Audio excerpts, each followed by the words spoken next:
You swore, sinuous. Do you think you are savage enough to face the land you were born with quickness of body? A scion of perfection in mind, body, and grace. The crowning glory of our civilization, offering us hope, offering us light. But you gave us only murder and darkness. May Rayclast embrace you as you were born to be swift and strong. What did you do with your gifts, duelist? Why do the keen of mind seek to satiate their curiosity in darkness and depravity? Innocence is our father. Ariath is our mother. When a daughter strays from the light, she makes herself an orphan. Learn well the lessons that Rayclast will teach you, witch. It is your only hope of finding your way home.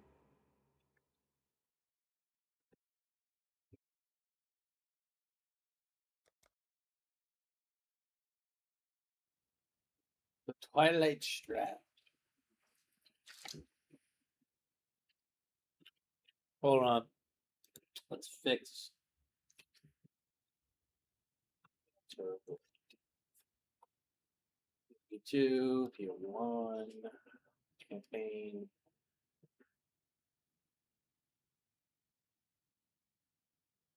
Customize. Auto adjust build. Campaign. Spells and minions. No daggers. Just scepters and shields. We're gonna do energy shield only, minion focused.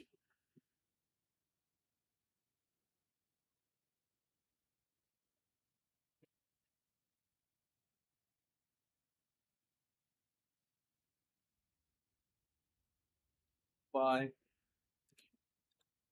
strictness.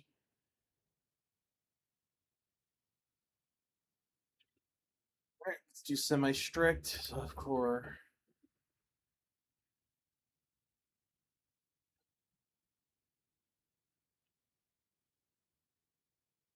Create modules.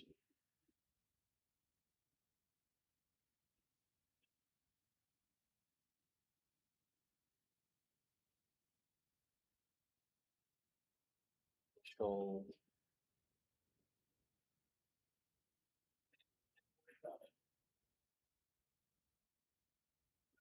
Um,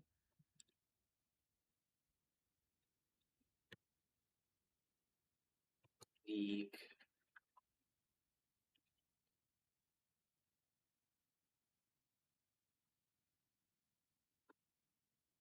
Campaign. See.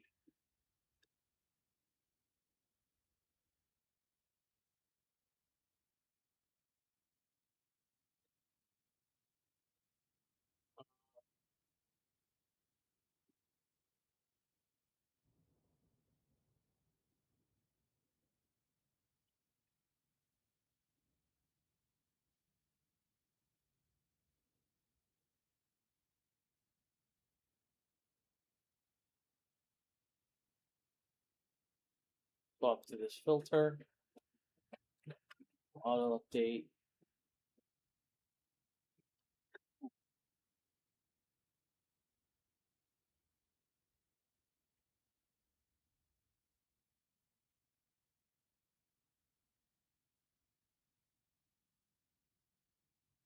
Can I get a second?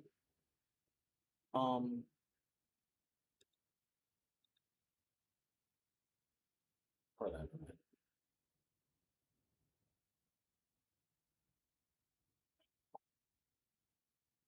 That's done. Get your ass up. The very sand shivers with malice. There's a power here that welcomes me. E campaign witch.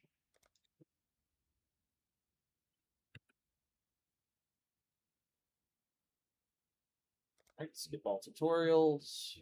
Save. Graphics. Good, close. Flip wand. The dead will soon rise for me. Fireball! How you doing, Con? I'm in VC if you want to come hang for a bit.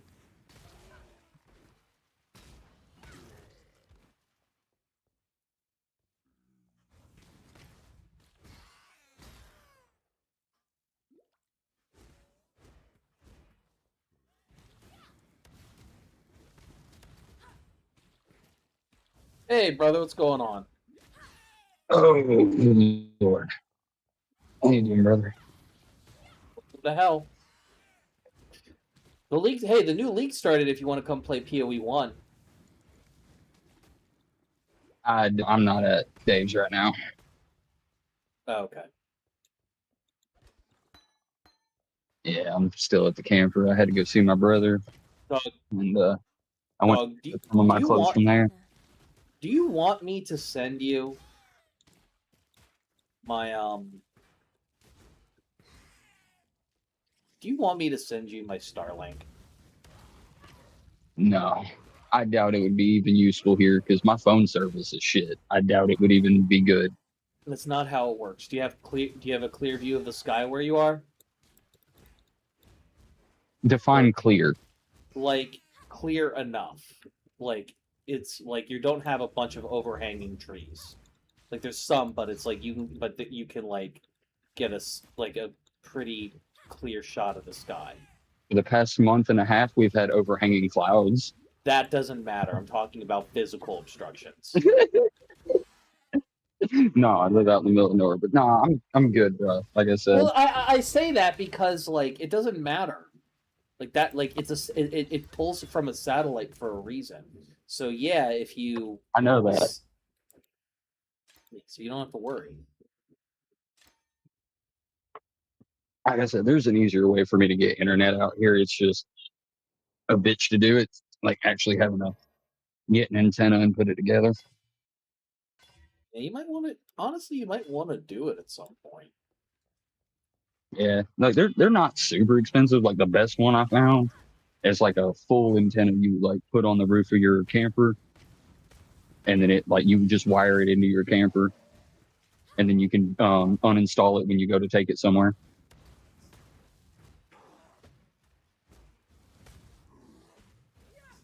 And it pulls. I think it said it pulls up to like 5 miles. I thought I'd be a dead woman by now.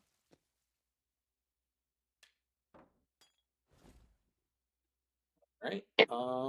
Sorry, I'm just playing the new league, and it's fun. I'm happy.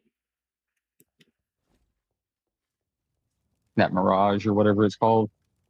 Nah, Mirage was the last one. This is Curse of the Allflame, and they added a few, quite a few quality of life improvements. The big one is they removed color socket requirements. Okay, So and that's now what you were excited about. I think I remember seeing part of your video about that. Dude, it like cuts the grind by by at minimum 30%.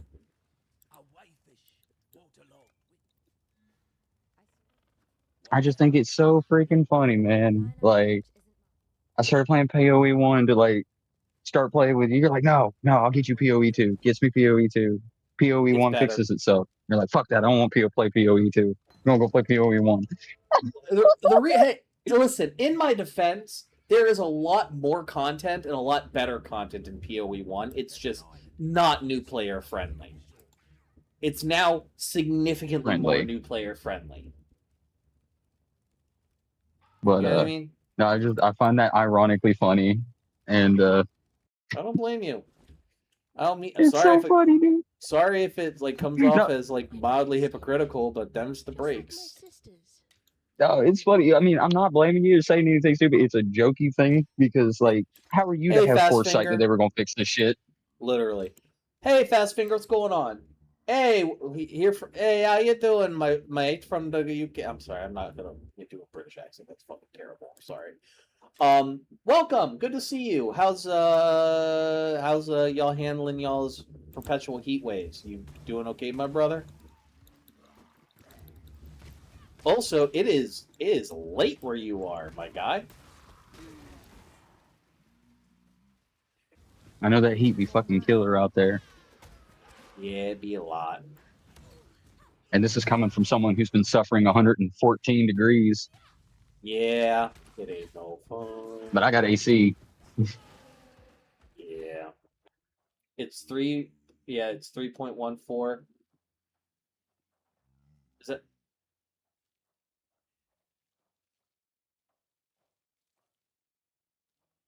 See, I was going to do the calculate. Oh, in time. Oh, okay. I thought you were talking about like the temperature. And I'm like, I was trying to think about that in freedom I was about to units, say. but like that's not even Celsius. Oh, it's yeah, but it's 3. It's almost 4 o'clock in the morning. Are you just up at this time, or like normally, or are you just dealing with a little insomnia and you found a quirked up white boy with a little bit of sauce playing PoE1, and you decided to hang out over here? Damn, You 34 definitely made a degrees. good decision.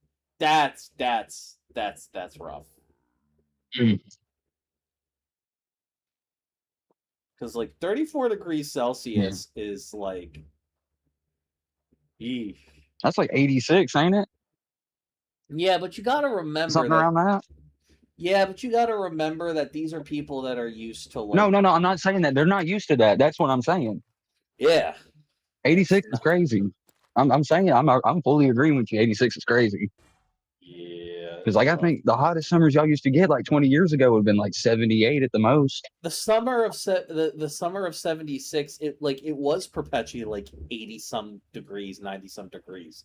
And people like and like old people still talk about like it was the worst summer. It was like the hottest summer ever, and it was terrible. And our house is built for the cold. Yeah, so it retains all that heat. Listen, all the windows gotta be open. Get some box fans. Brick walls. Get a box fan. Open all your windows. Get that shit. Get 2 box fans. Put one on one side of your house, one on the other. Let that shit suck air. Yup. Let that circulate. Exactly. And then get you a cooling humidifier. And listen, it might cost an arm and a leg. If you can get one, honestly, get a fucking air conditioner. I promise you, it's yeah, gonna be a window AC something. It's good. I know it'll be a little pricey, and I know that's gonna suck. But I promise, if you can, if you got the money to get it, you will be in a much better spot. It will save your life. It literally will save life. Like there are people that are going to die in the UK, old folks that are just don't have that are like live alone. They're just gonna die in the heat and nobody's gonna find them until later. And it sucks. No, that's the most fucked up part.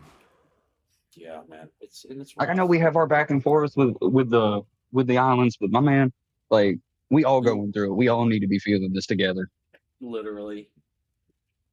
We don't want y'all to be like in a bad way. You know what I mean? No, like that shit's in the past. There's only so much. Like, listen, like we can joke about like I make my jokes about the UK and English and all that, obviously. But like at the end of the day, like no war. We're all human beings, war, and we're trying to work with each other. Yeah, there is no war but class war, basically. Oh boy, I think he left. And that just reminds me of Helsing. It's all good. Yeah, he probably had to get up early to go to work or something. Yeah, I get that, bro. I used to work at a hatchery. I had to be up at 2 in the morning every day. You're not ethnically British. Okay, then we can be insulting to the English then. Yippee! Damn it, I died. Where does your blood hail from? What little help I can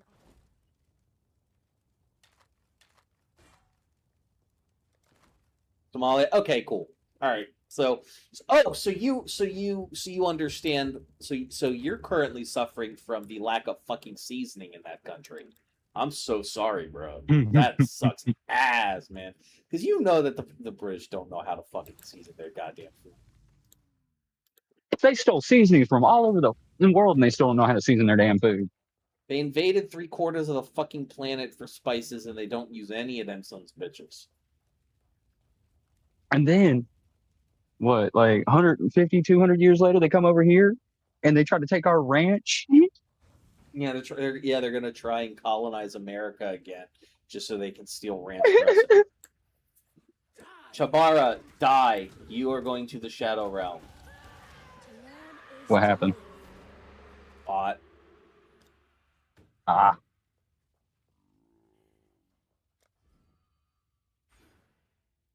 Your soul is mine. I should have been a voice actor, dude. Fetch me their souls. Fetch me their souls.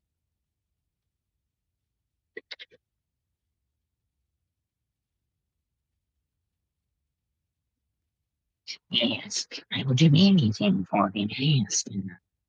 God, like it's just the autism, man. Yeah, no, it's okay. I still love you. Any Somalians in the USA? Yep, there are. Oh yeah. A lot of right wing douchebags were making up conspiracy theories about him and shit in Minnesota or whatever. But you know, Yeah. the guy who discovered that I don't feel okay making fun of for ethical reasons because he genuinely is that fucking like mentally like diminished.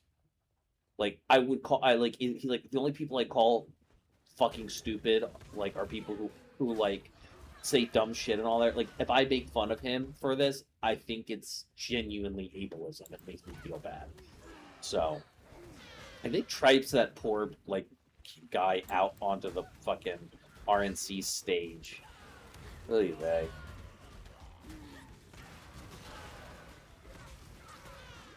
No, I don't want to die. Oh no! There was like there was fraud and stuff, but it was done by like this white woman who was like a government official. Thanks for the follow, August and me.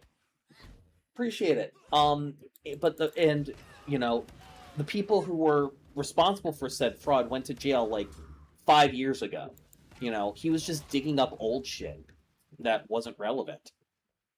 And because of that, and because of that over exaggeration, ugh. Fucking white women, man. I love them, but damn, they be crazy. Yeah. Well, I don't know. I'm getting, I'm gonna be honest. I'm getting white fatigue living in, this area. Yo, did you see my schizo rant today? About the pizza parlor? Yeah. I saw it everywhere, dude. I saw it on YouTube. I saw it in Discord. I saw it in... I posted it originally. Discord? I posted it originally in the rant. In the rant because I was like. Did you see the one Lobo posted? Yeah. Did you see my response? No, I haven't yet. My dick is small part 2. I gotta go look at that. Hang on. And then he posted a picture of a Puerto Rican girl twerking in water. Been watching you rip and tear your way up the coast. You've a knack for carnage. Oh my god. That shit's so fucking funny. I also love your comment. I crashed out and then I realized it could be content. Oh my god, last night was so fucking funny, dude.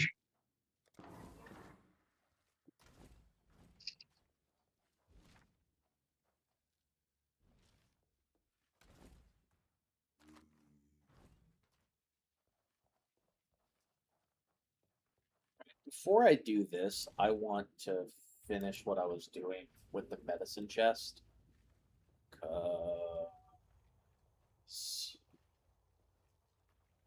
I want my summon raging spirits.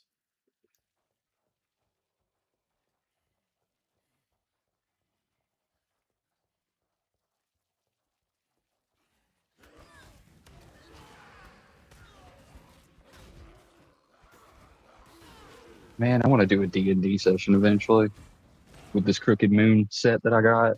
Yeah, that was listen, D&D sessions are like on the list of things that are going to come back once I have a stable fucking schedule.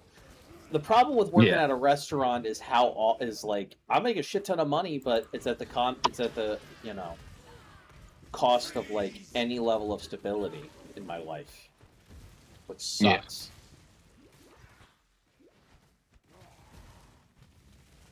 No ability to create like a concrete time frame of living. No, I would 100% bring back supporter only D&D nights and shit. You know what I mean?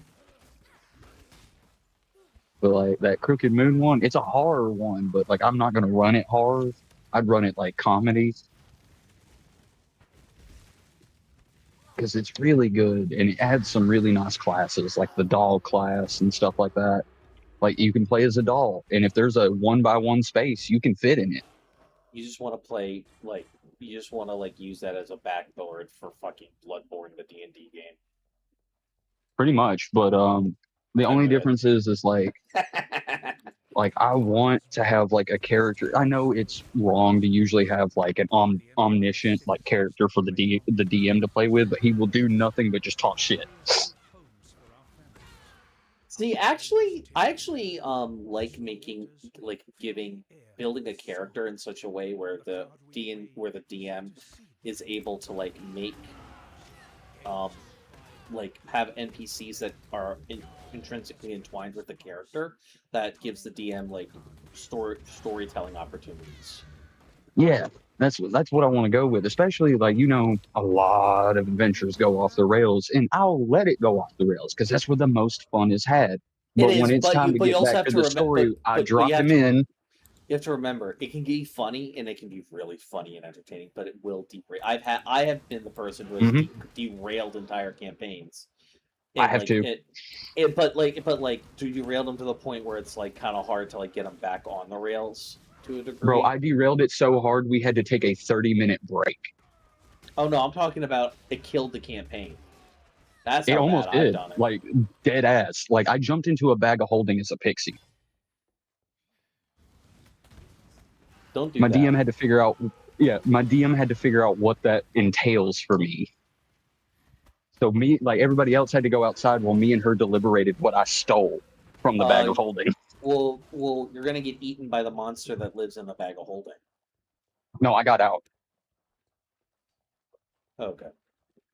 Yeah, I was able to get in and get out, and I pulled out like this +3 katana that's actually like a cursed weapon that our monk really bad wanted. I pulled out a battle axe and a couple of like spell books, but the only thing is I got turned into a dwarf. Oh, damn. Yeah, I became a male dwarf because I was playing a female pixie, and again, this is why like I don't care what I play, I'll play it. But like I was playing a female pixie, came out a male dwarf, and I was like, well, at least I have a penis now.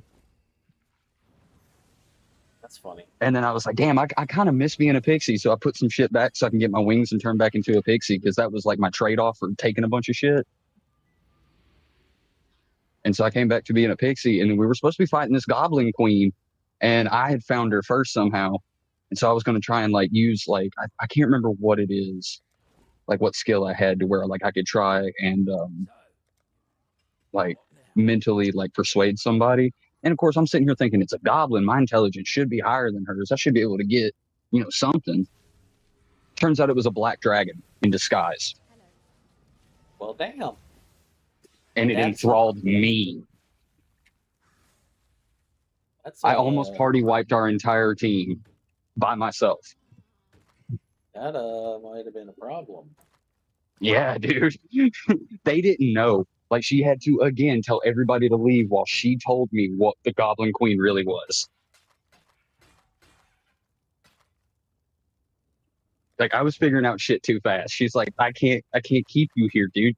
You're about to ruin this whole thing. She had to kill me.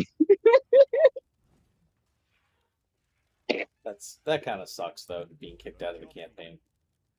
No, it was worth it. She said it was one of the greatest and most terrifying things she's ever had to deal with as a DM. She's never experienced anything like it. That's dope. And then, of course, we've done other one-shots, but I've been less chaotic neutral.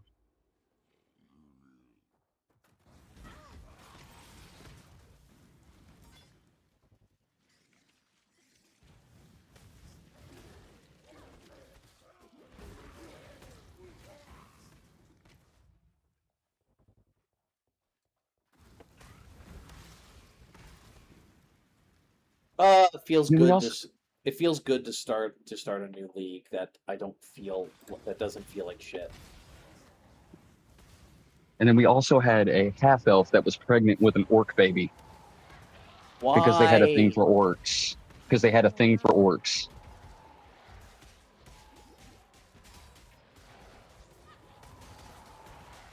That was their character.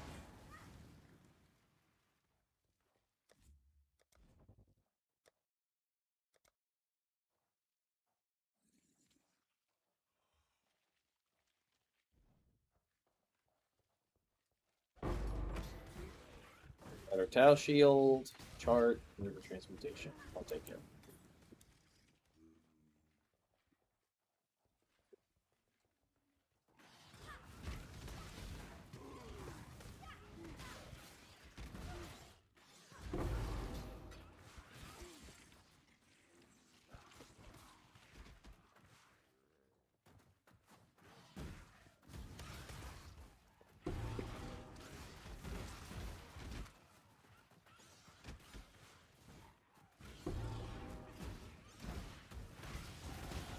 I think this red glass will serve.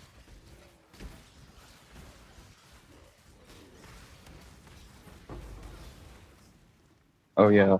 Also in Power World, oil is no longer a problem. Really? Are you able to... I saw that somebody was just, like, mass murdering a specific PAL to get oil. You don't even have to do that no more. All you do, there's 2 islands, like 2 small inlets that you can find. They have 6 oil spots on them. No shit. Yeah, you just put one base near 3, another base near the other 3. You build 3 oil rigs on them, and then they now have high pressure rigs that you can just put anywhere. So put 2 more rigs right there. Put about 3 conductors and 1 super tower, and just let 2 Orzerks keep them bitches pumping. So And they then just just put you a Wumpo or 2 in there and let them fill a box full of oil, dude. I've got 5 stacks of 9,999 oil. I'm not hurting for it no more. That's good, because getting oil was Yeah.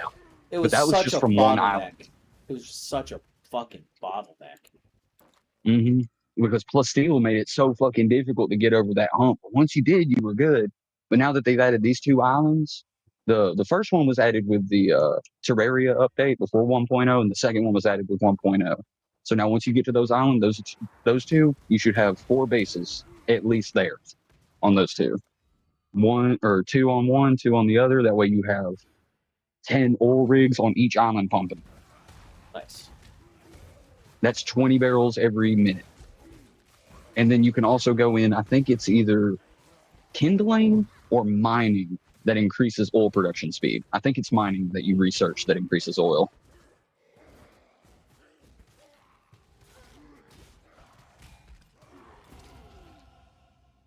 And there's another level up.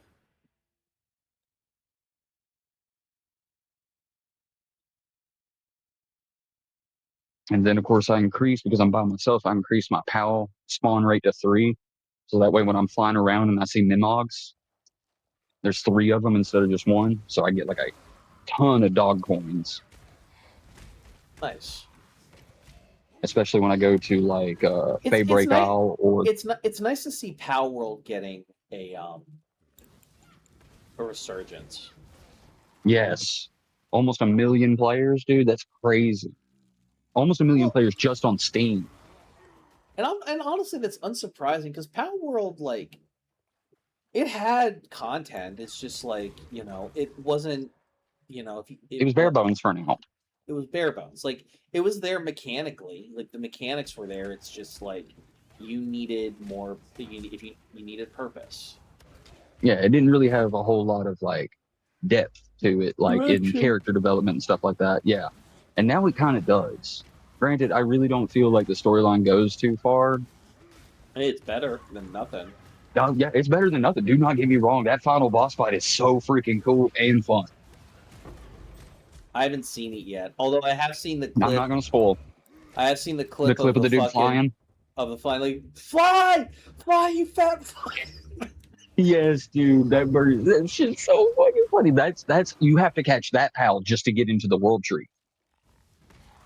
Wow, really? And it's 100% catch. That's if you knock it down to 0 health, it's 100% catch no matter what. That's good, and it has an interesting ability in the form of like, hey, you can if you kill the fucker, if you put the fucker at your base, it just flies way above your base. It's a fucking like, B-52 carpet bomber. Yeah. That just sits there. I loved him. And now everybody's memeing is like, what if Kyogre was in Power World? I'm like, this dude is so much cooler than Kyogre, and I'm a Kyogre stan. Oh, me too. Sapphire was my first Pokemon I know you game. are. I know you are, dog. Me and you both, like, me and you played Sapphire like it was nobody's tomorrow. And then Emerald comes up for you. Don't get me wrong. Emerald's my favorite Pokemon game, but I know where the fuck I started, and Kyogre is, was my first legendary and my favorite legendary. Like, I liked both Groudon and Kyogre, but when I saw Kyogre, I was like, I just knew Sapphire was for me. Yeah, there's just, I don't know, it's just like... I love whales. Everybody picked Ruby because, like, Groudon looked cooler, but there's just something about, like, the blue, like, Kyogre just looked fucking awesome. He's just so pleasant to look at. Like, it's color theory, really, also there. Because, like, Groudon's red is, like, so, like, overtly out and popping in your eyes that sometimes it hurts to look at him. Whereas Kyogre's, like, this really deep blue. He's very soft. He's, like, but he's still got some, like, piercing and striking. It's very, it's a very striking, and it really helps contrast those red lines on his body. It does. Like Kyogre and Groudon, both amazingly designed box art legendaries. I will say, like, what makes them feel a lot more awe-inspiring is that, let's be real, Gen 3, like Gen 4, like specifically Platinum, is probably one of the best, if not the best, Pokemon game that ever made. But if there's one thing that Hoenn does better than Gen 4 ever really could, the legendary music in Gen 3 is true. It's so fucking amazing. It's so good. It's like, whereas, I mean, it's like, ask anybody who's like part of a band or like a marching band or like an HBCU band. Now, any other music in Platinum has everything almost knocked out of the water except for Black and White. Yeah, I will stand by, like, that's. I don't like Black and White. I will stand by it has the best soundtrack. It does have some of that soundtrack. I will say I am partial to the horns though. In 3, yeah, the Battle Frontier music. We're white. That's why. White people love horns. I don't know if it's just that. Bro, dude, like, I think it's an actual stereotype for white people. Like, we like horns and music and stuff like that. Because I remember watching this music artist from, I think he was from India. He was like, yeah, all of y'all like horns, this doot, doot, doot, doot stuff. I'm like, I don't understand. Doot, doot, doot, doot, doot, phenomena. That's probably where it comes from, stuff like that. Possibly.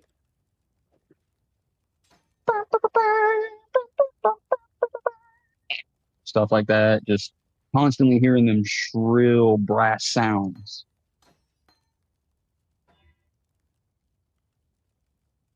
And I wanted to play trumpet because I wanted to be a jazz player.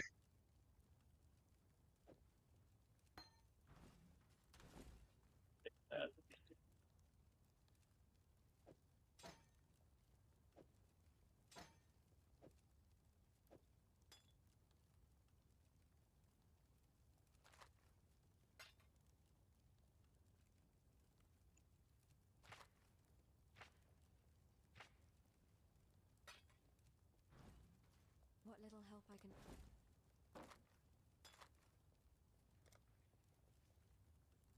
Man, I think it was after you left, but I woke up Mari like a sleeper agent mentioned in an old PlayStation 2 game.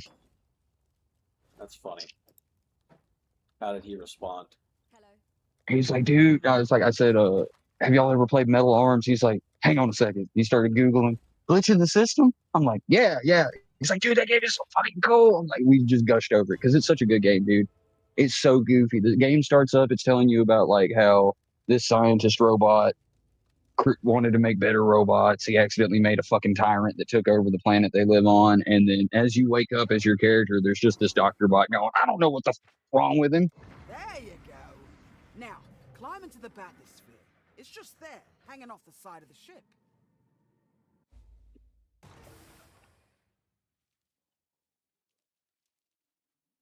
See that ghostly light? It's holding back the sea. Thank Vesper's bag of tricks.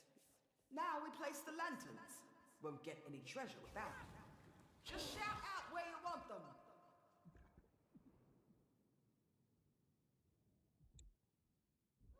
There goes another first mate. Should've recruited that big old bastard on the strand instead. Say it plain. I you did. go. Now, I didn't climb understand into the how it worked. bathysphere. I didn't understand how it worked. And then hell, Zero came back, told me straight to my face, I still don't know how Zalen works. I'm like, bro.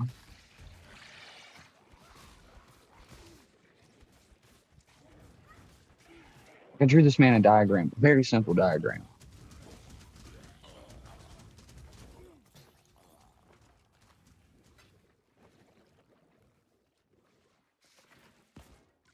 Too far. Look out below! See that stuff swirling about the lantern? That's Dead Man's Sofa. That's what we're here for. Like, the only time you cannot fuck up Zalen is if your opponent activates 2 effects back to back. These lanterns won't burn forever, so hook to it. And make sure you place them all. Nice work. Just a few more.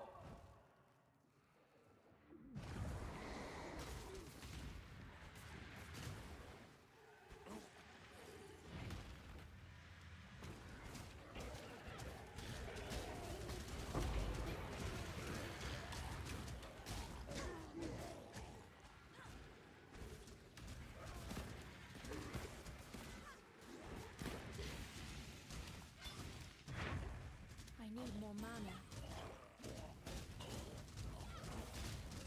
When I'm ready and not before. Too much clutter. Shite! We're out of time! Get your ass to the bathysphere!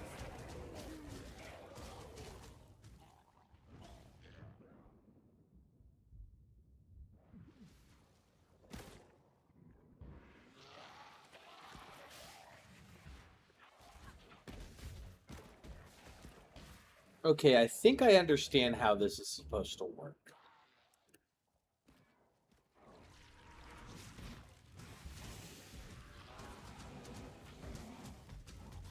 Finally, AI being used for an actual good purpose to collect fucking animal migration and habitat data like it's supposed to. And it's not probably not even going to do that shit well. No, they actually are saying it's doing really well, but it's also because Starlink's involved. Oh god. I hate everything. Yep. That one, and we'll be swimming in sulfur soon enough. I call it Project Too Sparrow. much clutter. Not all treasure is silver and gold, as they say. Dead Man's Sulfur runs in this. Meet me below, say it plain. Yay, more Psychospora shit. Psychospora, no one cares. If I shit myself, I die. Oh well. Fortnite Battle Pass. I just shit from my ass. Have you seen that raccoon that people have been talking about called Jimothy Yeah, I love him. He's my son. with the spinal disorder? I fucking love him too. He's so adorable. I He's think they old. put him in D&D. Yeah, they're also making a pet out of him in WoW. Yep, I heard about that too. People petitioned for it. Yeah, they made it. The model's ready to go.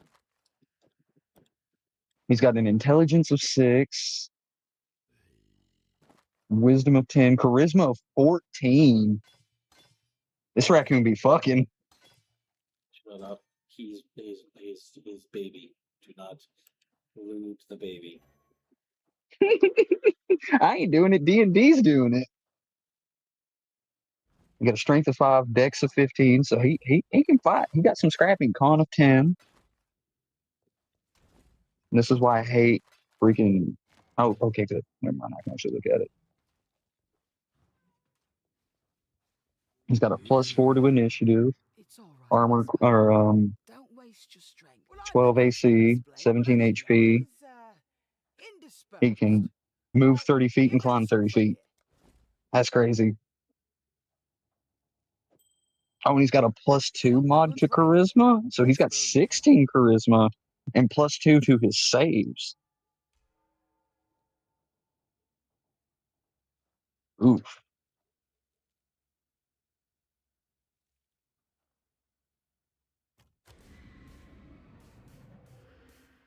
Ooh, interesting. 11 to strength, 11 to dexterity. do hate that people are getting attached to this raccoon, though, because as a He's person who gonna studies signs, yeah, he's going to get eaten. Pretty impressive, yeah? not While you eaten, were down hurt. there, People are Vespers chasing him. onward. Oh, no, I'm talking about, like, just natural shit. Like, he's diseased, so, like, he's more than likely going to get eaten within the next few years. That's just how Not it rolls. Not disease. He's not. What do you mean disease? That means he's gonna get put down. No. He's got a spinal disorder. That's why he looks the way he does. Yeah. It's a disease that he was born with. Yeah. No. He lives in Seattle, Hey, dude. Like he's is in an urban environment. I was about to say, how many coyotes are in Seattle? None. It's fucking Are- Seattle. I gotta Google that. Coyotes are everywhere. Coyote, dude. It's like how many coyotes are in New York City?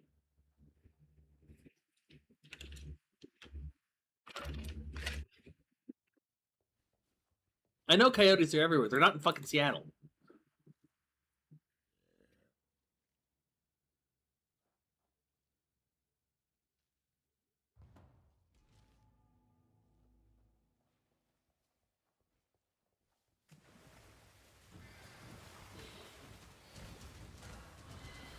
When I'm ready and not before. Excuse me.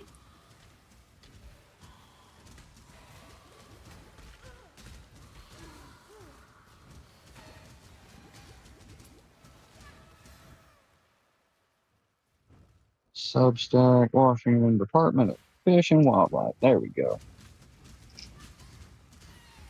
Damn, you're really looking too. Yeah, dude, I'm doing my research. Because they got about 50,000 total population for the state.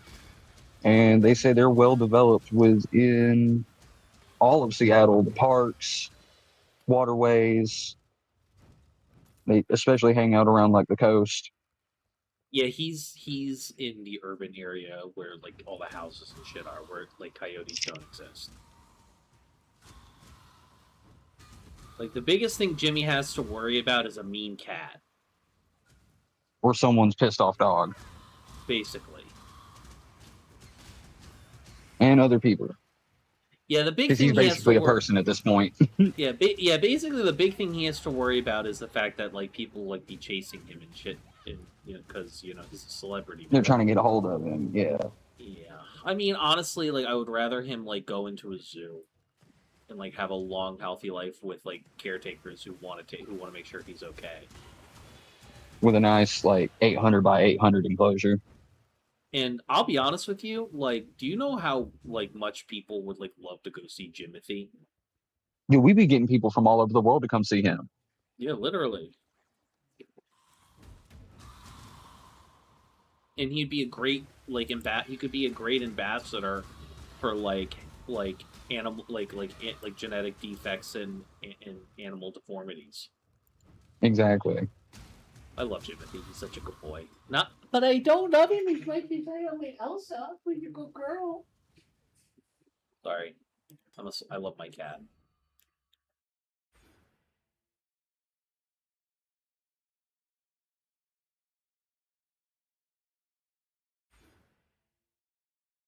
Oh, what?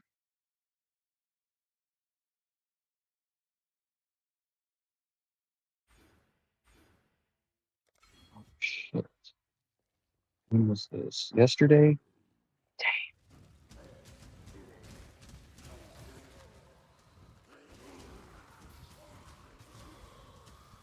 Oh, this is Wisconsin. Oh, man. I mean, it's still bad, but, like, dude, when you say Madison, you make me think that's like 25 minutes from me, someone just got shot.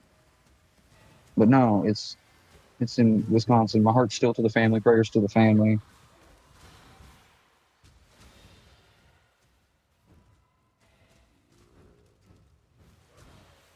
When I'm ready. Inflatable e-scooter. No, I'm good. Really, just be making anything nowadays.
Aim.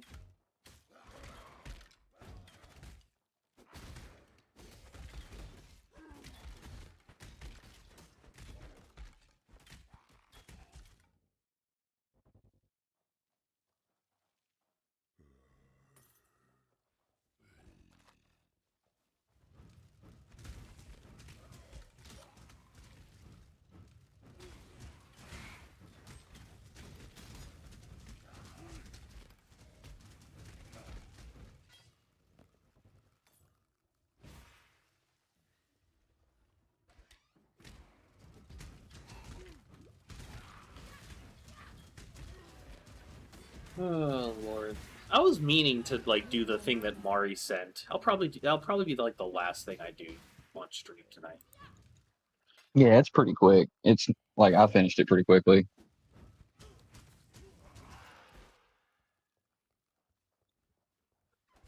Yes, I would like to read this Clarity Act.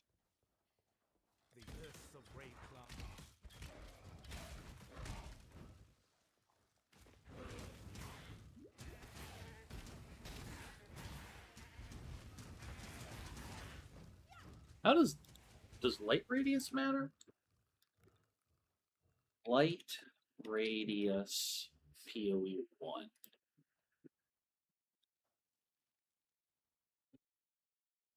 Light is restarted by a cursor event.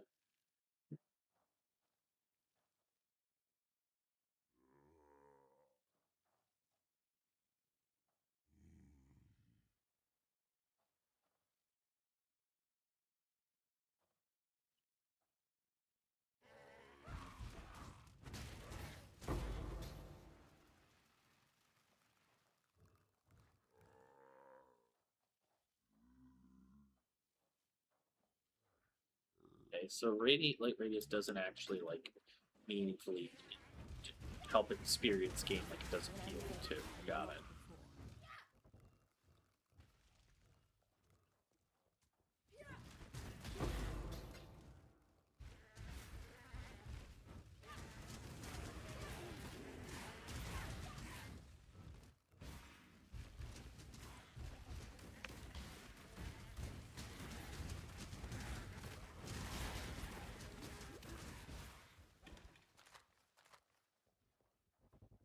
Me some portal scrolls. I like the I love a new league. It feels so fresh. I'm still happy. Yeah, I didn't get that far in the Mirage League. I just wasn't particularly fond of the mechanic. I mean, it was interesting, but like it wasn't my speed. They didn't include it in the core content. I think they're probably going to rework it a little bit to be a little less like dumb and broken. Like they did with the like they brought back mercenaries. They had to rework them a little bit.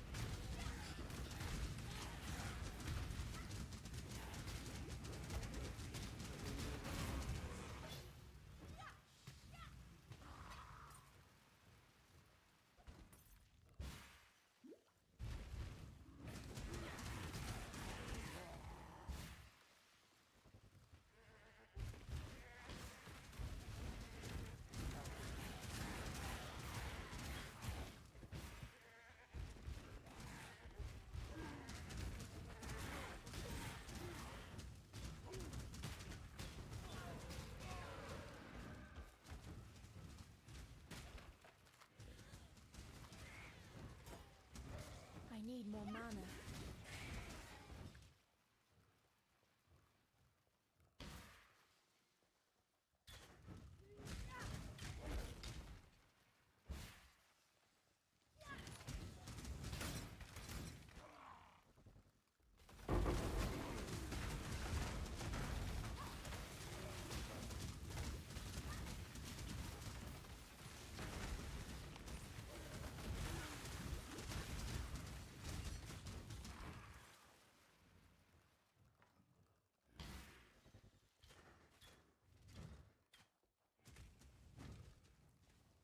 Benny, for your thoughts, brother. I'm just reading the Clarity Act. What's that about? It looks like banking reform so far, and it's mostly about like digital assets. let me guess. It's then they're probably gonna fucking kill it because corporate overlords. No, it's actually trying to protect it. What? Protect? It's trying to make it easier to keep a hold of coin or Bitcoin or anything like that. Like they're talking about, hang on, where is it? There's a part of it called Keep Your Coins. Yeah, the Keep Your Coins Act. I'm gonna be honest. I don't give a fuck about the crypto aspect, but I don't either. Will they? But are they gonna? Is it going to use that act as an inclusion for things like digitally purchased goods like books, video games, etc.? I think so. From what I was reading in one of these, I think it's going to be somewhere in Title 2. Where was it?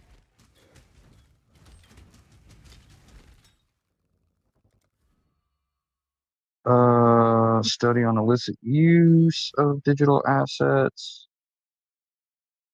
Digital asset examination standards. Treatment under the Bank Secrecy Act.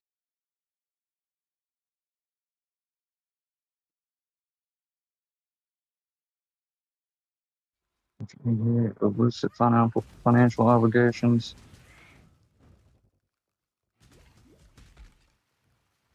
Temporary hold for certain digital asset transactions.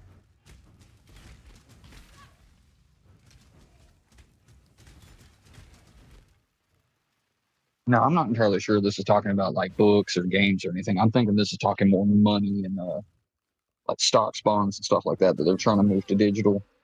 Great. So fuck us, I guess. Yep, this is more for the rich. I mean, farmers and the police are backing it, so that's confusing to me for the farmer side. But it's going to also merge the banking and agriculture departments of the U.S. government. Why? I do not know. But yeah, as soon as I started seeing it, I was like, I need to start reading every bill I fucking see. Every act, everything. Because if I don't, I'm not going to know what the fuck's going on in my own country. Which you shouldn't have to do. Like, I shouldn't. The point of fucking representative government is so you don't have to deal with this shit. Yeah, and I shouldn't have to be sitting here reading 50,000 or 50 million like jargoned words. Like they don't keep it simple; they keep it extremely vague with these like terms of reference, so that way the average Joe can't fucking read it. By design. Like, where was this term? One of the terms I saw that. I have an idea. I don't actually have an idea. I just thought it was a fun. I think that was a funny thing, and I wanted to say it.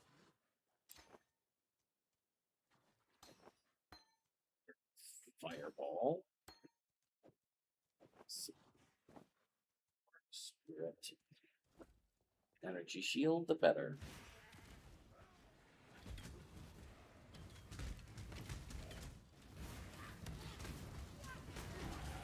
So I'm still trying to wrap my head around this part. Where's the start of it? Oh, okay. Line 10, part 6, definitions. Decentralized governance system. A, in general, the term decentralizing governance system means with respect to a distributed ledger system, any transparent, rules-based system permitting persons to form consensus or reach agreement in the development of provision, publication, maintenance, or administration of the distributed ledger system, in which participation is not under the control of any person or group or of persons under common control. Relations of persons of central government systems, decentralized government systems. With respect to a decentralized governance system, the decentralized governance system and any persons participating in the decentralized governance system shall be treated as separate persons unless those persons are under common control or acting pursuant to an agreement, arrangement, or understanding to jointly exercise control. Oh, what? So why don't you say it in stupid for the audience? I don't understand it myself. I think I'm too fucking dumb because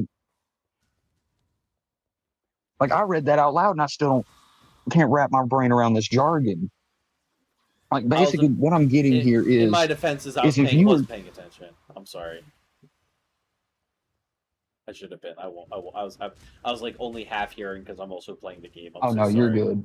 You're good. Like I was just reading it out just to try and see if I could wrap my head around it vocally.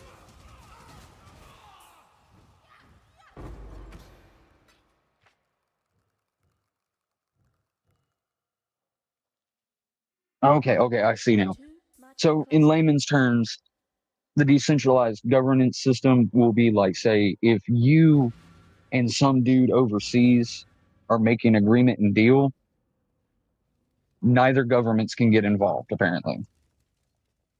Because you were considering it a decentralized Hello. transaction and trade.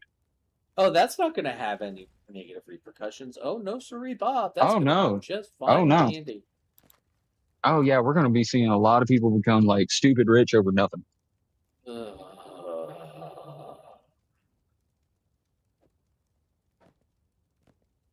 hate this place. Oh, I didn't see this. Ban on certain digital asset transactions. Ethics requirements relating to digital assets. GOA reports to Congress. Oh my God.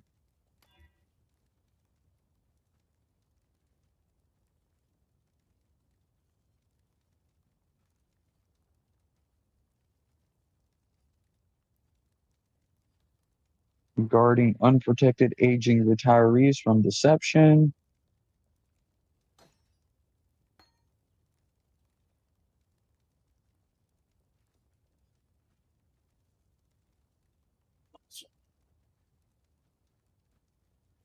This country. Now, section 10601, I'm actually kind of interested in, and I'm probably going to scroll down and find this. Protecting software developers. What little help I can offer. Okay, when they say software developers, do they mean actually software developers, or do they mean the companies that employ software developers? That's probably what they mean, but let me see. That is Title 6. Yeah, Title 6, section 10601. Ooh. I went too far. Title 9. Hello. I'm at Title 4. What the fuck?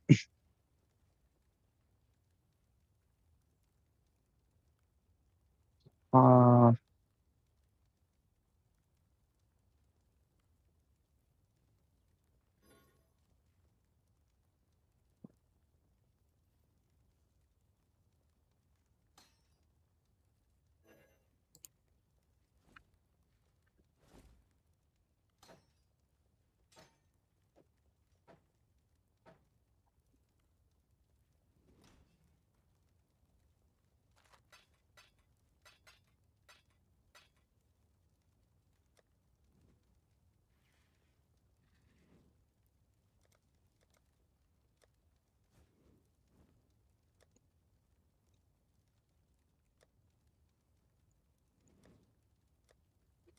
oh.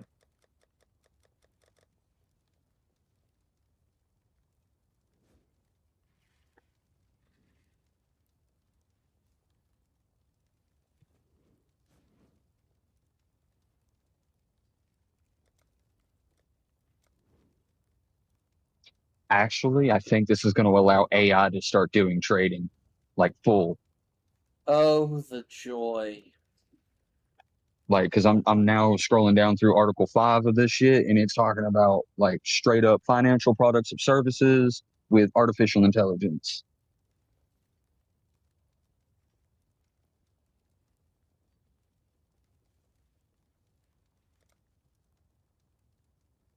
Oof, this is. Am I in Article 6 yet? All right. Okay, here we go.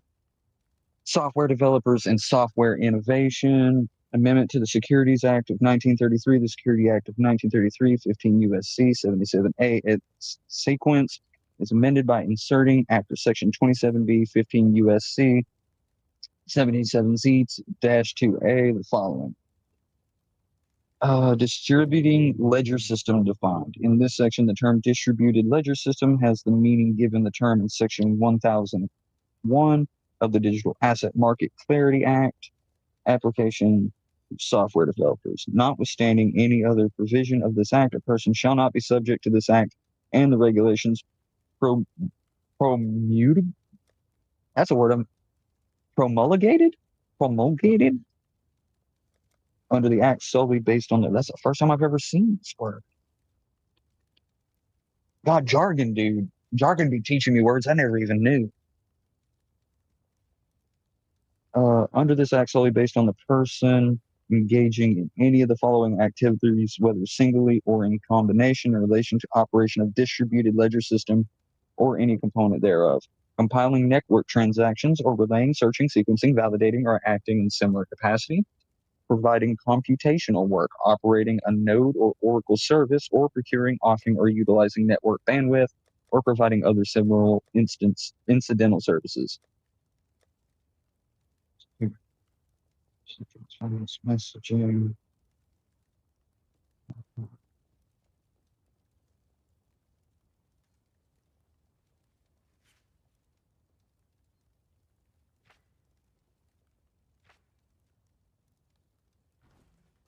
Hello.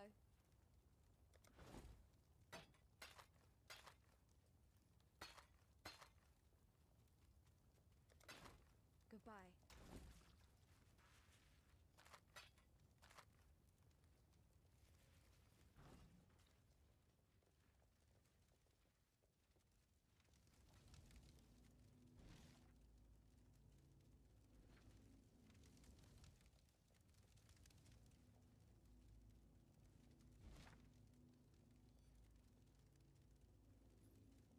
Oh, do I have to go really read another fucking act to understand this act? Don't you love government? No, When I'm ready. I never have, never will. Honestly, I don't even have a problem with government as a concept. I just fucking hate this one. Digital Asset Market Clarity Act. Like, I thought that's what I was reading.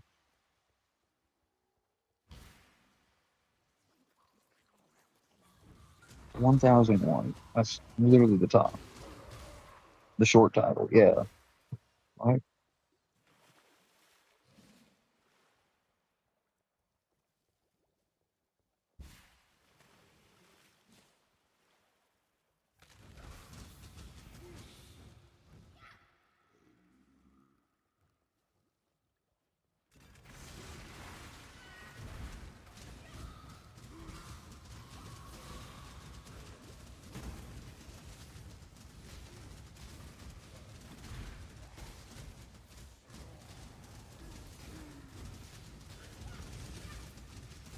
And now it's like, oh, if you want to understand the digital asset, what digital asset means to this act, go read the Genius Act.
That would just make life complicated.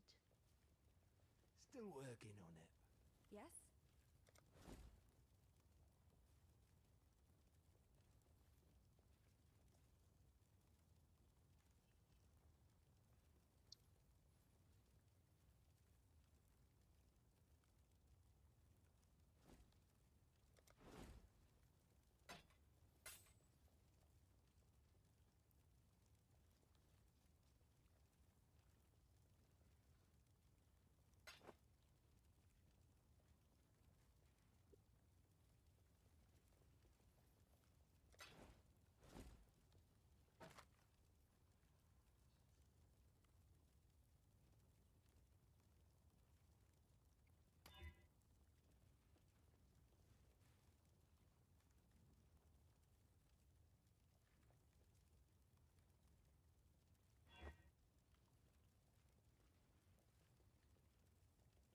Alrighty. Let's see.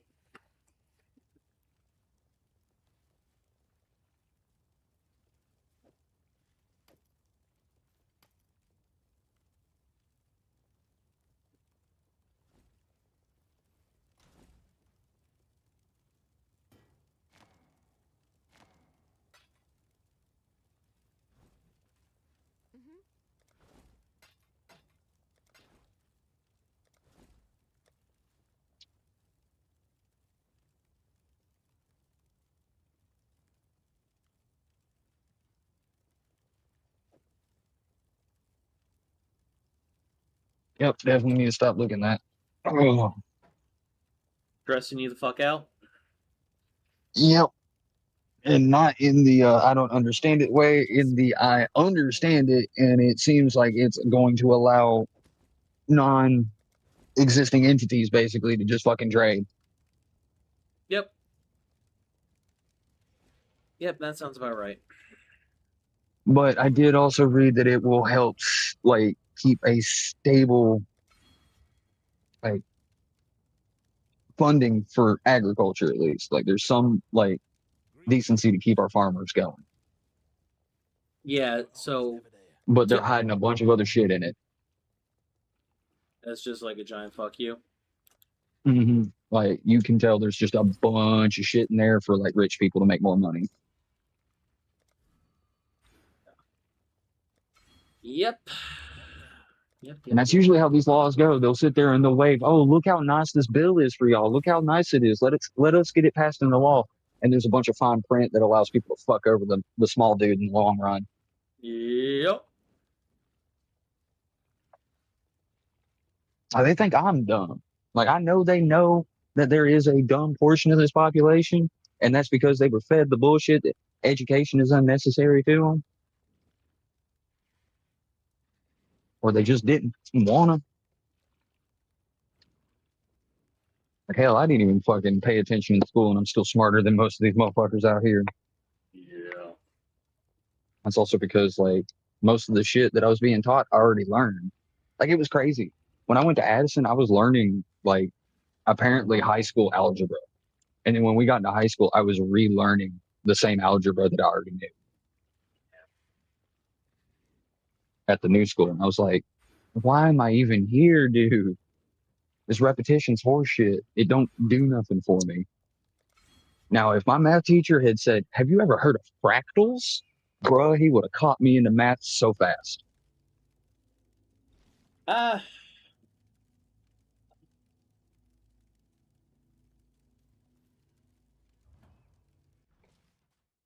I could have been a better student. I could have too. I was a good science student, Me but too. it's bad when you know more than the teacher sometimes. I was a good science student. I was a good history student.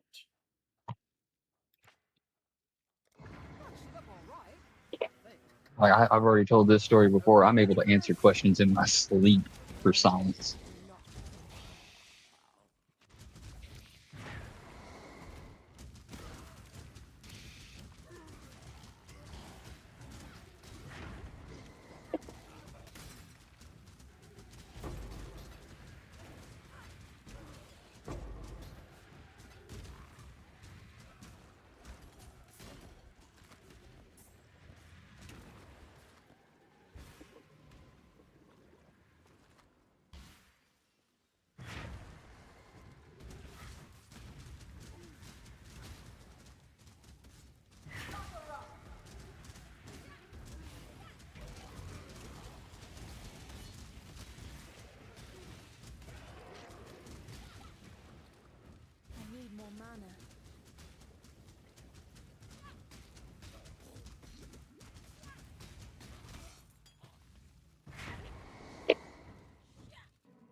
wish they'd make another Spectrobes game, but that's never gonna happen.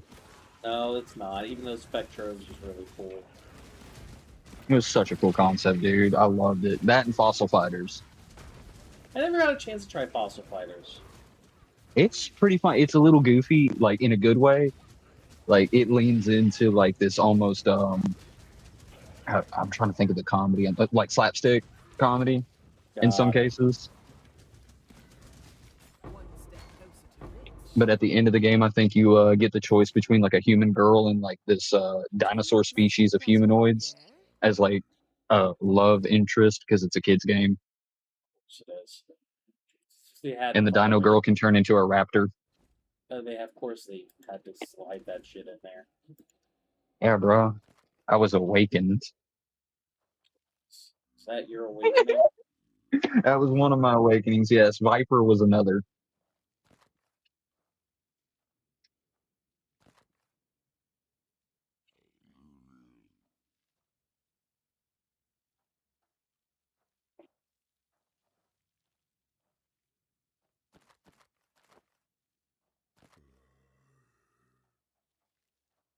And then Naga women from Magic the Gathering. That also, like when I got into Magic the Gathering, it was during the Kamigawa set, and I had a Naga deck, dude. And like I was like, damn, these snake women looking kind of bad, bro. I wouldn't mind getting constricted. I'm sorry.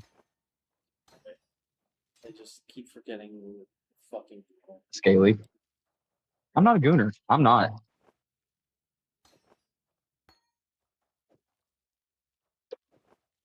Like I'm not sitting there constantly looking at porn, dude. Like I can't do that. That's bad for my brain. I know. I used the wrong word. I apologize. I am a connoisseur. Are you,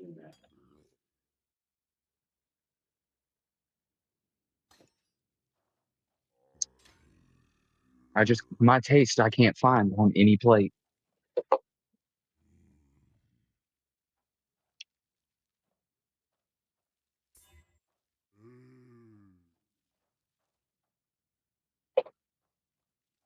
And Everyday Life with Monster Girls, Mia the Lamia.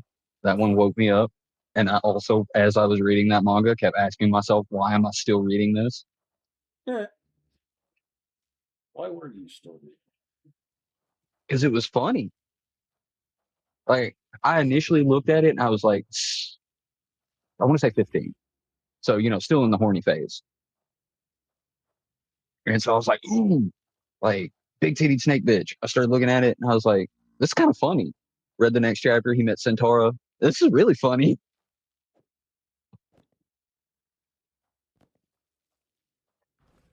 And then I related with the main character because then he meets Arane and she's like, why don't you think I'm ugly like everybody else? And he's like, because every man has a favorite dish in the buffet and mine is legs. Yeah, I'm not going to touch that exactly. Because she's spider. She got 8 legs, glossy black legs. And he literally told her that she's the most beautiful thing he's ever seen. Or he's ever seen. I was like, that's the first time he's ever said it to any of these girls. I was like, yo. He don't even say that shit to Mia, and Mia's like the home girl. And he was lucky he was by himself because he would have died that day.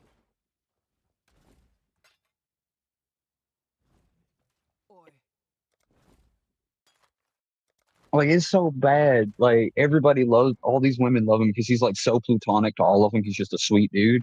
Like, even the agent that is like overseeing his case to make sure that he don't do anything funny with him is falling in love with him. Her whole team is falling in love with him, dude. I know exactly the one that you're talking about.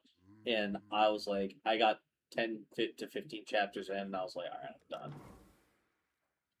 But dude, the anime opening and the outro was a banger.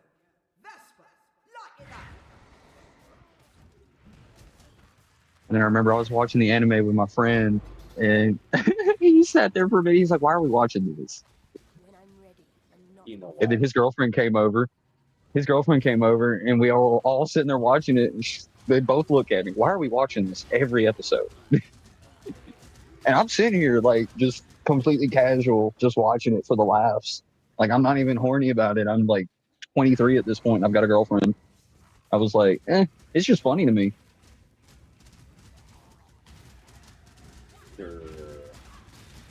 I mean, look, this big titty dragon bitch is pretending to be a dude to try and get Mia pregnant, even though she can't. It's kind of funny.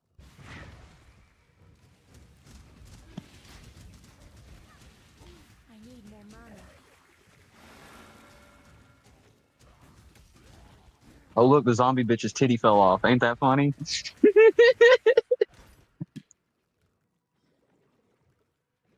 Like, I don't get how that fucking works in that. It's just like a fucking, I don't know. It's not how tits work.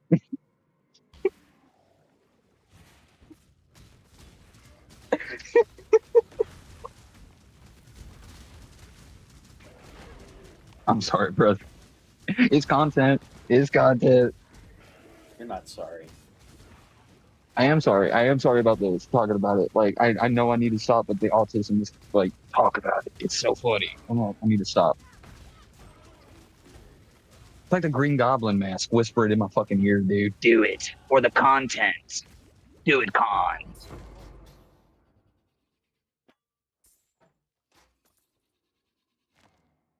Say it Where it's like I got a MODOK in my head.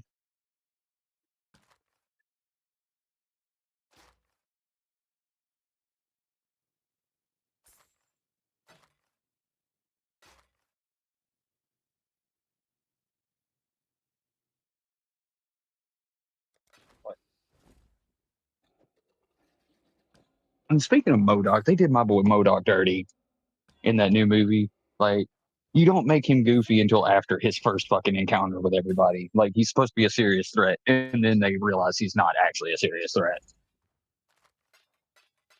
Yeah, it's like he's not a serious threat once you put him in his place. Yeah. This was their first time dealing with MODOK, so it'd be kind of hard to do that, and it would actually make for great content if they didn't make him seem so fucking goofy.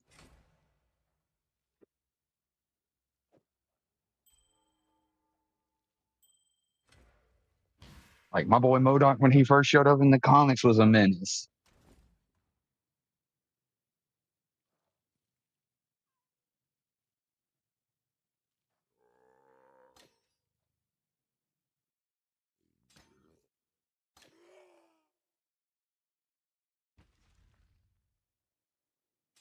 I wonder.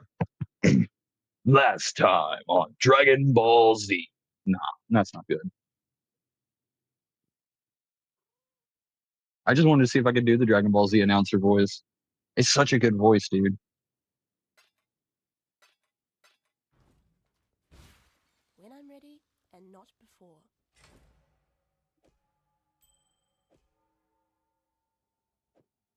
And also, I had to take a look back on my life. I was very nonverbal as a child.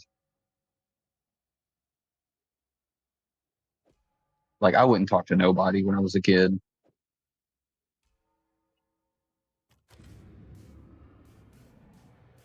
I barely talked to my own mother.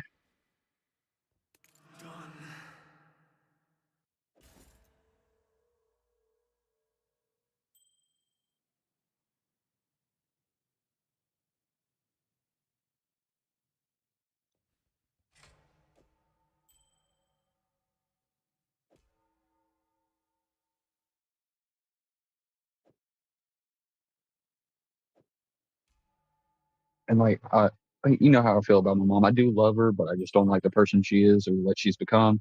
But like, it breaks my heart to see her because I don't think she can separate her dreams from reality anymore. Yeah. Like, she's been telling me stuff. Like, she goes on crazy rants, and I really think she like dreams it, and she just thinks it's real.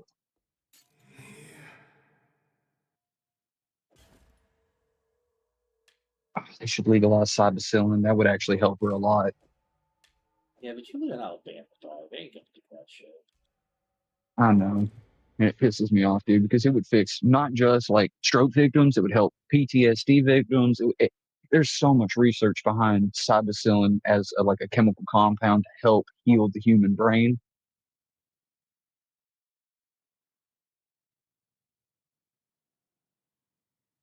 Yeah.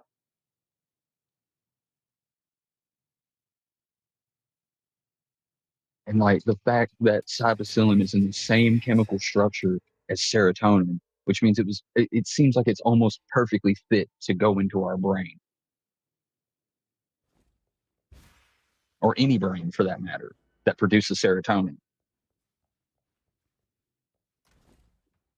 And in which case, I actually think that cybacillin might have been a precursor to serotonin. I doubt it, but it's a nice little thought experiment. In you go. Deep breaths. I wonder if I still have that piece of petrified wood somewhere too. Since my grandmother passed away and the government can't come after her anymore, did you know my grandmother stole a piece of like a national forest? How the fuck you like? Huh? So out west, have you ever heard of the Petrified Forest National Forest? When I'm ready and not Vaguely, yeah.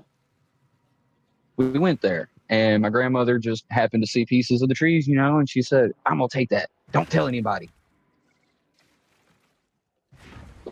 I'm like, "Okay, Grandma, that's a federal crime, but you do that." Back to the battlefield. I was 10, and I knew that was a crime.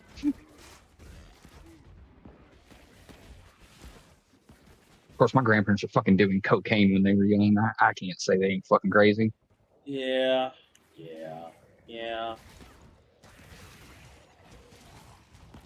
And I think it's so fucking funny. My grandfather used to give me so much shit about smoking pot, but he was a fucking pot dealer when he was in his 20s. Yeah, that's the thing. Do as I say, not as I do. Not as I do. Eat my whole ass, Papa. I love you. I love you, Papa. Eat my whole ass on that. I'm gonna keep smoking. First mate, done it again. I am gonna go see him because also someone has stolen his identity, and I don't think he knows yet. Oh god. Yeah, because there's an exact profile of his on Facebook, but I know my grandfather, he's a conservative man. He don't give a fuck about the environment like that. And it says climate change and things like that. And I'm like, that's not my grandfather.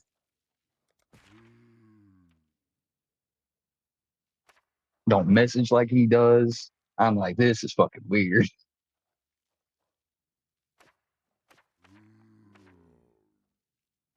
I'm gonna go see him, double confirm it. If it is him trying to make like multiple accounts to get a hold of me, that's weird.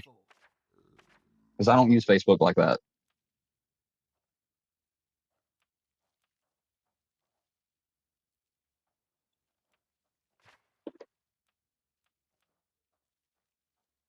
Like, as soon as I fucking feel froggy about it, I'm gonna take that Oculus 2 I got, and I'm gonna fucking try to see if I can change up the operating system or something on it to get Meta off that shit. Because I have developer access to it now. And I don't even need to have an LLC or anything to have developer access. No, you don't need that. Developer access is just that part of like. It's just like a natural part of like your thing. Yeah. You can just have developer access. Like as a developer, you don't need to be a business owner. Well, for Meta, they're weird about it. They actually like you have to put in like some kind of application for it. To get for the headsets, you have to put in some kind of weird application. I had to. But they gave me like it's the easiest thing to do. Like they immediately give you access. The only thing I don't have access to is development for Netherlands because I didn't sign something. And I'm like, I'm not developing software for the fucking Oculus. What the hell am I doing? I'm putting like shit that shouldn't be on the Oculus on it.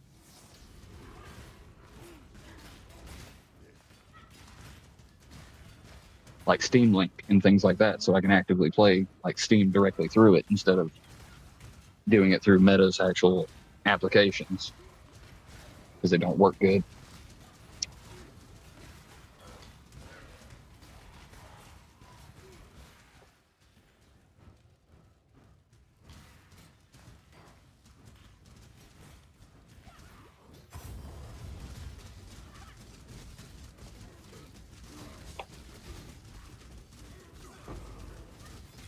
And then every time I think of the Oculus, I think of that virtual meeting that Zuckerberg had, and he was like, "Well, we can do this," and he gives himself big old titties. God, it's so fucking corny, dude. I know. That's pretty cool, huh? No, like, of course, Zuck. Of course, you sucky Zuck. You would do that stupid shit.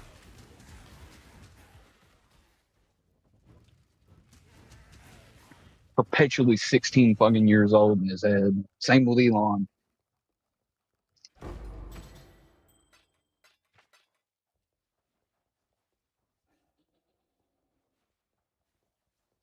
Part of the Like, you reason got Elon is so insecure is because he tried to get a dick enlargement surgery and it fucked up his shit up, so now he can't get hard anymore, which I think is really a perfect karmic poetic justice. I think it's also hilarious that he told Taylor Swift he's going to put a baby in him. I'm surprised they didn't string him up in the streets for that shit. Yeah, well, I don't know. Like, I was surprised the Swifties did not kill that man. Yeah, well, the Swifties are able to leave a lot of deference to billionaires. They let billionaires get away with a lot of shit. Yeah, because they pay Swifty. Oh. Oh, shit.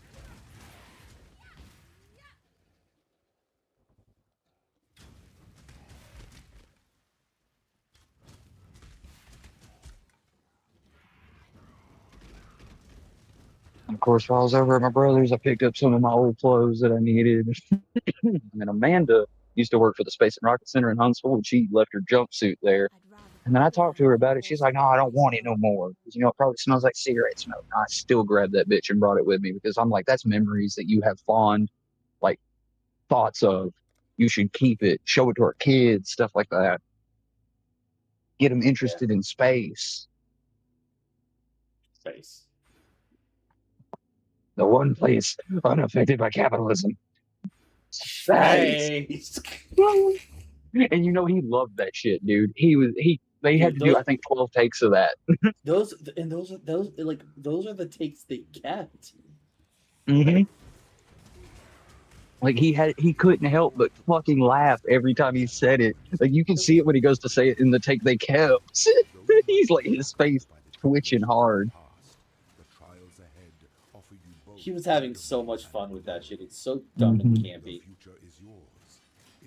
And that's his whole acting style. Like that's his favorite form of acting is campy. I mean, he's fucking Frankenfurter, for Christ's sake.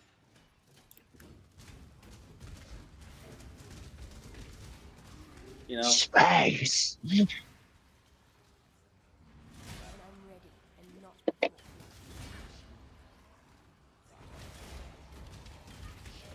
Also love how that is still relevant until Elon gets out there, and then capitalism will be in space, and then we can no longer use the meme.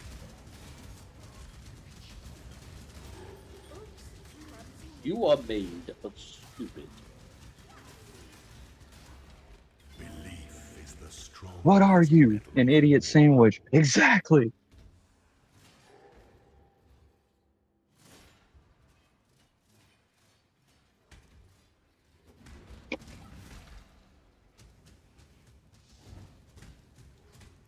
You fucking donkey.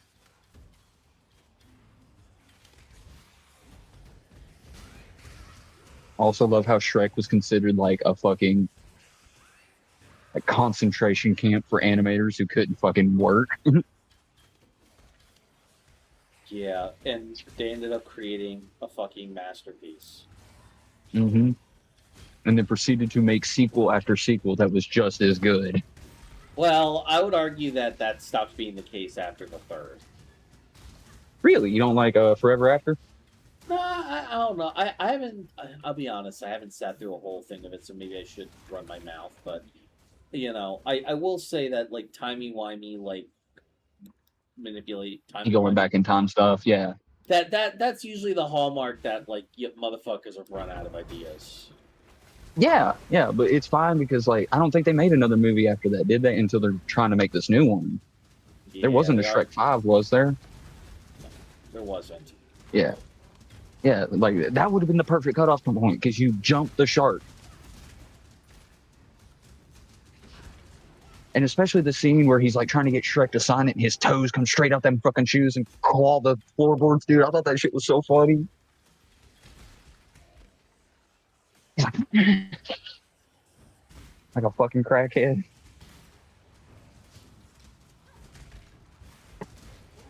But the second one was my favorite.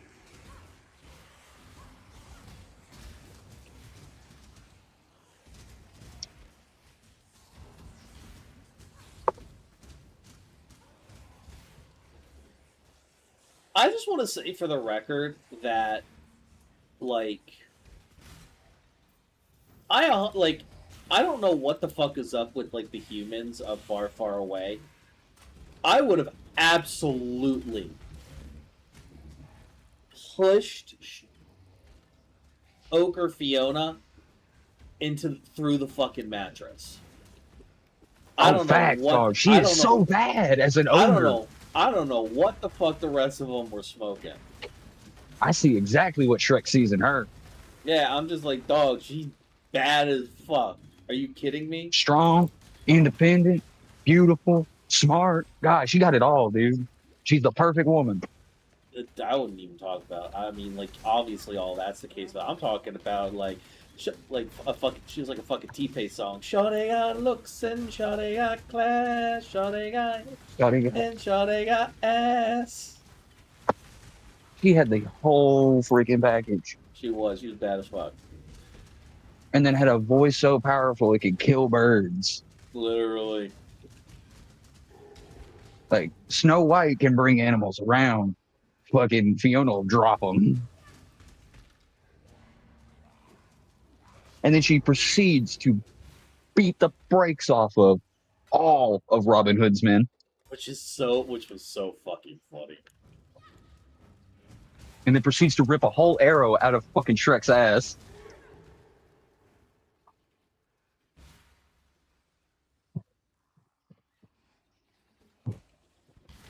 This is starting to bug me. That means my toilet's leaking.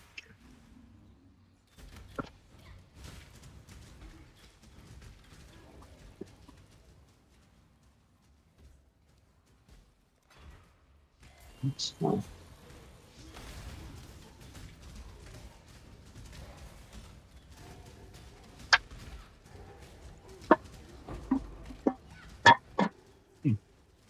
Weird. Might be a volumetric pressure change within some of the pipes. It's sucking water down.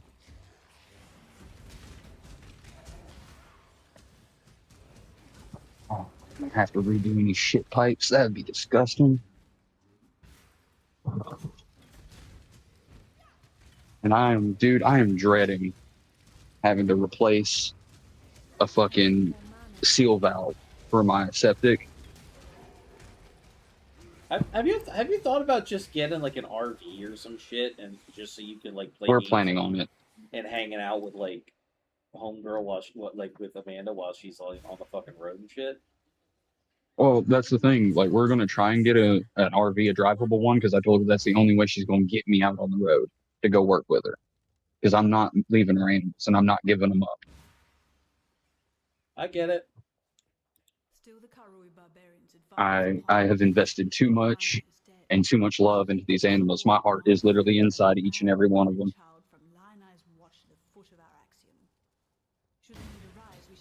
I respect it. Even Sypha, who screams and hollers at me for food every 5 minutes, even though I just fed her like an hour ago.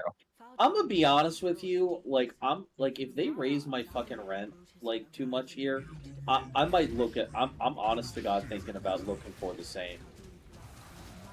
You should, dude. It's actually a lot better off on you. The only difference is like laundry and taking showers. But if you find a decent one with a water heater in it, you'd be set. Honestly, like, as far as like laundry and showers, I can do a laundromat no problem. And as far as showers are concerned, I'll take a cold shower and suffer. I don't give a fuck. And even so, just fucking get a Planet Fitness membership. Oh yeah, they got fucking showers in there. Yeah. And see, for us, we're like 15 minutes from her brother, and he's got a good shower. Honestly, I'll be that good bitch at. Hot. Yeah, honestly, the big thing with me would probably be the fucking shower. Like, I'll probably Yeah. I'd probably try to get one with a decent heater or whatever, because cold showers, especially in the winter, would suck ass. Yes. I mean, they're better for you health-wise, but, like, dude, in the winter, you kill yourself.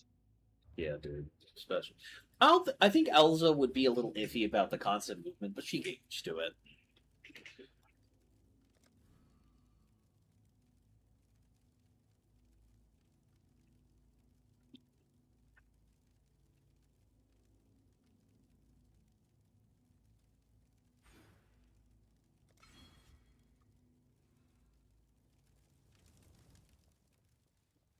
For some, Manipulation.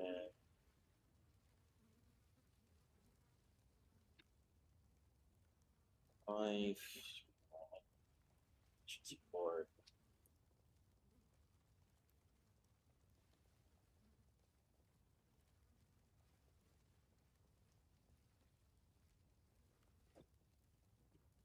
Support.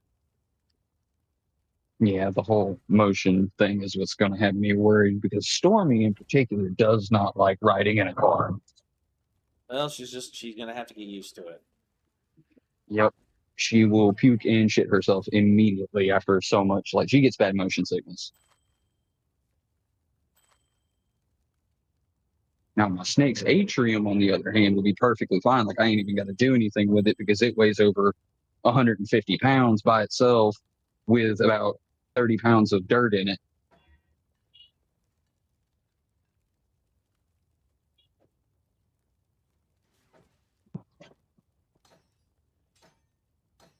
Hell, I might still pull it into the floor just in case. I need to build that atrium. I've been wanting to build him. I want to build him like a what was it, 5 high, 6 wide, and 3 foot deep atrium.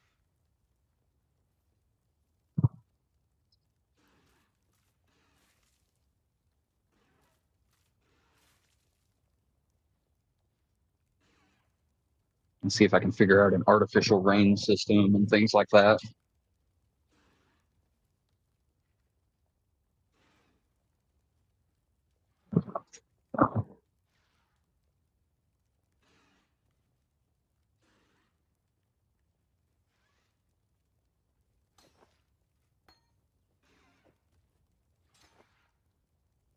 And I also think I'm going to start doing bonsai trees.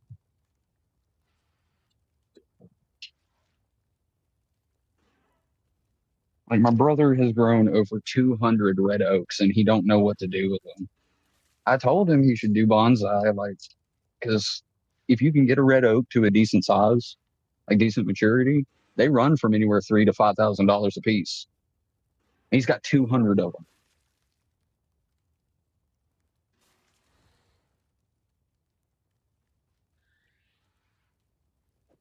I'm sitting here looking at him like, dude, you're sitting on a house, not even realizing it. And it would take no effort at all to keep all 200 of them. take care.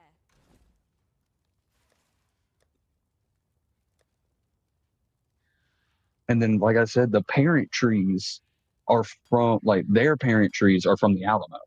So the acorns came all the way from Texas. So the 2, 3, yeah, 4 great oaks that grow in our yard, their parent trees came from the Alamo. So telling people that, they probably pay more money for it.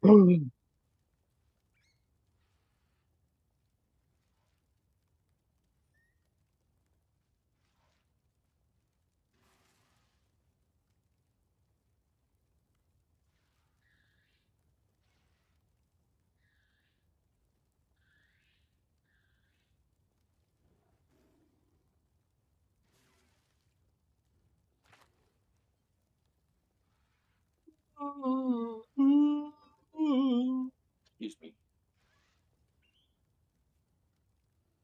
God, man. Jeez, Oh, they midnight found a already? new, or Shit. they rediscovered a species of frog in India called the galaxy frog. That's cool. It's a very beautiful frog too. So,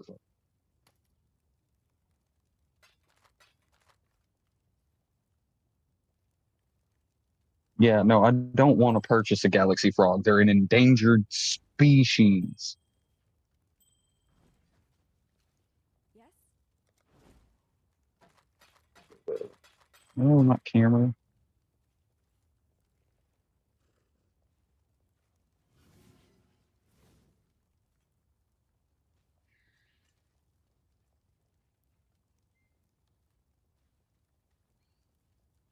There we go. I'll share my screen so you can see what it looks like.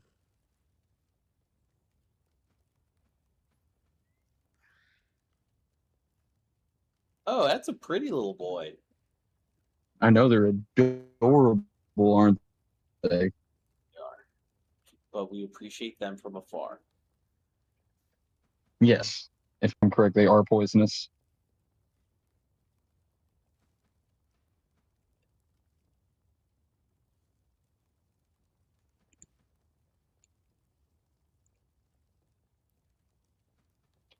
Oh, they don't have an eardrum or middle ear, and the males don't croak. They have no vocal sacs. Interesting. So I'm guessing these colors on the front, those have to be a male, like the orange. Maybe?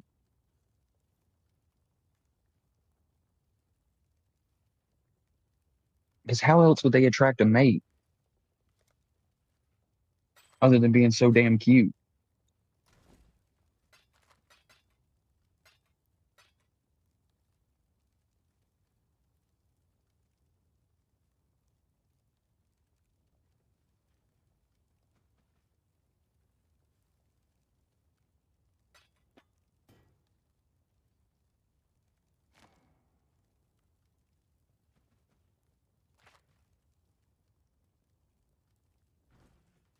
That would just make life complicated. The warden's free.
When I'm ready, and not before.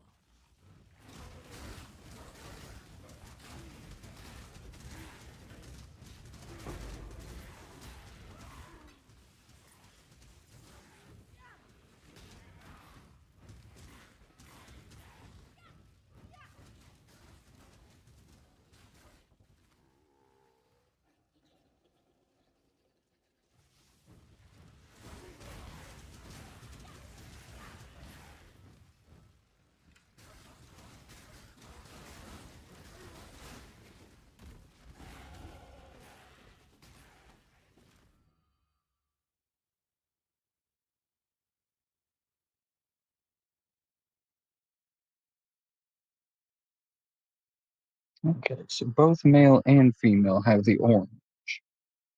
It's just size difference. Okay.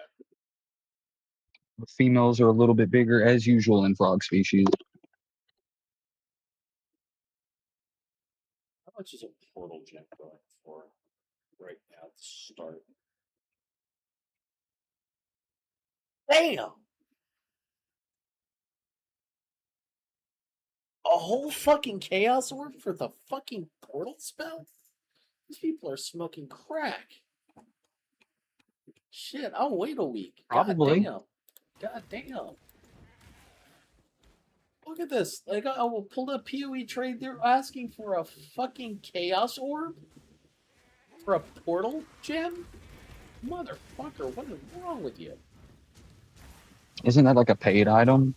No, there's no paid items. It's just a fucking Oh. rare. It's just like, to be fair, we are like, what, 8 hours into the fucking new league?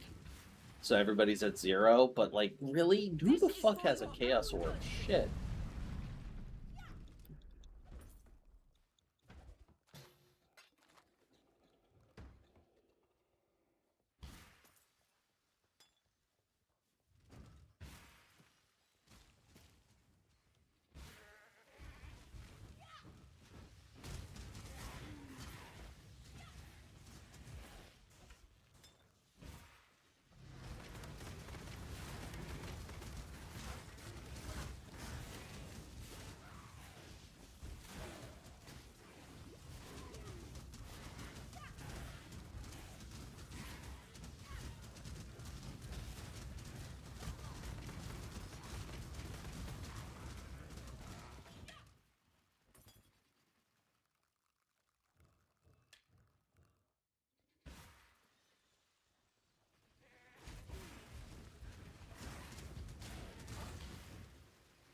When I'm ready, and not before.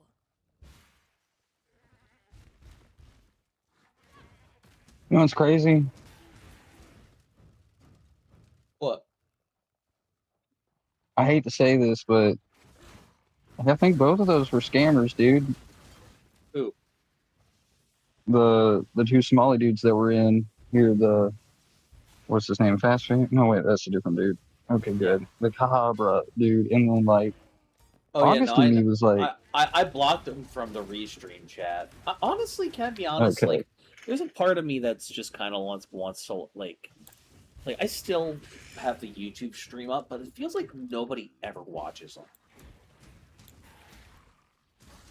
like on YouTube, Yeah, other than you. except for me. Yeah. Like, I sometimes wonder if it's even worth like multi-streaming at this point. I mean, I'll do it. I mean, it'd probably save you on RAM. No, I use Restream. I use free Restream, so it's not even an issue. It costs me nothing. Oh, okay.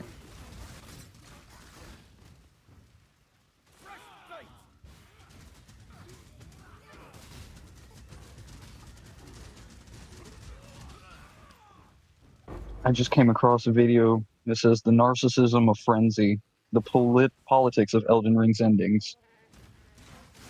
Send that to me. That sounds interesting. I shall. It's either that sounds either like it's really smart or like fucking out of their damn mind. Yeah, like just recently, I've been seeing. Here we go. What's this dude? Dr. Skipper been talking mad shit about the legendary Godzilla, like, you know, because I'm in the Godzilla fandom. Yeah. And this dude just be talking mad out his ass. And the entire Godzilla community, like, of content creators were ripping this dude apart for months. Was he?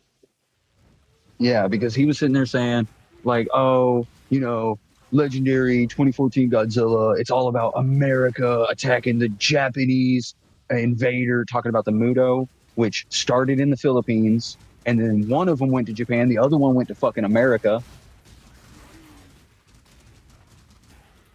Like, this dude is trying to make it so fucking political about a Monster Bash movie, dude.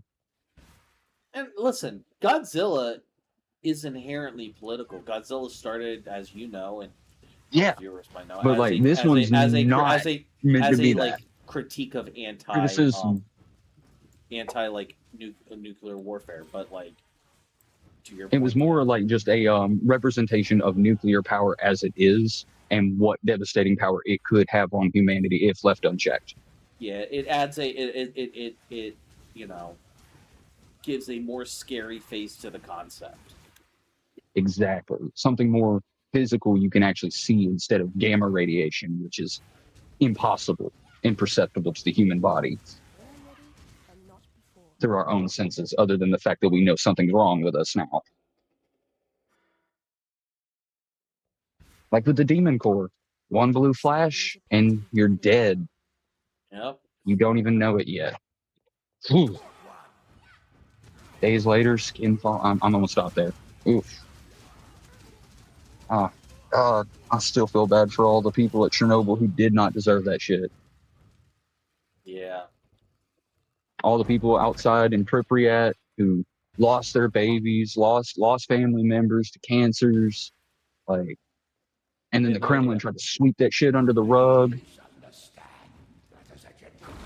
because we can't make the Union look weak. Think of Stalin. Fuck them. Fuck the Kremlin, dude. And that's how you die properly, sailor boy.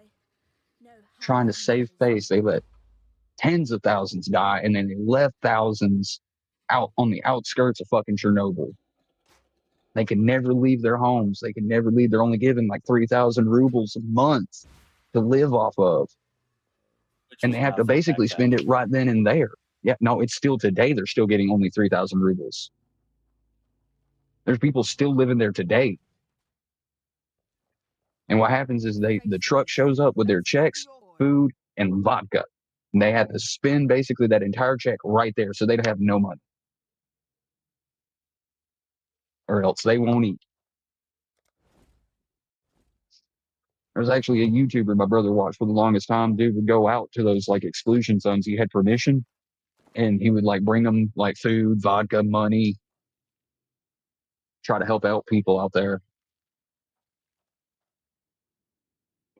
Because other than the bare minimum, the Russian government abandoned them.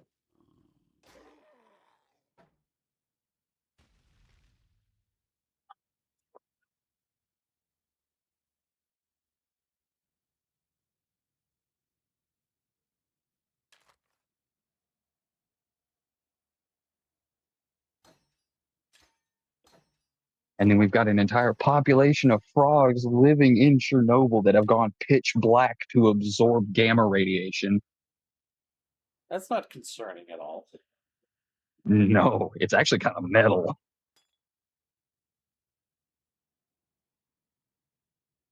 The dogs have adapted darker fur and darker skin to absorb it. Like every animal that is living in the exclusion zone has adapted to the point where they just can live in the gamma radiation and not worry about it. Yeah. That's oh dear. That was generations of animals Come on, then. to get to that point. This wasn't like an overnight thing. No, of course not. Like this is just now starting to show up.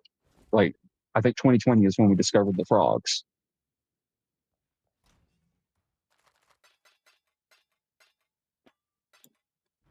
And they were in the cooling tanks.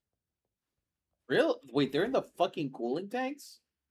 That's how much, like, they don't care about the radiation. They found the frogs in the cooling tanks. That's what shocked the scientists the most, is that they were living in the old cooling tanks where it was still like 10,000, 100,000 rotogen. They don't care.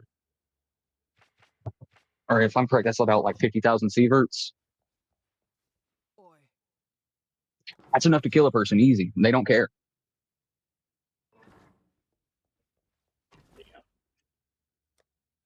Like, we have produced super frogs.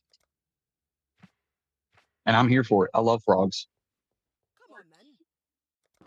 And they stayed the same size. Like, they didn't get bigger. They didn't get smaller. They stayed the same exact size. They just turned completely black. Here we go. Because melanin is the, like, only pigmentation. Like, dark skin absorbs all radiation. Just about.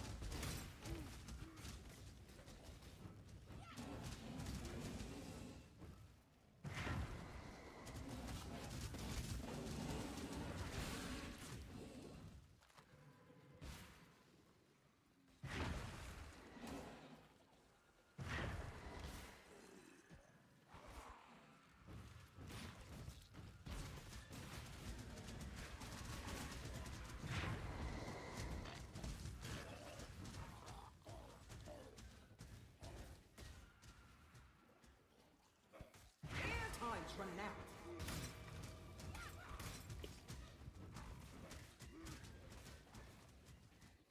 Oh, yeah. Did I ever tell you that my mom has a 7.5 foot tall monster of a dog?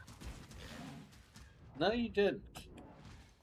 She has a Irish wolfhound, and he ain't Oh, even okay. fully grown yet. Okay, yeah, no, you told me actually. Yeah, big old boy. Yeah, he tried to bite me once. I said, "No, you're gonna find out what a frontal lobe is good for in opposable thumbs." Let me guess, your mom ain't trained the fucker properly at all, is she? Well, actually, she is doing pretty good. He just didn't know me.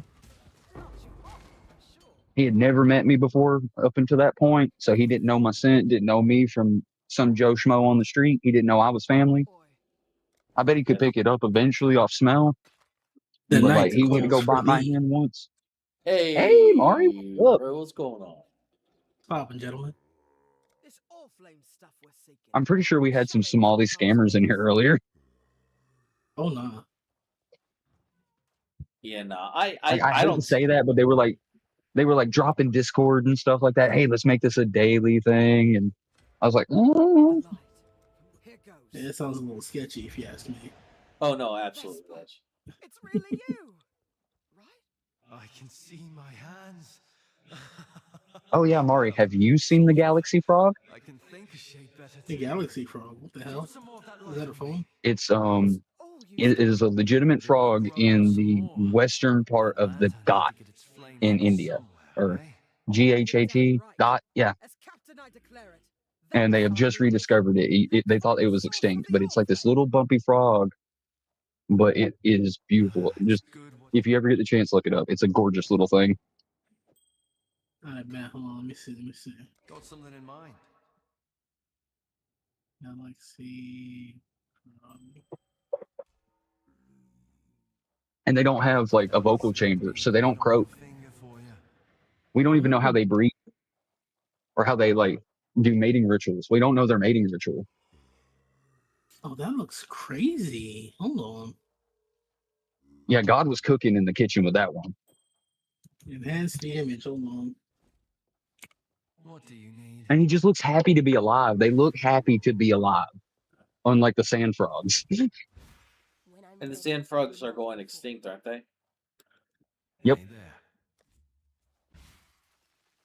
The little, Yeah, that Just like looks all beautiful, actually. frogs, natural habitat destruction in the pet trade is killing them.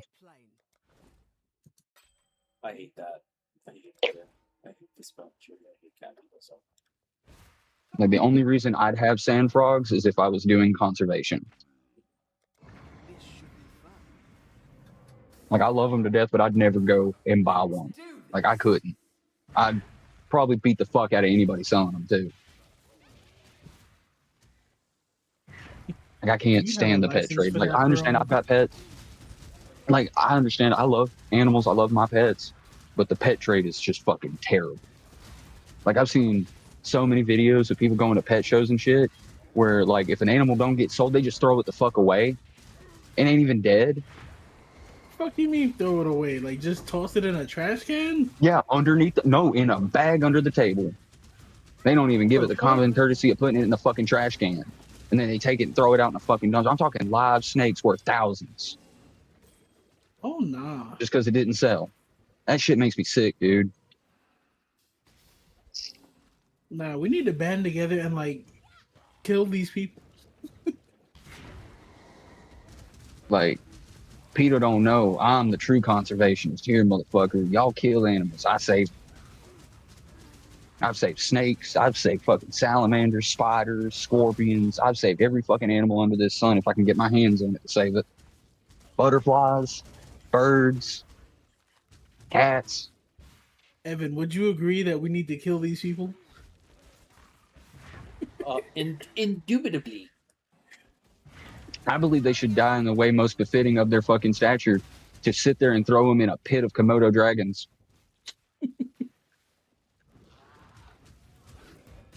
Or better yet, drop them on Komodo Island. They ain't going far.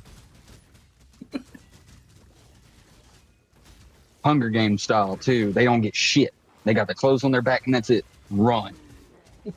Figure it out. Because if one don't get you on land, there are plenty of them up in the trees, like the young ones that'll fall on you and bite the fuck out of you without you even realizing it. And their venom is an anticoagulant, so they bite you once, you're gonna bleed the fuck out, and then they're just gonna find you later and eat you. I'll start with the stomach too. Ooh, get in them guts. Yep, soft tissue. They like the fats. They like, just like bears. The only good news is more than likely you might be dead because you might bleed out. It'll take a minute for it to catch up to you. But don't get in no water. That'd be the last thing you fucking do. They swim, and on top of that, that water's muddy, so you gonna get an infection. The swamp. Bruh, like, I love me a Komodo dragon, but that is, again, one reptile you do not fuck with. And I had a buddy who was from Florida, and he used to know a guy who owned 3 of them in his yard. He had to have like 10-foot fences just to keep them in. 3 of them things? 3 of Yeah. them things. Oh my god. They were guard dogs. I fuck with DPYGO, man. He's my favorite Yugi tuber.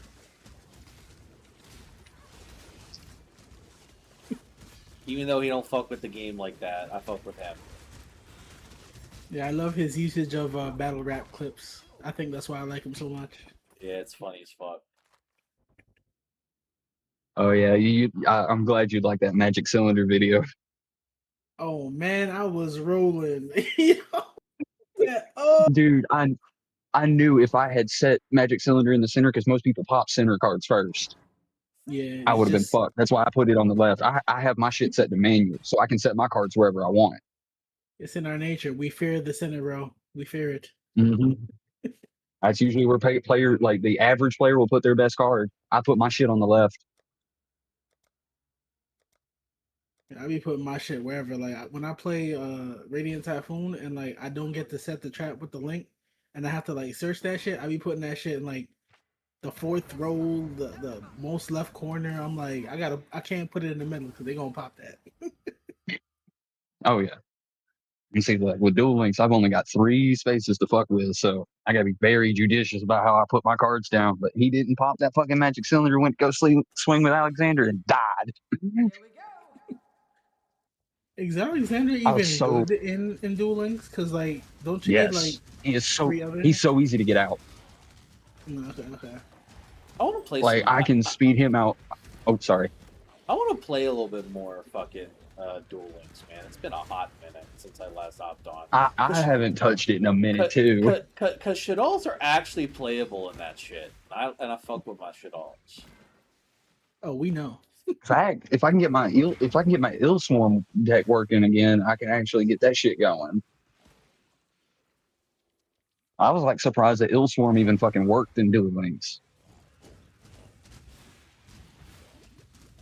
I'm just glad my phone can't run Duel Links. Otherwise, I'd have a second Yu-Gi-Oh addiction, and I don't need that in my life. You don't need that. Damn, how You gotta is your pick phone? one. How the fuck is your phone able to run Master Duel but not Duel Links? My phone can't run Master Duel either. I use my Switch when I'm not home. Ah.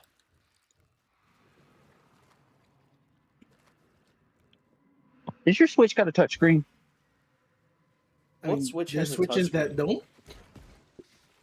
Oh wait, Yeah, that's right. I remember Chara saying They something. all have touchscreens. Chara was That's right, saying I just something. never fucking No, use like it. Chara says his didn't. Or maybe the capacitors in the screen Or are he's- broken. I don't know. Because like I was sitting there like I could have sworn mine had a touchscreen. I went and grabbed it, charged it up a little bit, opened the home screen, and touched where the home screen button is, like on the screen, and it opened right up. I was like, "It's got a touchscreen." I'm like, "What the fuck is Chara talking about?" You got a I love you, bootleg Char, but- Switch. Yeah, where'd you get your Switch, bro? That boy got a glitch. That's what he got.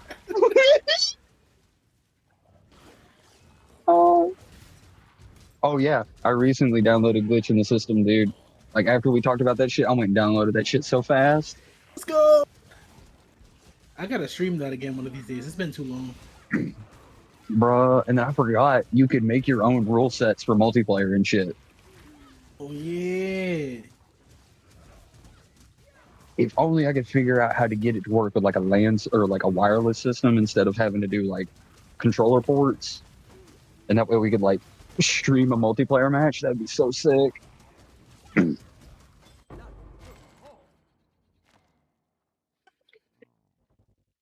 And I noticed on Steam you had Budokai Tenkaichi 2. How did you get that?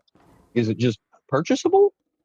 Oh no, so all of my emulated games, I run them through this program called EmuDeck. So it basically like sets up all my emulated games in Steam.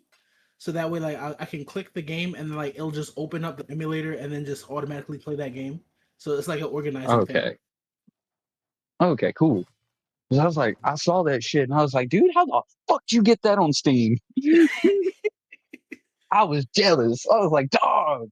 Me and my buddy used to play that all the time back in the day.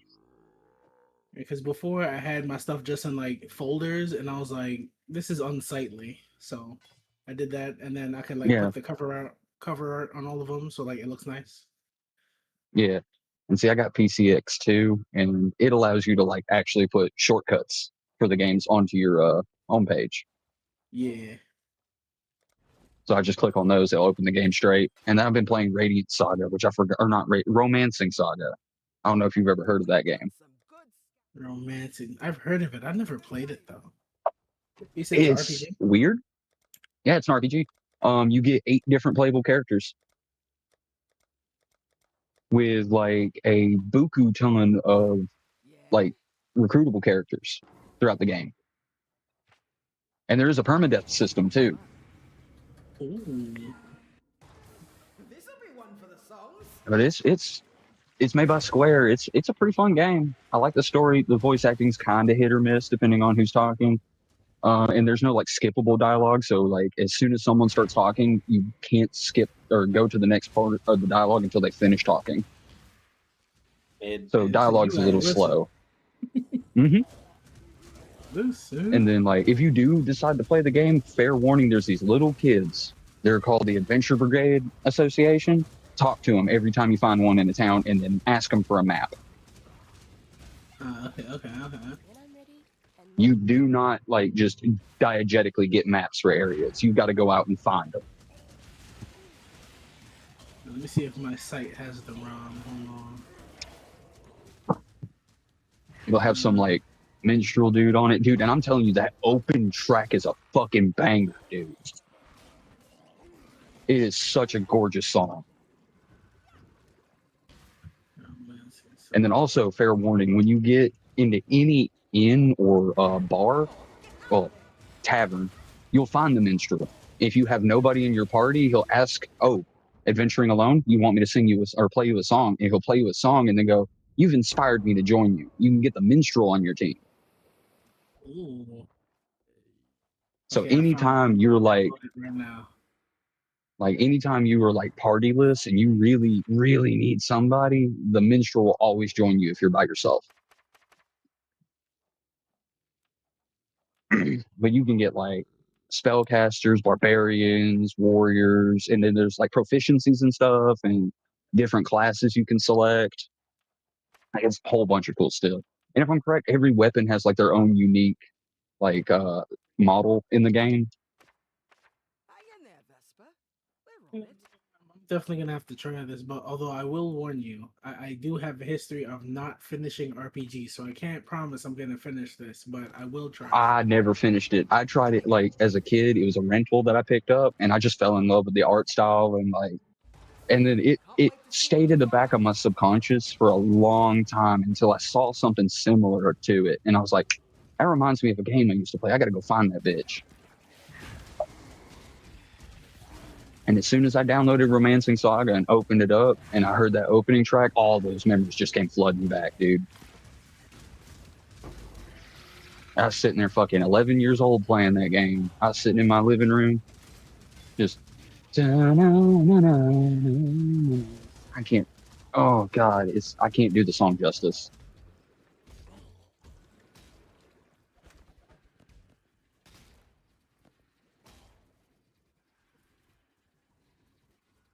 And then I got Star Wars Force Unleashed. Had to have that.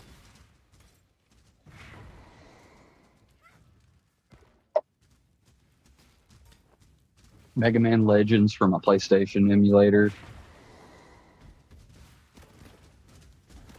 And like I would use RetroArch, but it has some kind of like audio issues I cannot seem to fix. Everything I've done, I've changed bit refresh rates, I've changed everything to try and get it to work. It's constantly popping and clicking in my ears and I can't take it. I hate RetroArch. Like, I hate that shit. I can't stand. Now I use it on my phone. On my phone, it's great. For like PSP emulation, it's great. But on anything else, it's garbage. You might as well get like PPS or PPSSPP, which I also use. Like I got the gold edition of that on my phone. Like, I just wish RetroArch worked better, so like I could have like my emulator centralized and shit. Yeah. And then the one you get off Steam sucks ass. It's never updated. It's not up to date. It's, you know, just. When I'm ready, I need to I should maybe. And I think it's all. I should reset up. I think my it's also. box. Oh, sorry. And I've been trying to get bottles to work when wine won't. Yeah, I know. The downside is that you're dealing with Linux, but I'll get with like. Yeah. I've also learned that they don't make HDMI converter captures for Linux. They don't. You have to go find a alt converter, which is more expensive. Yep. But I will, because I want to stream PlayStation games, because I got Parasite Eve, dude. I want to stream that so bad. I've already got an HDMI to AV converter. Shout out to Aya Brea for real. That's homegirl. You see, that's like strong female characters, dude. Like late 90s, early 90s, we were getting a lot of strong female characters. We got Lara Croft, Aya Brea, dude. Oh, God. That take no shit attitude. I love it. And then I think it's wild that they took, like, this was legitimate science at the time, too. And it still is, the mitochondrial theory. And they just spun it into a horror book. Book got turned into a movie. And then Squaresoft was like, what if we made a sequel? But as a game?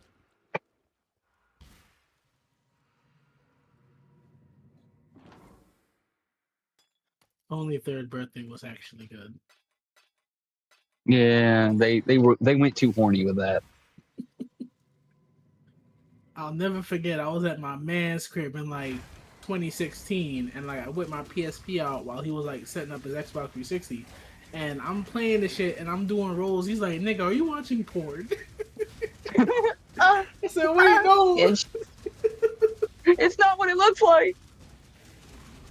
Nigga, And it doesn't like, help that as she takes damage, her clothes come off. Yeah, Like they were too horny when they made that shit. regress the whole character. I said, "Nah, this can't be." Like we had a strong, independent, beautiful blonde woman who was kicking ass. We can't have this no more. And like she had her aliens moment in Parasite Eve 2, like where she's basically badass Ripley who don't take no fucking shit no more. Oh, I miss my PSP. like I do too. I do too. Personal computer in my freaking pocket, dude. That shit was insane. Before cell phone, like major iPhones and smartphones. Like, dude, we had computers in our pockets.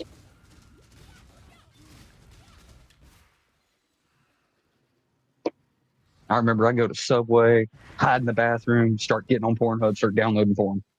You feel me? Like I was in Target doing that. For real? On the Target Wi-Fi. I'm like, let me download some fucking what's her name? Fuck that, Angela White. Yeah, Angela White. I'm like, Man. what's her fucking name? Oh, Angela White's wild to me because if I'm correct, she only ever fucked white dudes, didn't she?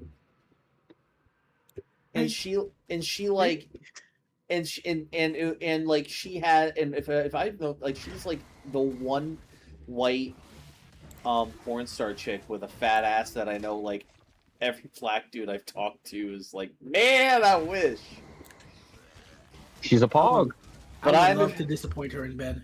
But I understand. But I understand y'all's like feeling that because I'm a gigantic fan of Cherokee DS, and she's only done like 2 scenes with a white dude, and it makes me so sad. See, what's funny is I was a Dakota Sky guy. until she died. R.I.P. Rest in peace, girl. Shout If I'm out correct, to she was August murdered. Amy's, bro. I was big into August Amy's. Like her lesbian scenes. Oh my god, turned me out. But you know she ain't want to be here no more. So R.I.P. to her. And then who am I thinking of? Dylan Harper. Ooh. Her early babysitter stuff. Ooh. Ooh. There's one in particular, the mom and dad comes home and takes her. I'm like, oh!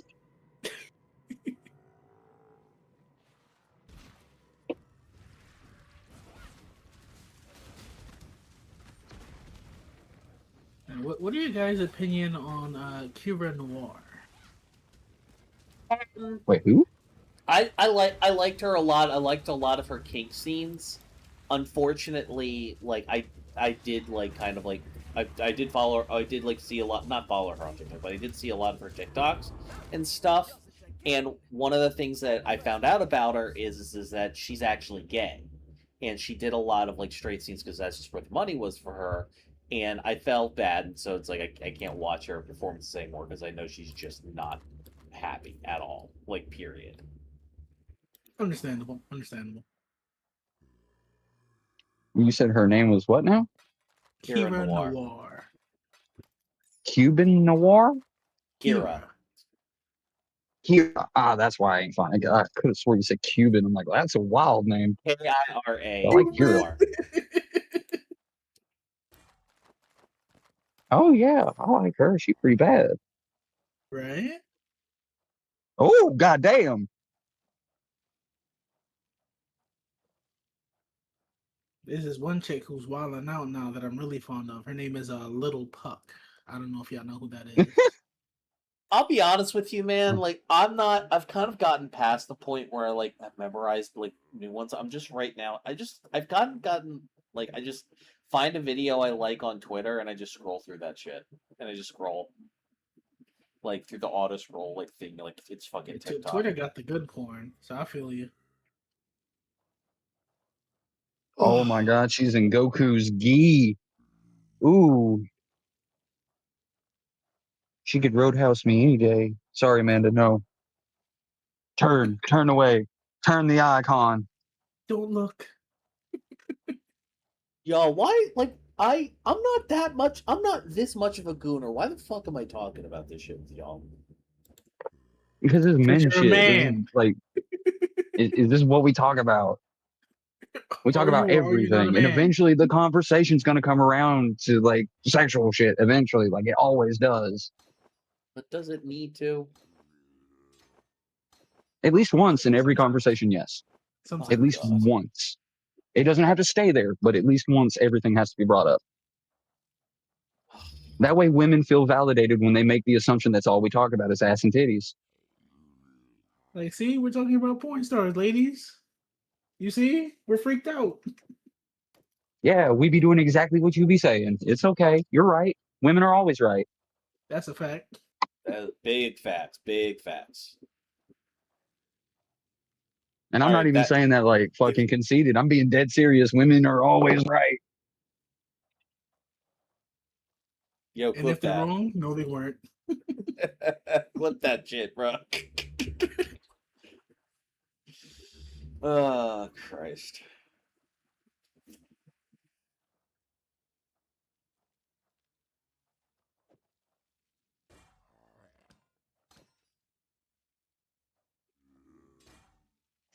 Fuck that, put my phone.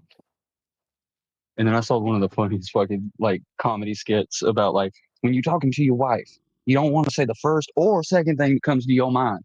This is what my daddy told me. You want to say the third thing.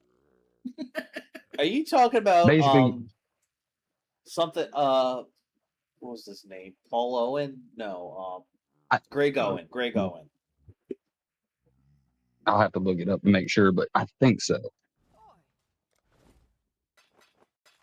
But yeah, that shit was so funny because he's dead on, dude. The first thing you want to say probably gonna piss her off. The second thing you want to say probably gonna piss her off. Third thing you gonna say gonna keep things straight. because you have to think about it. Men want to say something very specific, and we don't sit there and think about what we say to be considerate to a woman's like mental understanding. Dude, the amount of times back when I was in Meadow, I had to fucking like sit and Hey think there. for minutes and minutes and hours on end about what the fuck I was gonna That'll blow a say to film. her. Smells. Yeah, that's how I was with Leslie, dude. She was like, we don't talk. It's like, I can't talk to you because I have to sit down and like write a dissertation in my head of what I've got to say to you so I don't piss you off and cause you to try and stab me. Yeah, I just don't want shit to be stressful.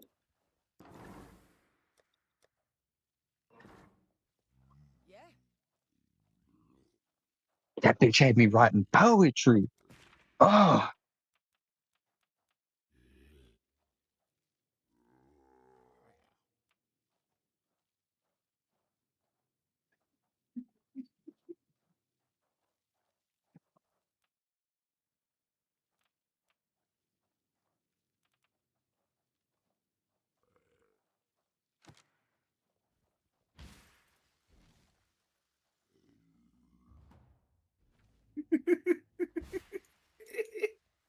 I just what are want you to say, giggling about over there?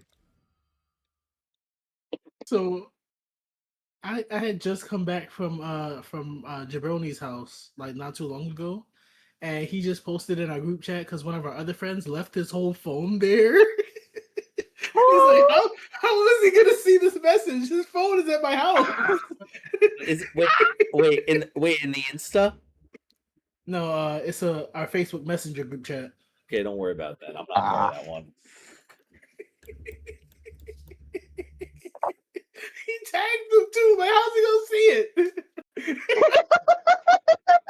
it? You Brody, quit hitting the bowl for 5 seconds. I think he's preemptively tagging him so he can think about it later.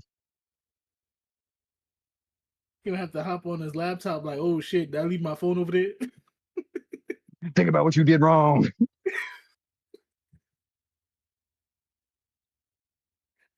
I'm fucking weak.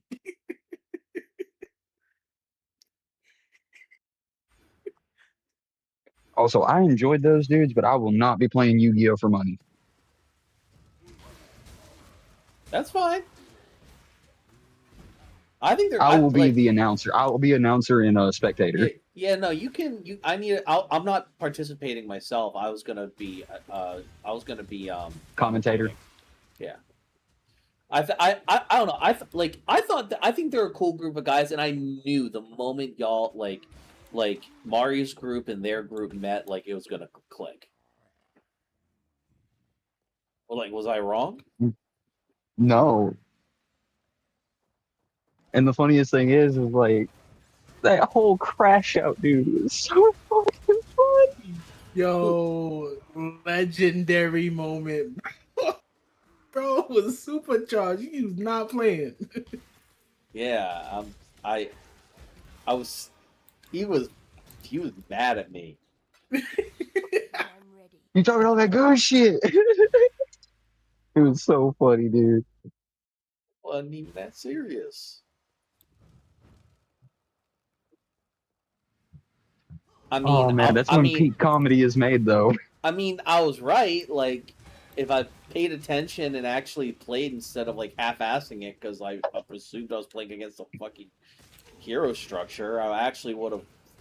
I was right. I said I will fight you again next time, and I will 2-0 you. Same deck. I don't gotta change shit. I just gotta change how I was playing. The deck is fine. I wasn't. Yeah, that's the one thing I did notice. Yeah, you were kind of off your game a little bit, but like I think it's also extremely funny that Ace said that first game is how y'all figure each other out. After that, it's going to get real. And I was like, oh my god, he doesn't know. The foresight on this man was insane. A summoner has reconnected. Oh god, hey Chara, what's up? Oh, I like that. That is cool, Chara. What? I was like, A summoner has reconnected, dude. That sounded so fucking cool. Yeah, it's Alright. League. We haven't seen you in many a moon, my friend. How are you? They saw me last night. I terrorized Mari. Yeah, you left, and a little bit after that, and Chara joined. Nice. And then I terrorized Mari. What'd you think of the new crew Like of a good folks? 30 minutes just made my life hell. I appreciate that. Evan, it's your turn. Now I'm playing Path of Exile. And turned my name to Prince of Fairies and shit. The new league came out, and people are actually watching, so I'm very happy. Oh, you're streaming right now? Yeah, been stream. Why do you think I'm in the live channel? If I'd be in Hangout otherwise. You can't say that. Yeah, I don't know if you can say that. I didn't even hear anything. Yeah, I know you do that bit a lot, Chara, but it'd be a little bit much. What the fuck is the exit? Oh, you're on the wrong Path of Exile. I'm on PoE 1. They changed it so you can slot whatever you want into into gear now. You don't have to. It doesn't have to match color. Tara, roast this man for buying me PoE 2 and then swapping back to PoE 1.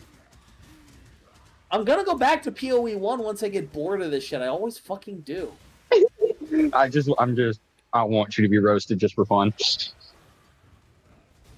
I love you to death, brother. It's not a big thing. How do I roast you? Wait a minute. By the way, the game I'm streaming right now, Mario, was the one I told you that like you should pick up if you like Diablo. Don't do it, Mari. Serious? No, dude, it's fun. It's fine. Shut up, Chara. It's not that Feed big. your inner loot goblin. Nah, I might do it for real. Because it looks cool. Mari, don't do it. Feed your inner loot goblin. He'll abuse you. I'm not gonna abuse. It's not a PvP game. He'll abuse you. Oh, like he was abusing me last night? Hey, yes. Pause. You know what? I just took the belt off. Come on, hop on. Me? Hey, you. Chara, what'd you think of the new folks I brought in? What new folks? I didn't see any of them. All I saw was the fucking clip. Talk shit, get hit. Yeah, he didn't get a chance to talk to anybody. He came in way late. That's a bummer, but I get it. I mean, to be fair, you kind of deserved your ass kicking. Yeah, I was not on my A game. He was playing very poorly in that second and third game. I was very much like not playing optimally. My friend I was being lazy because I didn't think I had to play optimal because I was playing against a fucking structure deck, and you know what? That's talk shit. You underestimated your opponent. You underestimated your opponent. I did, and I. So like, why are we looking at a frog? Yep. I hold this. I take this L. I'll hold on to it. It's mine. But like I said, next time I'm gonna come correct, and I'm gonna beat his ass 2-0. We all gonna be there for it. When you originally said that, like I have it on footage, so like if he whoops your ass again, I am gonna like bring that clip back up. I just want you to know that. I know. And then I'm gonna take that clip and the clip of him getting his ass kicked again. I'm gonna edit them together. And he's gonna upload it to my YouTube channel because he has upload ability. Yep. I'm gonna have it like a grayscale fucking flashback. I'm gonna win 2-0. I don't think he'll get swept, but like I hope he puts up a good fight. It'll be a great show. Let me invite you to the room. Because like I was talking good shit. Because I was sitting there like, oh, Mitsurugi's got this. The fucking Mitzi and fucking to be together. fair, the Mitsurugi did have it. The problem was that that third turn, all I could do was go into the Fiendsmith shit, and it was not enough. Nope.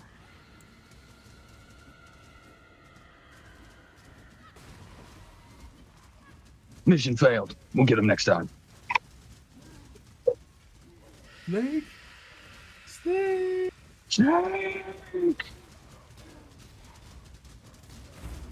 Dude, that scene from Metal Gear Solid 2 that I always see of the dude grabbing fucking Liquid Snake by the balls. Oh no, you mean Raiden? He grabbed Raiden and he was like, oh. Yeah, Raiden. He's like, you're a man. He's like, what are you doing? All right, Evan, you get to watch me do this. No, that's the thing. Isn't the dude like that guy's gay lover that he knocked out, and that's why he's checking his testicles, because he knows the shape of his lover's testicles. Huh. I don't even remember why he grabbed him, bro. Mario, Like, it's I been feel so like there's an long since I issue. played MGS2. You said what, Char? I feel like there's an issue here. Table fucked up. The curse of table 2. Why is it always table 2? I like being in the middle. No matter what room it is, table 2 is forever cursed. Well, this gives me another shot at getting a fucking coin toss. You see, it all worked out. I also love how Yeah, Jabroni thought Zombie World was going to stop me from doing anything last night. Okay, just to fuck with Jabroni, should I make a zombie deck? You should. Yeah. Mm-hmm. You and I When gotta made the sit zombie down. deck, he got mad at me.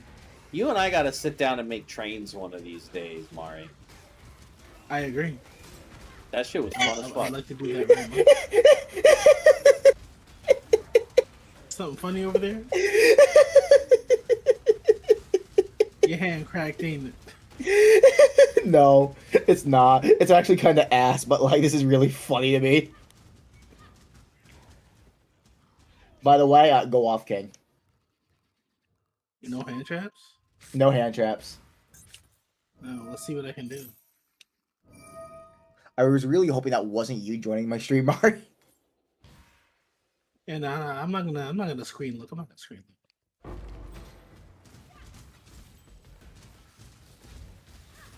Whatever your hand is, I want it to be a surprise. Oh, you'll be surprised. Oh dear. And if you make a guess, I might confirm it. It's up to you. Oh, you're a Nah. bad person, I also hate that. Chara. You're gonna see it when Yeah. it Also, I happens. hate every time I duel Jabroni, he somehow has an imperm in hand, like turn 1.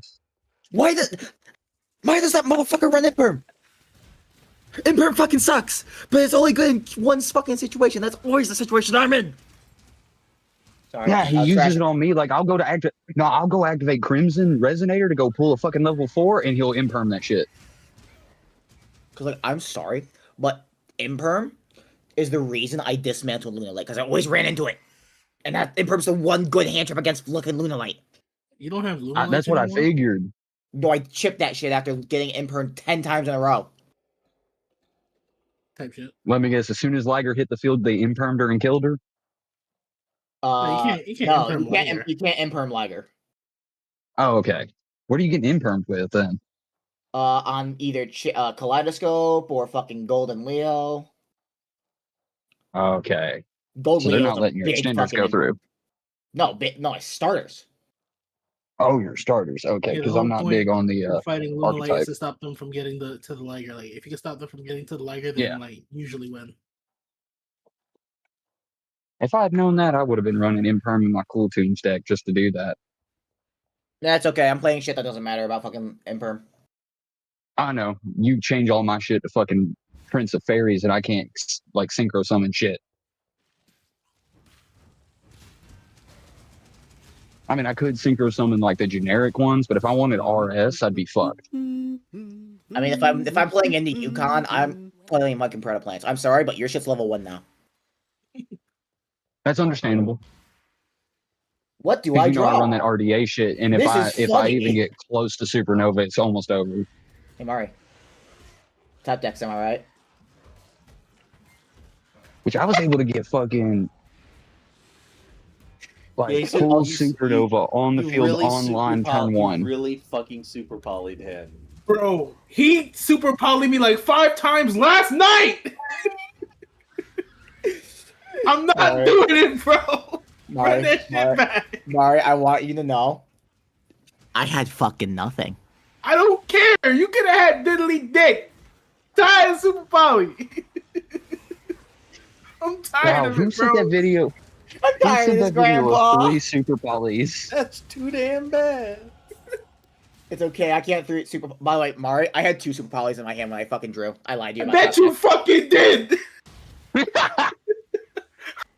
You did, motherfucker. All right, so let's get this going. Now I got no hand traps. I'm going to lose. Please, Speed. I need this. Why are you laughing, dog? That's super disrespectful.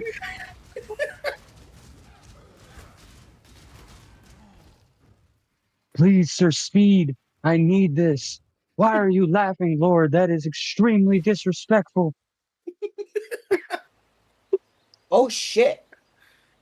I would have Mars, you made want a something good really court jester. interesting? On God, I would have made a great court jester. You know what's really interesting, Mari? What's interesting? I can use this. Uh-huh. I am Nina, a beast hunter. You and me, the road. What's your attack points again? No. So, you know what I get to dump now? I'm gonna dump some bullshit, ain't you? I thought you were a fool for seeking out Mervale. Ah, my favorite fairy tale, genocide.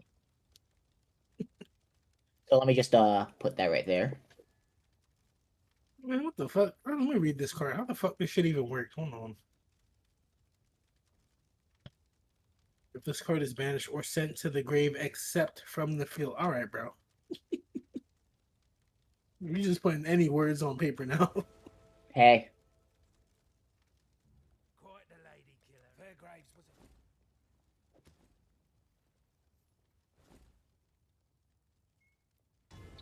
a... Ooh, I never thought of that. Let me go. Let me just dump those real quick. Yeah, brothers, dumping that real quick. Yeah, I just dumped that. Special this. Activate this. Add this. Activate that. Grab this little lady. Activate this. Evan, you should play this deck. This deck's a lot of fucking fun. Which one is it? The Fairy Tale Magistus one? Yeah? Yeah. He's having a blast, can't you tell? Yeah. Hey, alright, Mario, look who's Oh, the one of snow. I love being able to search snow whenever the fuck I want. Hello. Remember when you had to just open with that shit? Right? Bad days.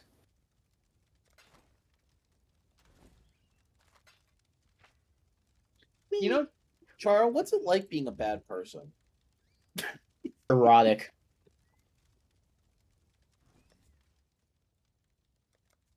Monk. Oh. God damn. What am I gonna do? I was only supposed to stream for like an hour and then go to bed. What the fuck? Darren Shan, you disturbed motherfucker. Man, what do I even do? Cirque du Freak was fucking in goofy. This is his work. This is his darker series. I'll read an excerpt, and it's not super bad. Which one is that? Inside the Room. It's the Demonata series. Ah, Hey, did you guys know that Luna's not once per turn? yeah, I did. So anyways, that's a Inside the Prince of Room. Fairies now. Inside the Room. Somebody And gets is no longer a Brody. machine. You turned. I mean, I have to do it now since I have the availability to. Hey, look, I opened the Super Poly. Bro, what the fuck? Life complicated. That shit is at 2. How do you have it every game? Don't you remember the key card system from that one Yu-Gi-Oh game? Oh my, I'm switching my deck. Hold on. No, you're good. I'm done. I'm being summoned for Valorant now. You're free of me. The demon is gone. I am free now. Jesus Master has Christ, given my Dobby friend a is gun. Dobby is free. Alright, have a good one. God damn Go it, fuck Charo. yourself. Literally. Okay, now I can read this. He's such a dickhead. I love him, but he's a dickhead. He's out. Inside the room, somebody giggles. Low, He is throaty, indeed. sadistic. Not mom, not dad, or Gret.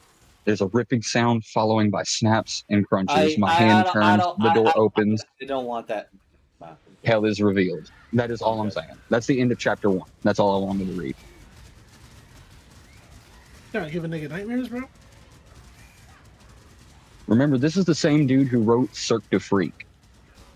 Which is like had such a wild fucking ending. It was good for kids horror, but then he started writing like young adult horror, and he leaned really hard into like body horror and like graphic depictions of like dismemberment. Well, everybody's got their niche. Yeah, and it's like my buddy was reading it. He's like, I think you'd really like this book. He handed me the first one. I read it. I was hooked. I bet you were. I bet you were. Yeah, fuck it, I'm about to go to bed too. I'm gonna catch y'all on the flip flop. Have a good night. I'll see you Sunday. See you Sunday. bro. I'm gonna try and be there Sunday just because I work 10 hours that day. Oh, and by the way, Chara, if you can hear my voice, I hate you, homie. Let's die.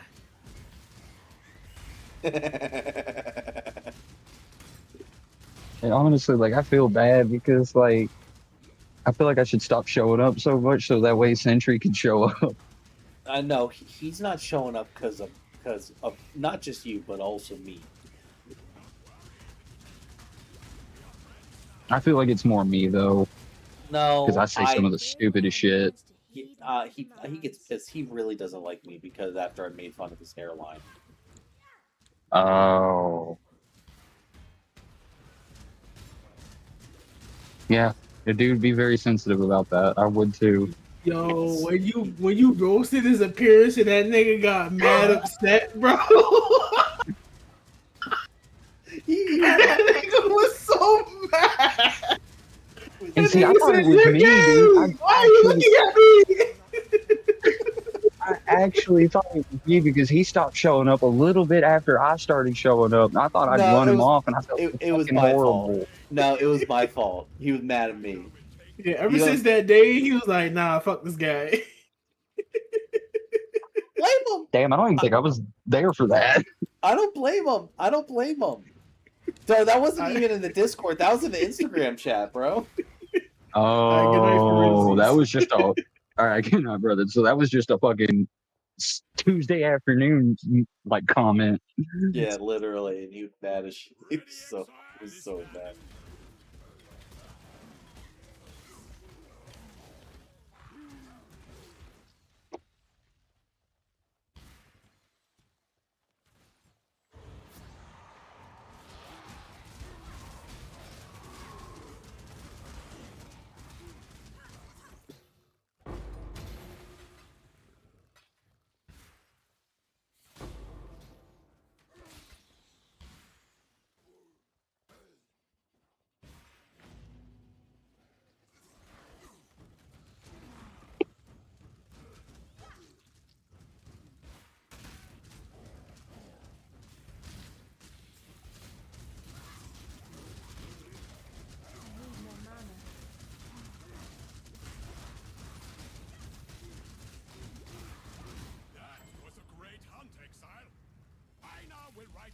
It will surprise you to learn that I am not popular. The others here are ignorant.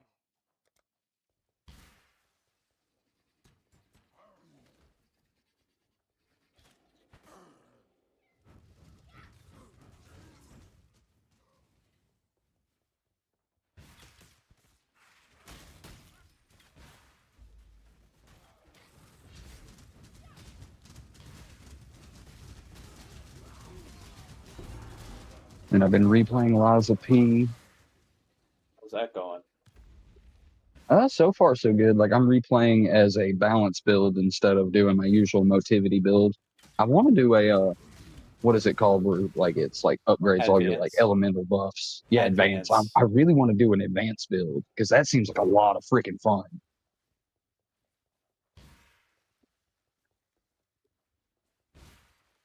But I think I'm also on my motivity specifically. I'm at 50 motivity, I think. And I'm on New Game Plus. And I'm at I just killed what's her face, the screamy bitch that has the cleaver that comes up and smacks the crap out of you before you go to the Alchemist Island.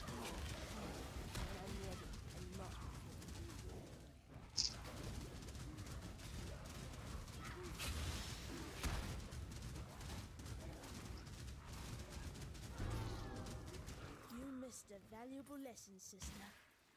Never let the power go to your head.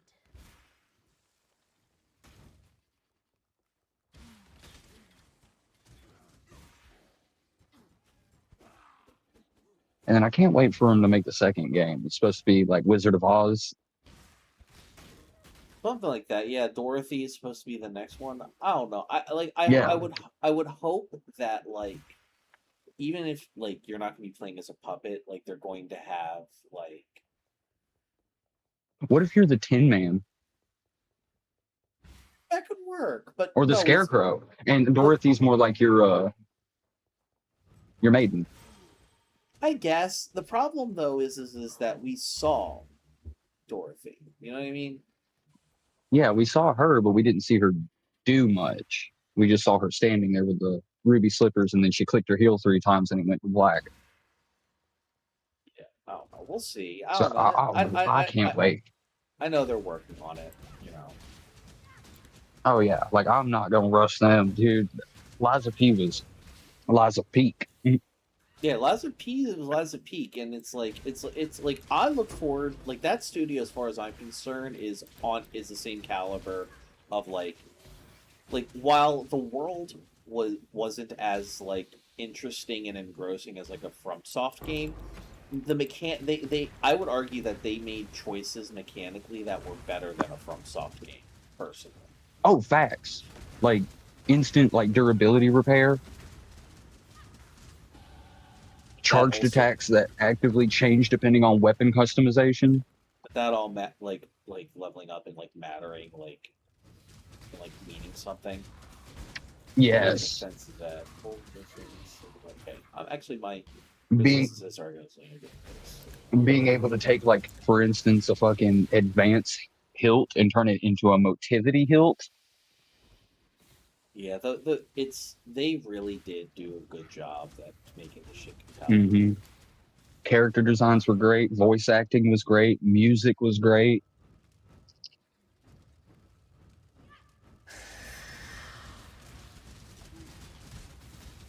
They had an entire album shelf of songs inside of a game.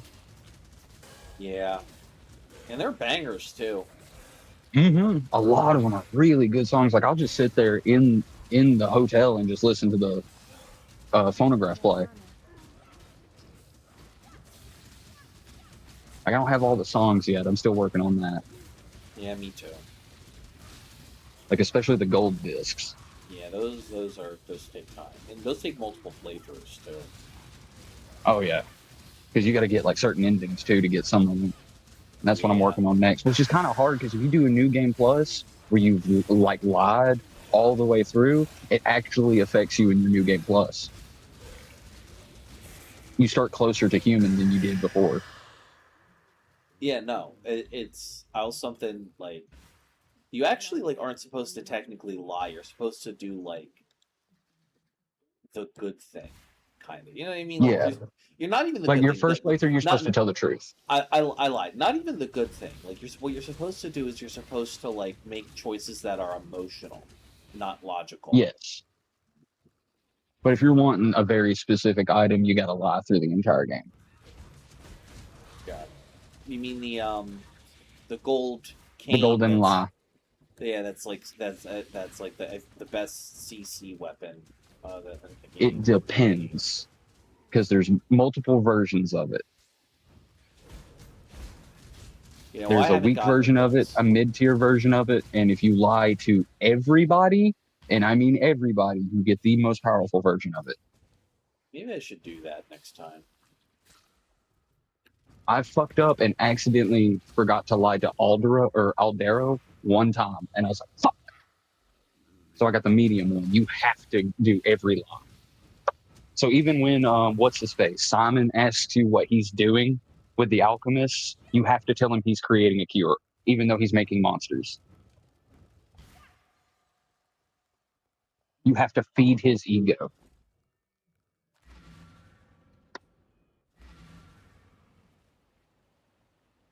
Which I think is a nice little touch. You have to stroke this man's ego just to fucking get a special weapon. That would just make life complicated.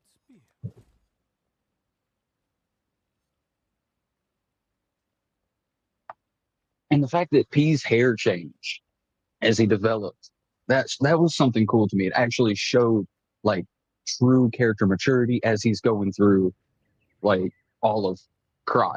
Like it's so cool. And then if you get one of the other endings, you get gray hair. Yeah, that's the best ending. That means Yep, that's the one I got. That means that like you have fully become human. Yep. And also, if I'm correct, I set the blue fairy free. Yeah, that's the good thing, the correct thing to do. Don't y'all both like become like a gestalt being though? Like she like technically gets absorbed into you, and that's why your hair turns white. No, your hair turns white if you play your cards right. If you do it the way you're supposed to, your hair turns white before you even see her. Okay. I think. Because like even like the black cat, like I gave him gold coin fruit because I like them. Like yeah, they were trying to screw me over every now and then, but they're cool people. Now the Black Rabbit Brotherhood can eat my whole dick. Yeah, they can eat shit and die. And what's funny is like there have been times where I was playing the first boss fight of them, I would actually kill one of the siblings. Like I'd completely deplete their HP, so they would not come back into the fight. Yeah, you gotta be, once you kill two of them, you gotta be really quick to get the third one down before Big Brother comes in and beats the shit out of you. Like I love him. I hate the rest of them. They're so fucking annoying. That quiet one though, their big swole brother with a giant great sword. I'm like, yeah, I like fighting you. Badass.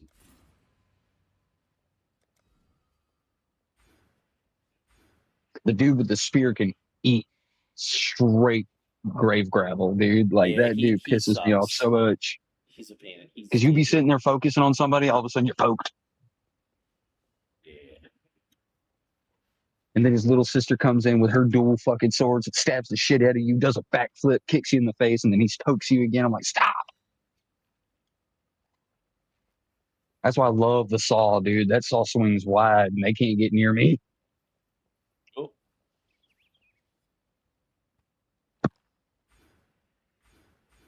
I'm about to 4v1 y'all. Catch these hands. And that's a crazy thing too, is like I played my first playthrough without any summons. I wanted to see if you could do it. Oh, you can. It depends on the boss. Sometimes if I really don't want to fucking struggle, I'll do it. And even then, I'll still fucking struggle.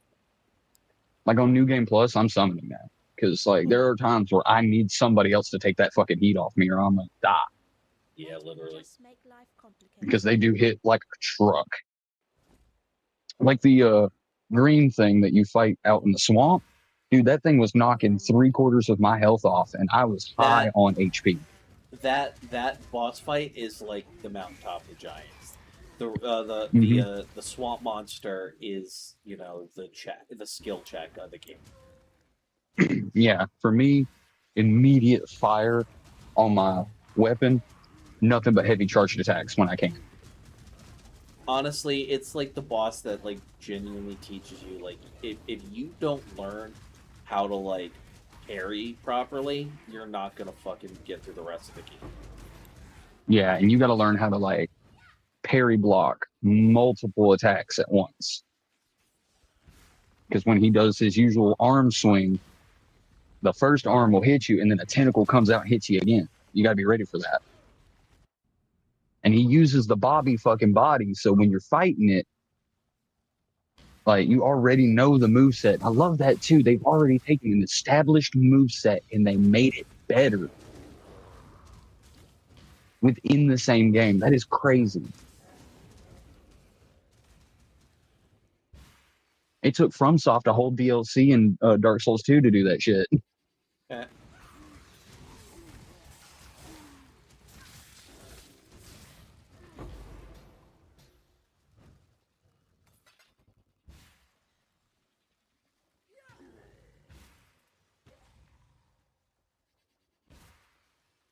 And then I'm dreading that bitch in armor to fight her on New Game Plus because I already I actually lie. I did summon for her. Because she when she hits phase 2, she's just so freaking fast, dude. Well, honestly, the speed isn't that much of an issue. You can get a good chunk of damage off of her by parrying the projectile she shoots at you at the beginning of the phase. Oh yeah, that. But when she starts teleporting and stuff, dude, I'm like, ah. Like Amanda watched me lose my mind a little bit in that boss fight. Yeah.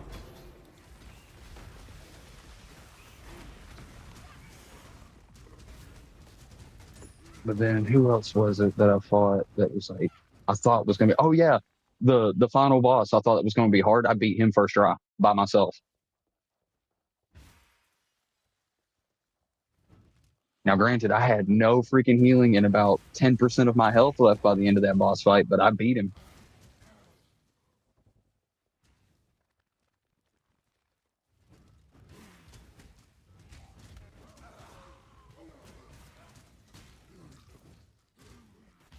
And I had watched a podcast. Now, granted, I don't like watching podcasts because most people who have podcasts are uninformed, just spitting opinion. Is that why you don't listen to mine? No, I listen to yours. I'm fucking with you. I was about to say, because you're fucking informed, dude. I wouldn't be here if you weren't. I appreciate that. You actually have the fucking head on your shoulders. Most of these motherfuckers walking around just acting like they can be like a Theo Vaughn and just talk stupid shit and think they're gonna make money. Instead of pissing people off. You know what? I think the one thing I'm kind of missing is exposure to a degree. Just getting out there. Yeah, the algorithm ain't doing its will do its thing for me sometimes, but not often. But honestly, I'm a firm believer in the longer you're consistent with it, eventually the spotlight will hit on you, and as long as you're continuously preparing to be ready for that, I'll be able to meet the moment. Yeah. And what sucks for me is there's a channel I just recently found called Mo Hates Media, and he just he talks about, the stupid parts of people's fandoms and stuff. And I understand that and respect that. You need to have that kind of lens. But because the algorithm fucks him so hard, there is a video he had out that's completely white now. It wasn't like that. The whole video is just a white screen.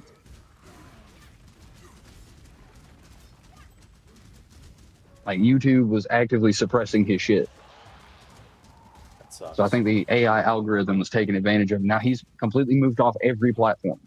He don't want to make content on platforms that are either just going to steal his shit or not pay him for making content that gets hundreds of thousands of views. So he moved his shit to Patreon, and I completely respect that. I get it. And listen, Patreon has made a lot of changes to the point where I made the decision to go back. Yeah. I post on Patreon regularly now. Every time I post a video on YouTube, it's simultaneously posted on Patreon. And if you want to watch that shit ad-free, you can. And I always make sure to post it a day ahead on Patreon, so to incentivize people hey, if you really want to support me and get a benefit out of it, you can literally just watch this shit for free. Oh yeah. Not for free. Watch this shit a day early. Ad free. A day early. Yeah. Yeah. I mean, I make it ad free, watchable by default. It becomes free to watch to the public at the same time it was released on YouTube.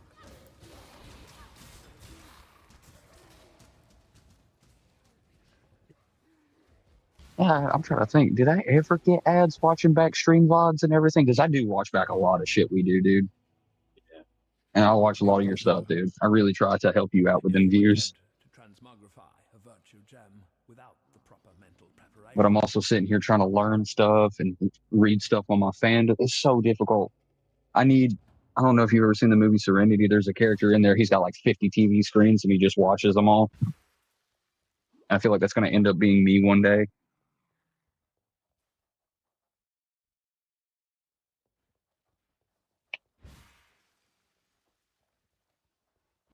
And like, I think it's also very funny that there are people out there that don't believe that you can consume multiple pieces of media and retain it. Oops, clumsy me. I mean, there's a limit. Like, Yeah, like there's when only you're, so much you can take in, but like say you're watching two different anime, you can hear one and still be watching the other and taking them both in. I mean, you can, but like your capacity, your ability to take them both in like completely is diminished significantly the more you're trying to do at the same time. It's part of the reason why when you multitask, like depending, you get worse at it with time. Yeah. And it really boils down to that left to right brain handshake.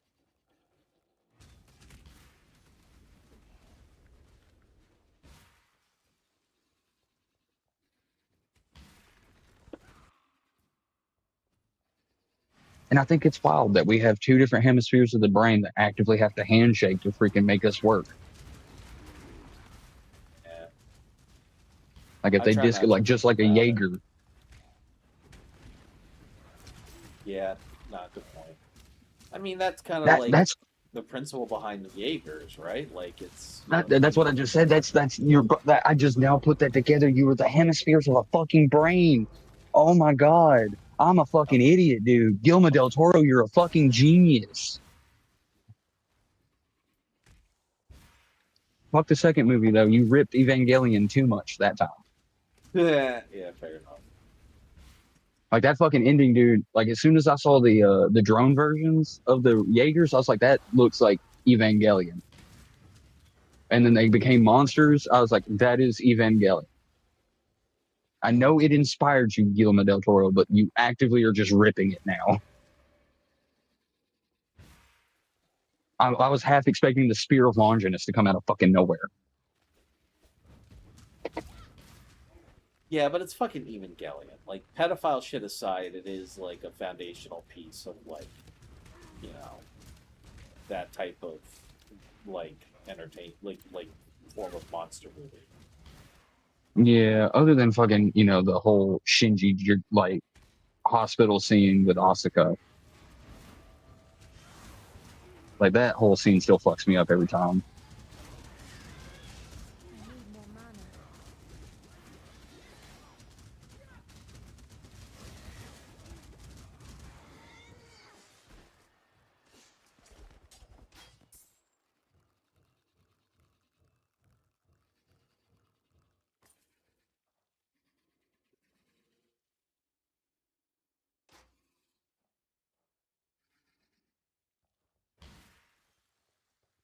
I wanna die. Alright, let's see. Crypt level 1. And I still think it's funny there are people that don't understand it. I can understand how you couldn't understand Evangelion, but it's basically upper echelons of society have figured out that like higher dimensional beings known as angels exist and were created by a divine god of some form to like seed the universe with life. And they have figured out there's an artificial way to ascend to that kind of godhood. And so they're trying to do it through the Human Instrumentality Project. And because they think being human's bad and they want to ascend to something greater. And so what happens is like, basically God finds out and starts sending angels to Earth to kill us and to keep us from doing it. And so basically the moral of the story is the rich are evil and we must kill them. Mm-hmm. The rich are evil and they want your bodies to become a Gestalt being. Elon Musk would have supported that project. Yes, he would have. He would have been creating the fucking nerve system, dude. He would have made that. And that's the crazy part, because the nerve system that they use to control the whole base is a fucking living brain. It's not a computer.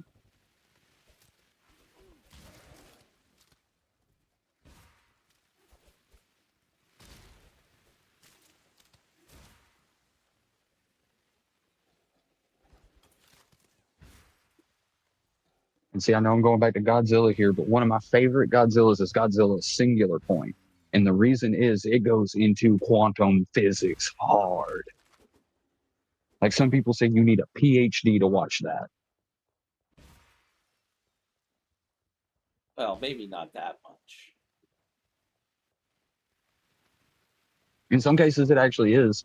Like they go into like AI sentience theory with God, I can't remember. Why can I not remember?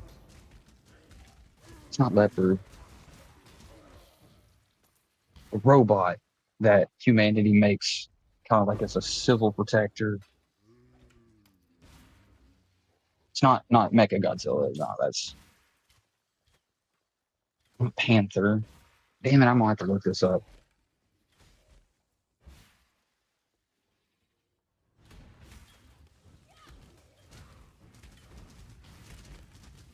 And I call myself a Godzilla fan.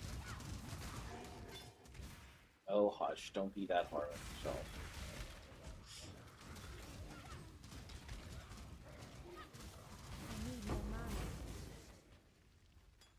Not Mecha Godzilla, a fucking Gemini.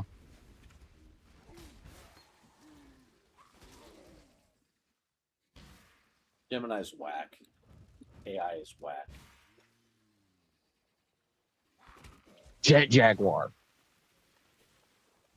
But yeah, like Jet Jaguar, like through some kind of quantum entanglement, becomes like hypersentient, almost prescient,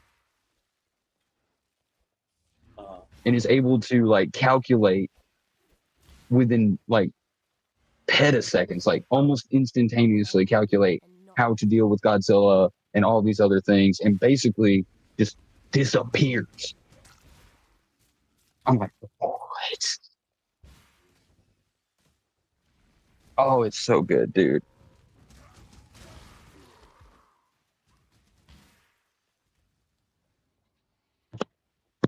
That's also why I like Shin Godzilla.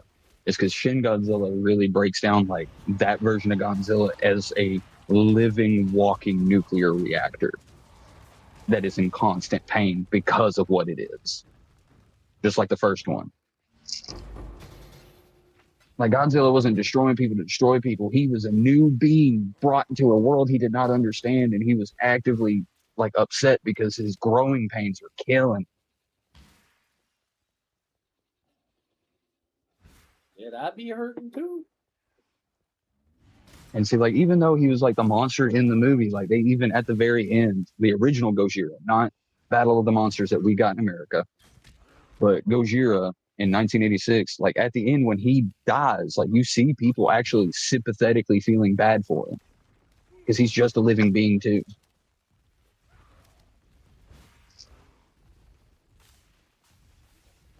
And I love that. And see, my grandmother on my stepdad's side, she had them all, including an actual VHS of the Japanese release of Gojira. So I didn't understand what they were saying, but I got to see it. But she had them all, dude. And she was the one who got me into Godzilla. And granted, a lot of the Godzilla fans out there are going to hate me, but I first watched Godzilla in 1999. That was my first Godzilla movie. I like it.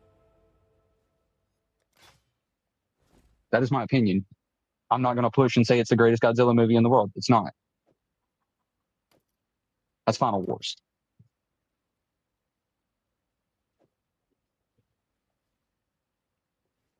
Because that's where my boy Kaiser Ghidorah comes in. How be you, exile? The spirit hunts with And Monster X. Oh, Monster X, dude. Literally wrist breaks Godzilla, lifts him off the ground, and just slams him down. I'm like, oh, that is sad, Goji. Don't let him do you like that. And you know, they actually have expanded on the Godzilla universe from that Toho timeline where Junior is now fully grown. I have no idea what you're talking about, brother. I love Okay, you with all my so heart. I'm sorry. Godzilla has a son named Junior. It's He used to look goofy. It's 2:00 in the morning. I'm not gonna hold on to any of this. It's just real quick. All right, like, he had a kid. He's fully grown, and he's fighting monsters that his dad have never fought before. And it's so good, dude. Because they actually do a callback to when Godzilla did a flying drop kick. And it made no sense, but the way they did it is like Junior Godzilla, as far as we know, it's Junior. was on his back, and he used the exhaust off of his fucking dorsal fins to kick himself up and kick the monster he was fighting in the chest, which was Megalon. Megalon, dude. It was so cool. And then like he also like was going to punch Megalon, and like I've never seen a Godzilla do this, dude. He took the fucking radioactive energy, put it into his fist, and gave him a burning punch, dude. Ooh. You were having a great time, I bet. Oh, dude, I was like, yo, he's got hands. What do you need? And this is like official Toho shit, so it's like canon.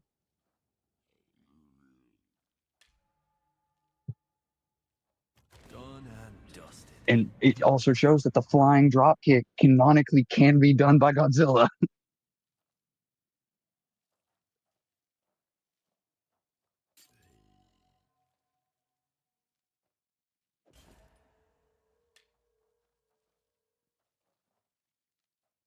Right. Is that?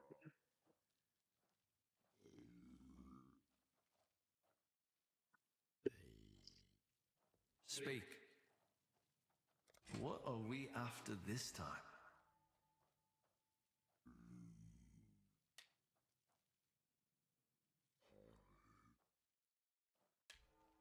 I think I'm definitely going to do like a lot of talking about Godzilla on my channel, for real, because I love Godzilla, dude.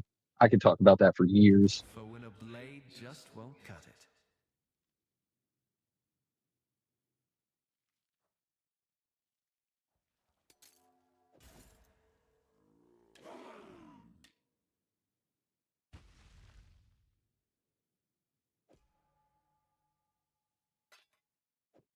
And God, which one? I think it was Goblet of Fire. Yeah. Okay, so I used to play the Harry Potter PlayStation games. The Goblet of Fire one was pretty fucking good. It was a fun little map-based puzzler. Yeah, I was about to say I didn't enjoy Goblet of Fire as much. I mean, Because granted, I went from Chamber of Secrets to Goblet of Fire. yeah, seems I never played Prisoner of Azkaban. I don't know if there was a Prisoner of Azkaban. Either way, There was. I never played. I played it for the GBA. It's better for the GBA. And I agree. Like Sorcerer's Stone, Chamber of Secrets, both of which really fun, really great. Like Goblet of Fire was a little bit fucking out there. Whatever. It was interesting, different type of game. I beat it like, as an ARPG kind of thing. Whatever. But once they went to like Order of the Phoenix and they got back to like Hogwarts being a walkable like thing, like I'm like, okay, yeah, we're back where we need to be. Yeah, because like when I played Chamber of Secrets for the first time and they let me just wander Hogwarts, I was like, what? Yeah, that shit was great. And then they gave me a broom. And they really did. And it, it's like maybe I was been thinking maybe I'll do like a Hogwarts Legacy video, and like specifically like make a do a donation to the Trevor Project around it, because I own the fucking game, and I own the fucking game because my fuck ass ex begged me to buy it for her because she really wanted to play it, and then I told her like, hey, I'm not comfortable with that because J.K. Rowling is a turf and she's kind of awful, and I have a lot of trans friends and I have a lot of trans girls in my fucking Discord server, and I don't know how I feel about that, but because I couldn't ever fucking say no to her, I bought it for her, so I might as well use it for something. Yeah. And even though like J.K. Rowling doesn't like transgenders or anything like that, you can still be a trans kid in that game. Yeah, but you got to remember, like J.K. Rowling, like, yeah, I'm not gonna get into it because there's a few like. Nah, we've already been through it too.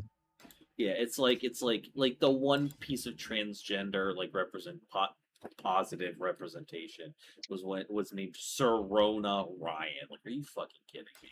Then again, fucking J.K. Rowling has about all of like the cultural sensitivity of like of like a rusty iron nail. So who am I to like be surprised?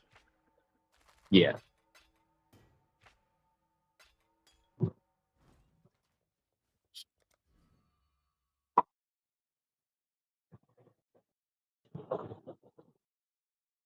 I want to start plotting. So,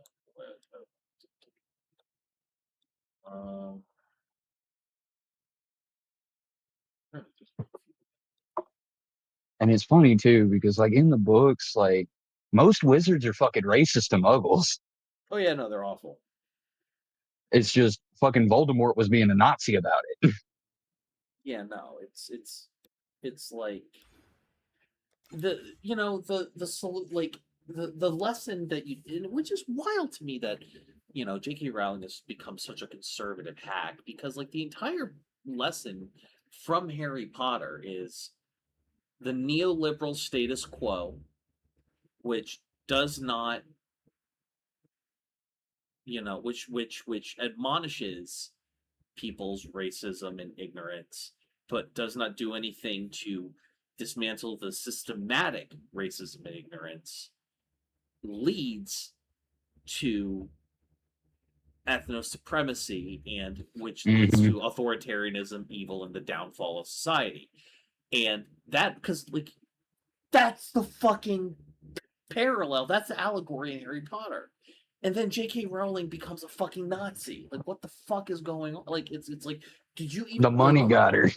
The money got her. It's like, it was like... Say it plain. Like, the Harry Potter books are listen, they are not super well written books. They don't... The world, they've got a lot of... They're decent. They're decent. They got a lot of little problems and stuff within them in terms of, like... like little tiny things here and there being kind of problematic. But if you want the time spinner, yeah, it's a little, and also like the fact that they named motherfucker like one of the only black characters Kingsley Shacklebolt. Like, come on, dog. Or the one of the only Asian characters Cho-Chan. Like, some woke one shit is a little iffy, but like as a body of work, it shows how a depth like we are like the fucking Ministry of Magic in book 5 pretending that Voldemort isn't back from the dead. Yep. And they're trying to fucking like cover it up, like Russian military or Russian government style. Cover it up, demonize anybody who says anything different. It's a reflection of the Democratic Party today not willing to give up like the money and power and comfort that comes with the idea of the status quo that they live under, and and just letting the most awful parts of society run rampant while they try to demonize and get rid of the minority amongst them that are actively trying to stop the fucking ethno-nationalists from like... You see, that's why I don't like the Democrats. It's not that the Democrats aren't trying to do something right. There are Democrats trying to do something right. The rest of the Democrats be suppressing their ass. Yeah, the centrists be suppressing the leftists, exactly. And so it's like, for me, it's and it's like it's wild to me, because like Harry Potter taught me to see that pattern. To question like your fucking government if they're doing something shady. And it's just so fucking baffling to me, ultimately, where I'm just like, what the fuck are you doing? Like, it's irritating, because we exist, like it's the entire book series from beginning to end is, like I said, a critique of centrism, and it's a critique of following the status quo.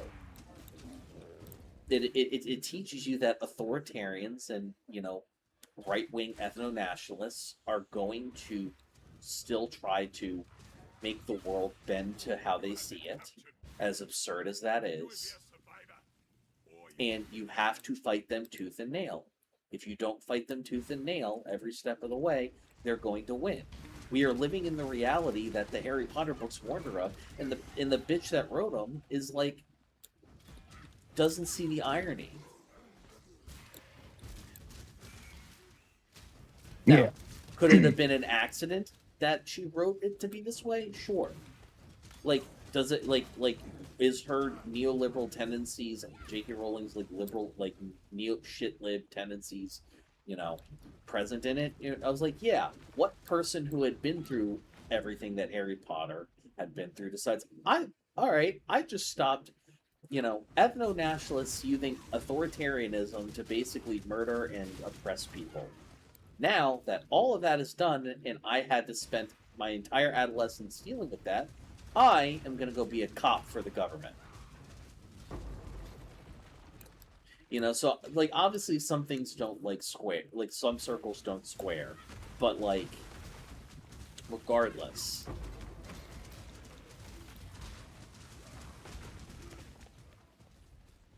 Yeah, I don't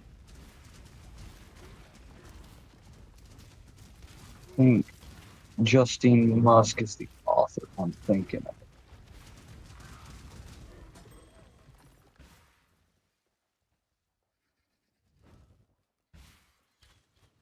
Although, looking at his first wife, she got them fucking crazy eyes, dog. Who? Justine Musk, Elon's first ex-wife. Oh, what about her? Like, I'm looking at pictures of her because I've never seen her before, and there's a specific author I'm looking for who's basically the antithesis of J.K. Rowling.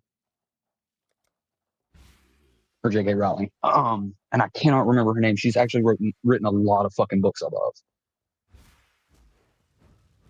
But like it was like, you're probably thinking of Justine Musk, and I'm like, no. But I start looking at pictures of her, and I'm like, this bitch got some crazy eyes, like stab you in your sleep eyes. It can be fun.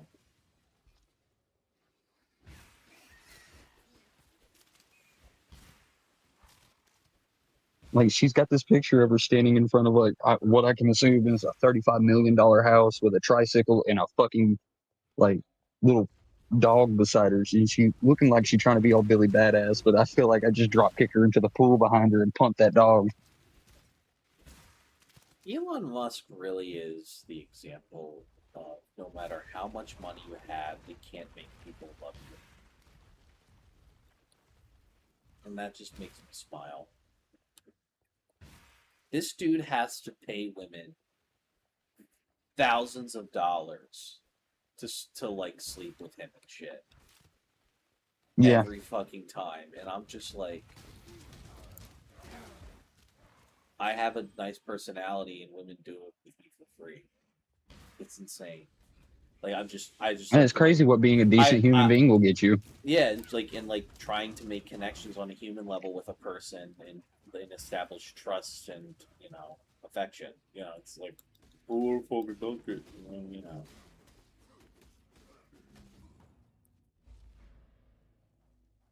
Well, I went down to the crossroads with 3 stones in my hand.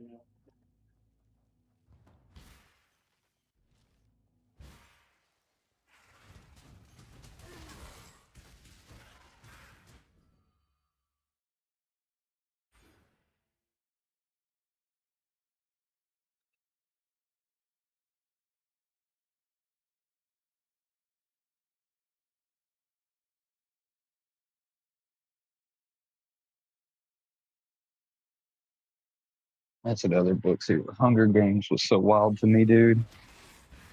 Yeah, the Hunger Games, like, I don't know. It's a lot of the books you know who's the GOAT? Rick Warden. That man, like, yeah, he love Rick Warden, man. He is the unproblematic fave. I mean, he has done some. He's like some of his shit used to be a little problematic. Who gives a fuck? He's on his shit, and like he changes, he evolves. Like he's, you know, he didn't forget his shit. And then on top of that, his books matured next to his audience. Yeah, he has.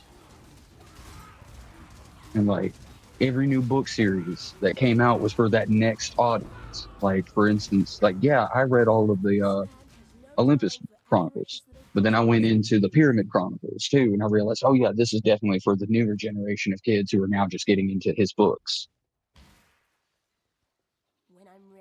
so that they like he was constantly writing great books for a generation of kids who were just coming into reading, dude. Like, it's crazy. I used to care about read. I used to read so much. Maybe I need to like just throw a book in my bag and like start again. That's what I started doing. I've got one I've been trying to read. It's called A God in the Shed. It's about a skinwalker, I think. Some kind of like eldritch being that lives in a cave outside. Give me 1 second.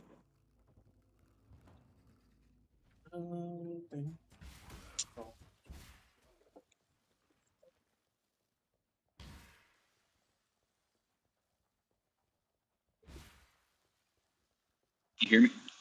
Yeah, I can hear you. Okay, my headphone died. That's why I had to swap over to my other set. But like I was saying, like the opening of the book, like these 3 kids go out in the woods and they're hanging out and they're playing, and then all of a sudden they stop hearing sound, like birds, insects, nothing's making sound. That's never a good thing. And they come across this cave, and this thing comes out. It's got no face, no mouth, skinny, it's pale, but it can talk to them in their head. And at first they're scared of it, but then they start like interacting with it, and they become friends with it. They start playing games with it, and it's a stickler for the rules. So like when one of the kids cheats, it gets mad, and it like gets angry at them, and it like wants to hurt them. But then they're able to talk it down. One day, one of the kids cheat, and they couldn't talk it down, and it ripped him apart. The other 2 ran, and they never looked back. And that's just the prologue.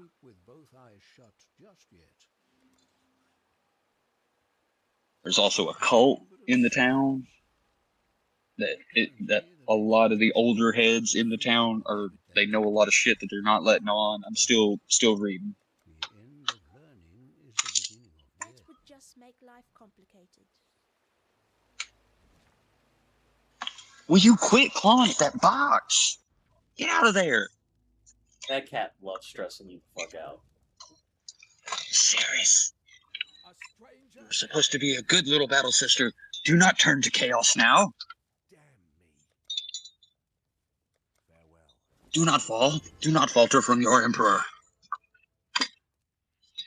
I'm trying without hurting you because you're back here and I can't get to you. That would just make life complicated. God, why do orange cats get so fat? Yeah, that's why I didn't get an orange cat, my guy. And we got her fixed too, so that she gonna get extra fat. When I'm ready and not. But thankfully, she has actually learned some decorum and manners, though. I actually left the door up. Usually, I have a sliding door I'll close. That way, I separate her from the other 2 girls. I left that thing open. I didn't even realize it. I turned and looked. Safa finished her food. Stormy finished her food. Sarah finished her food. She didn't come in and try to beat them off their food. I was like, huh. She's learning. She's learning. And she's become so loving, too. Ever since the heat kicked out, like, and we had to, like, take her somewhere so she'd be safe, like, dude, she has not left me. That's nice. Like, we sat her in the bathroom, and, like, her, Sypha, and Stormy, we all had to keep her in Dave's bathroom for a little bit till we could get the capacitor for our AC. And, like, I'd go and sit in there with him. She'd crawl right into my lap. Wouldn't leave.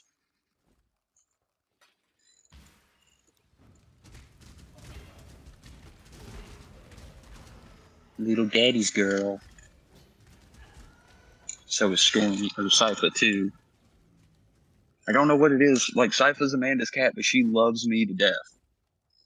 Nah, no, I'd be like that.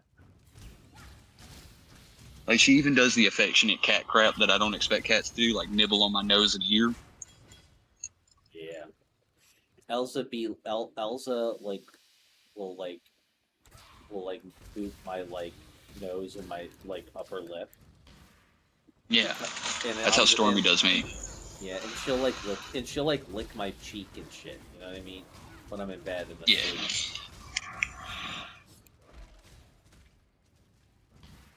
For me, this one, Sypha steals my oxygen. Yeah. Like cat's eye.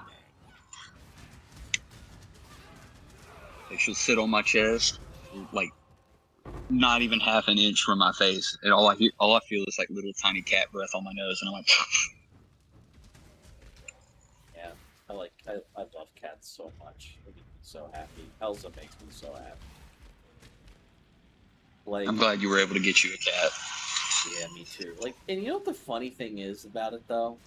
Like, dead ass, I was like, so much of it for me was really like with Elsa is like, oh, I love X, Y, or Z, and I like going on dates and fooling around with women and all this stuff, and that's all well and good and fine. Like, whatever. Like, I ain't gonna yuck my own yum or shit.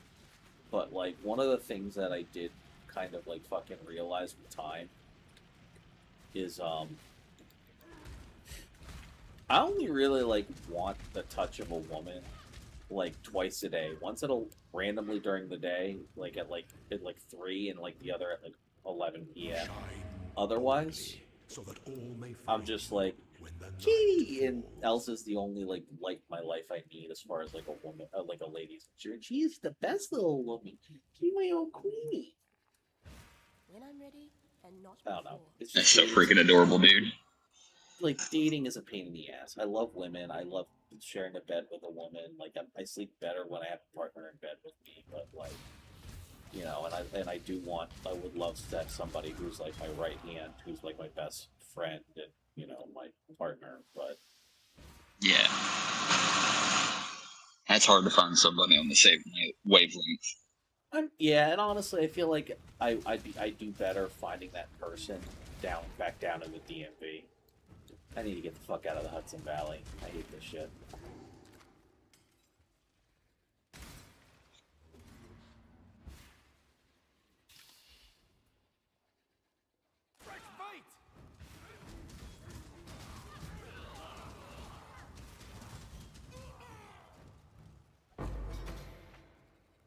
Like with the internet making both genders fucking lose their minds.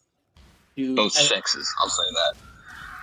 Like the binary. You can say a better way of saying it is the binary, because if you want to talk about like fucking dating, well, like I always see it as like the biological thing. Like I'm not even. I don't push it past that. No, there's levels to that. That's not even what I'm talking about. Yeah. I'm talking about just like straight cisgender dating on like in the discourse around that shit, man. Like, I've realized that there are people that just talk about that shit. Man, there's women and dating and this and that and what's it and all that shit. There's an entire sphere of like people on the side of the internet that talk about this shit. That I went on like for some reason like Threads is like that by default. I don't know why. It's on the level of like Vogue magazine tabloid snippets. Dude, it's bad, dude. Like I opened like one of my daily tasks, like one of the daily tasks that I'm supposed to do, like it's just like a thing, like enrichment work, helping with the business of like social media and stuff is I engage on multiple platforms. Twitter, Threads, Blue Sky, I do them all. And, you know, Threads is routinely the hardest fucking platform to engage with other random people on and try and, you know, like engage in other people's conversations, quote tweet things, repost things, comment on things of that nature, right? Like to like get engagement and like actually and not just be like a glorified like spam bot of just posting random shit. Yeah. The problem is that I'm gonna be real. On Threads specifically, it's these people are just it's like 80 IQ takes of it's like it's not straight cheats. And if it's not even 80 IQ takes, do you know what it's like people having the most surface level conversation and pretending it's deep as shit. It's absurd. It's so fucking goofy.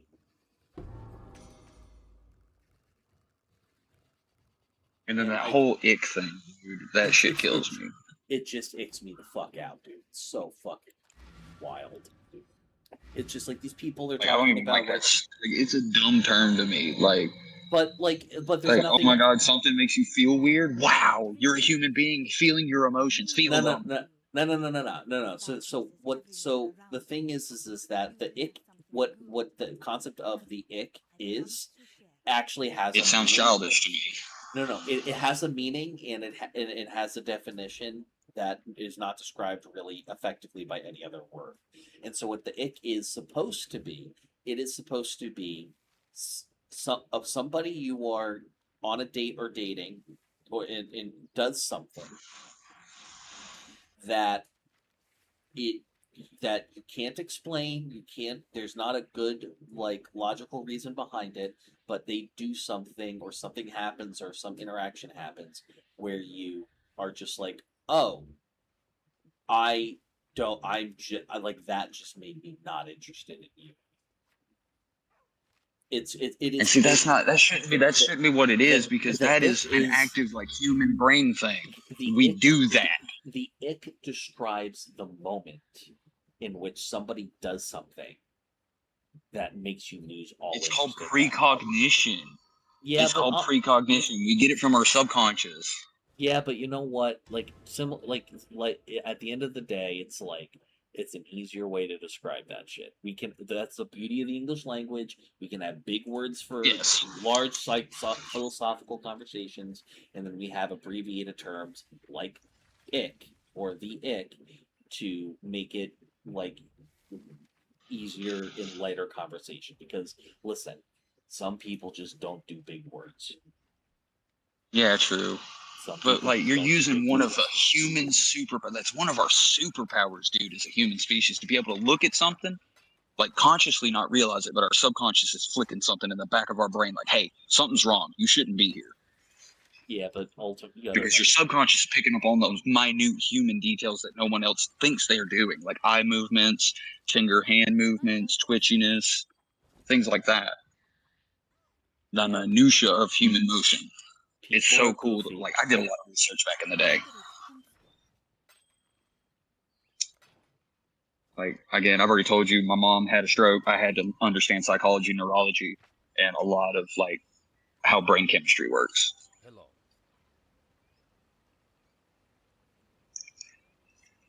This is our home. Like, I could literally probably go to college and not have to study. Granted, I'd probably have to look up some of the terminology, like the actual words that I need for certain like brain diseases and things of that nature. But other than that, I know what happens.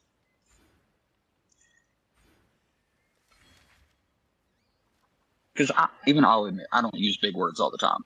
There's a lot of big words that I know, but just don't want to use because no one wants to hear that. Because that's like Jimmy Neutron levels of pretentious. Yeah.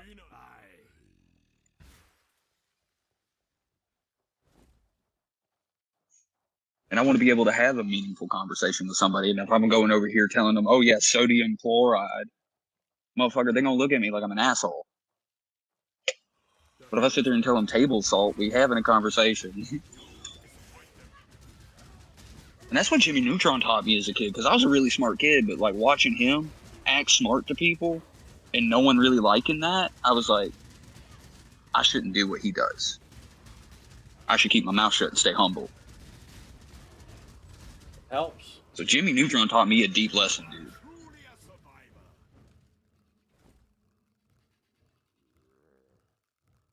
But what were you going to say? I'm sorry. It's okay.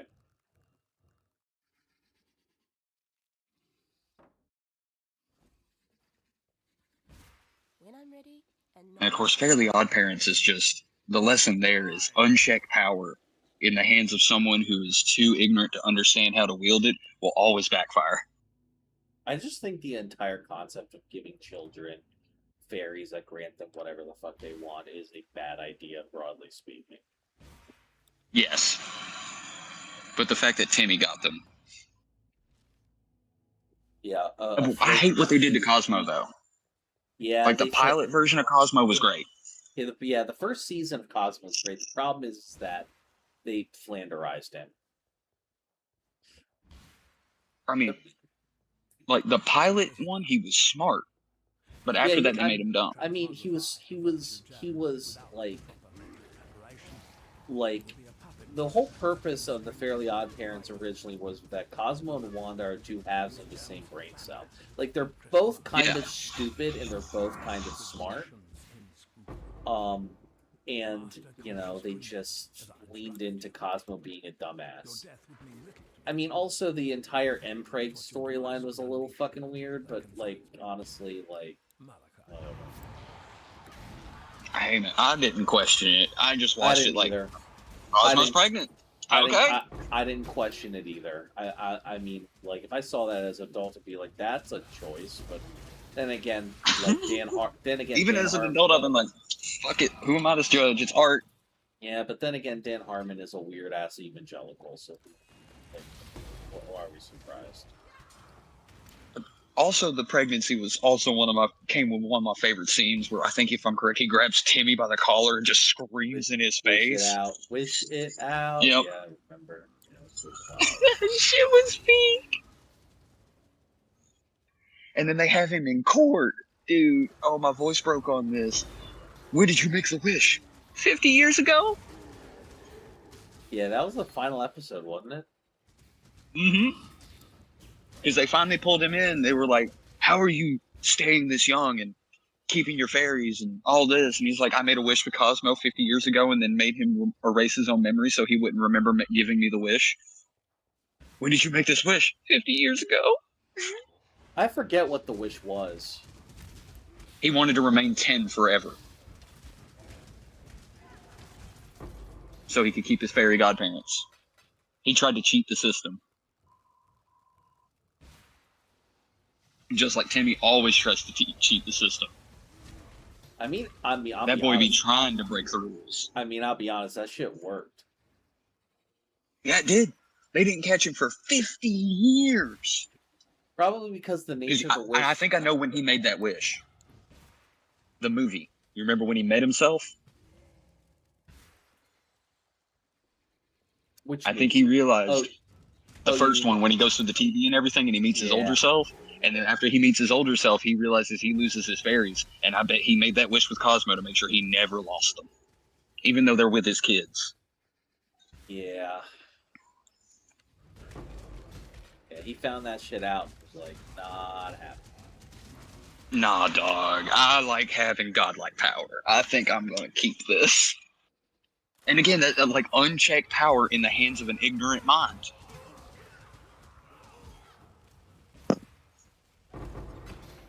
Like, on God, like, having time loop for 50 years straight, who knows what kind of fucking strain you've put on, like, the temporal crystalline structure that is your life. He's some weirder shit, honestly. I will say, though, like, having, like, honestly, like, I actually don't know, like, how, like the time on the timey-wimey bullshit, like, how, like, did he just have everybody after a certain amount of time just like forget how much time has passed? They basically don't ever realize it's happening. No one ever questions it because they never notice anything.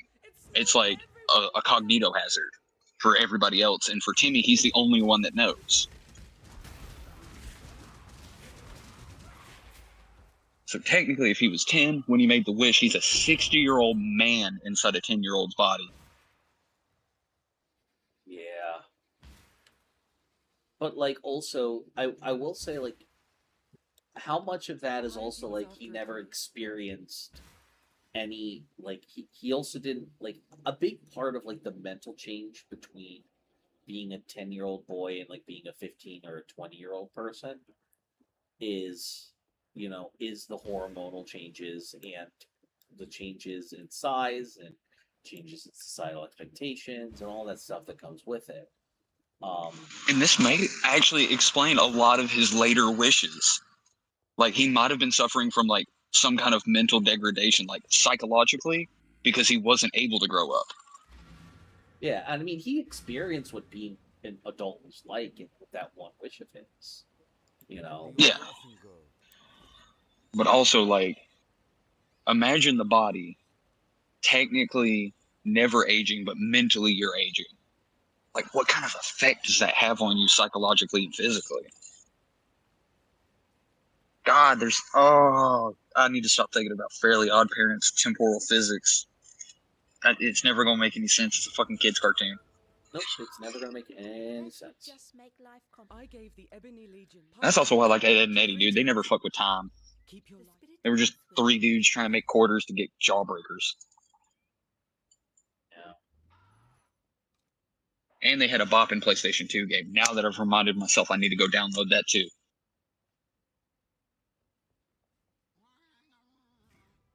I remember I bought that, and that was the only like cartoon to video game spin-off game that I played that I actively enjoyed. Like I was not disappointed with the $20 I spent.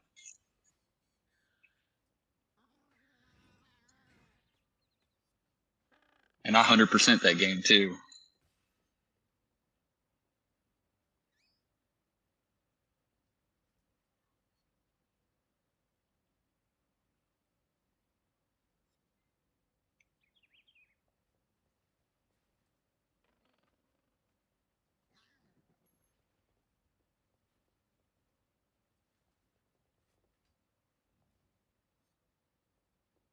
And that's like when Rogue Galaxy came out. That's one of my favorite level 5 RPGs. And when it came out, like as a kid, when you're poor and a kid, you got one game, 100+ hour game, dude. That's your life. Yeah. That game was my life. There's a reason, like on Steam, my name is Jaster309. Jaster's the main character of Rogue Galaxy.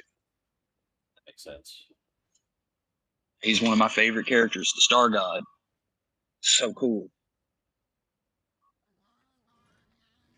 And they subvert you too in that game. They make you think that maybe his daddy is like the descendancy of the Star God, and that's why he got it. No, his mama was the descendancy. Like, she's so powerful. She was able to stop time in a village until you showed up.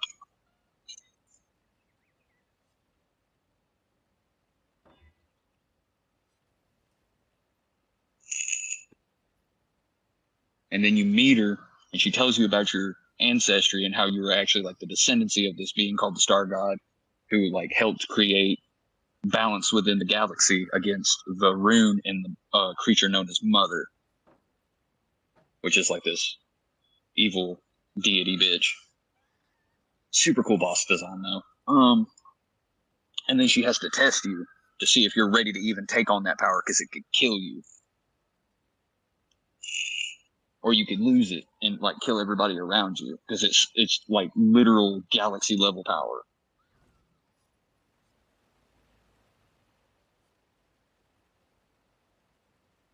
It is so. I will say, yeah, they do kind of play with time in like Rogue Galaxy, but they don't fuck with it. Like most places that use like time travel and stuff like that. For instance, like the last planet you go to is called Mari Glen. And there's a portal you have to unlock to get to it, because it's actually 10,000 years in the past. And that's how they kept the rune locked on that planet for so long and kept it off. Rune is basically like this bioorganic slop that if it touches any biological matter, it mutates it into monsters. Where is this? So kind of like the mist from Final Fantasy IX. Makes sense. But yeah, they kept it locked there for 10,000 years, and of course you open the lock to go there, because everybody calls it Eden, and they think there's like trillions of treasure there that anybody could just go and take and plunder, and you're working with pirates to go help them. But you end up getting there, and it turns out one of your like party members is actually a princess of Mari Glen, who got sent 10,000 years in the future, not like present time, and then they flung themselves back. When it gets to be this late, do you just get? I used to get this way where I hit a certain level of tired, and I'm just talking manically about any fucking thing that comes in my brain in high detail, and then I started. Well, I mean, for you, this is good, because like at least someone's talking and got content coming for you. You got a good point. Yeah, good point. And I talk about like a wide variety of things. So like as long as I'm talking about all kinds of stuff, like I'm hitting all kinds of dartboard spots. Yeah. I will say, like, while I do love the fact that I have a level of stability that comes from the meds I'm taking and the routine I'm doing now, I do miss, like, just the absolute, like, manic 72-hour period where I crank out, like, 10 fucking videos, multiple live streams, 30 podcast episodes, and just, like, a content generation machine. Yeah, being manic depressive sucks. The depressive part sucks. Being manic is great. Yeah, being the manic part is great as long as it's channeled correctly. And it's, And I also that's why I like King of the Hill. Unfortunately, the manic part ain't around enough. Yeah, that's also why I like King of the Hill, because they actually aptly described what manic depressive looks like with Khan. Yeah.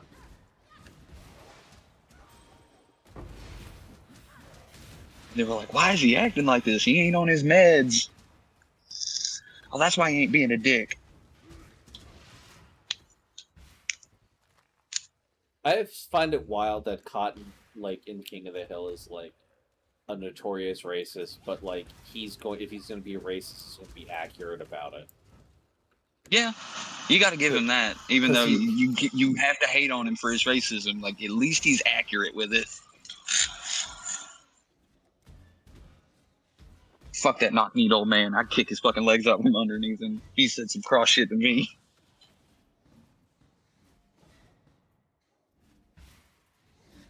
He'd be like, "Boy, I'll fight for your country." Old man, I don't give a damn. You talking crazy right now. I gotta prove why.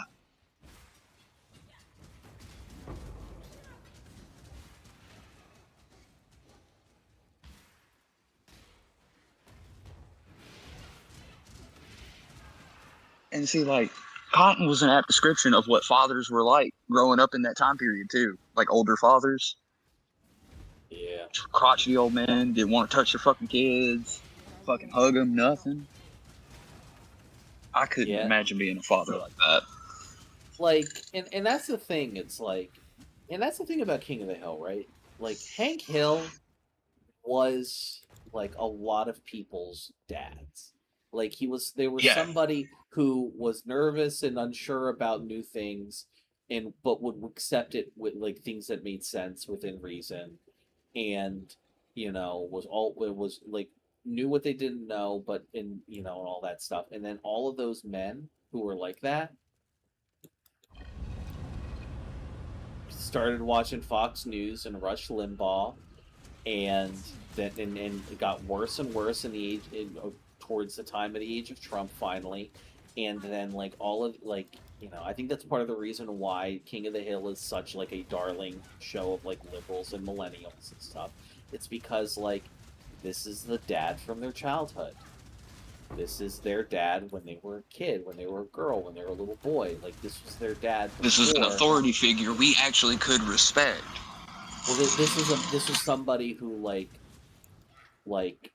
yeah, like they're set in their ways, but like they weren't going to completely disregard new information 100% of the time, or choose non-reality, and be hateful. Like it's and this is propane.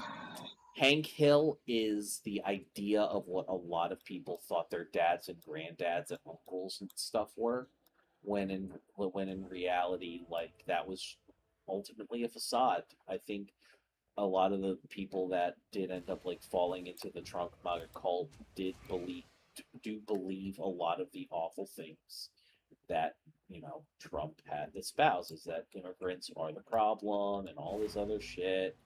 And have you seen how he swapped from Russia rigging the election to China rigging the 2020 election? Yep. I'm like, can you make up your mind? Nope, like now we know you lying. Well, that's the thing, though. I think Trump is the most honest person in the White House. I mean, he's an honest liar. Yeah, I don't even think he's an honest liar at this point. I think he genuinely believes whatever the fuck comes out of his That's mouth. what an honest liar is. They genuinely believe the lie they're selling. And not only that, they also have, like, at this point, they also, they just don't tell him shit because he is immediately gonna go and like say some shit to the fucking like say that same shit to the to the press because he can't keep his mouth shut at all. Nope. Like I watched Josh Johnson when he was talking about like trying to lower fucking like medication costs by 1,000%, and they're sitting there holding like statistics, and he's like, "Well, I've got statistics too," and they hand it to him, like the head of medicine center looking at it like, "This is 2 years old. This isn't even relevant anymore." President on live television. I was like, "Ah."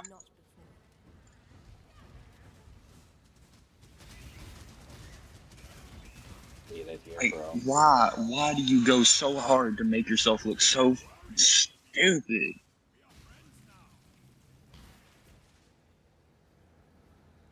Dude, he's got dementia. Yeah. He has incontinence. He literally smells like piss, like urine and shit because he's constantly pissing and shitting himself. Like, it's like he needs to be in a home. Yeah. Not in the White House. That's like, oh yeah, did you see that picture I posted of him with the swollen ankles getting arrested? Yeah, that was funny. I fucking love that picture. It's so goofy. Like he looking like somebody's grandma. Literally. And then fucking the Tates got arrested in Florida as soon as they touched Seoul. That shit was fucking hilarious. I love that shit. Hilarious, dog. I laughed my ass off on them pictures because they look so fucking confused. Because they thought that. Like, why is this happening? They thought that. Yeah, they You're a thought sex that, trafficker, motherfucker. Yeah, they thought that the Trump administration, that the fucking pedophile in chief was gonna keep them safe. Nope. DeSantis does not like your ass. He don't give a fuck about Trump. Yeah. He may be working with him, but he don't give a fuck like that. Yeah, nah. And also, like, Donald Trump had to be reminded who Charlie Kirk was when he got shot. Mm-hmm.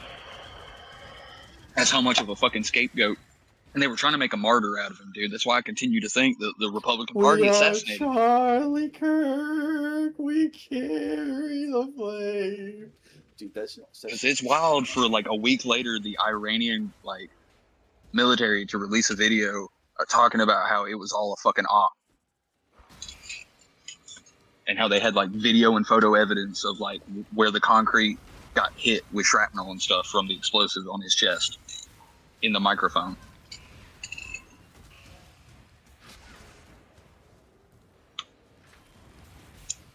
I just know that Candace Owens is sad. I just know that Candace Owens is big sad because I think Charlie Kirk was her favorite white meat in the Republican swinging parties. I mean, he was the only decent-looking dude. True. And even then. And I will give him this. He loved his wife and kids, even though his wife was a fucking, obviously, not loyal.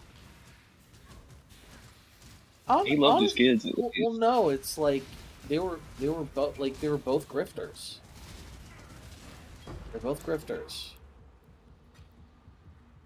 It was all about the bag.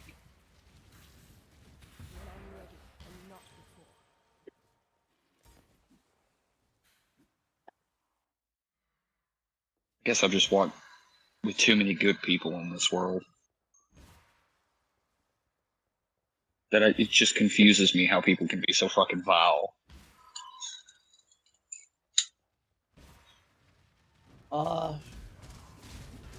There's money behind it.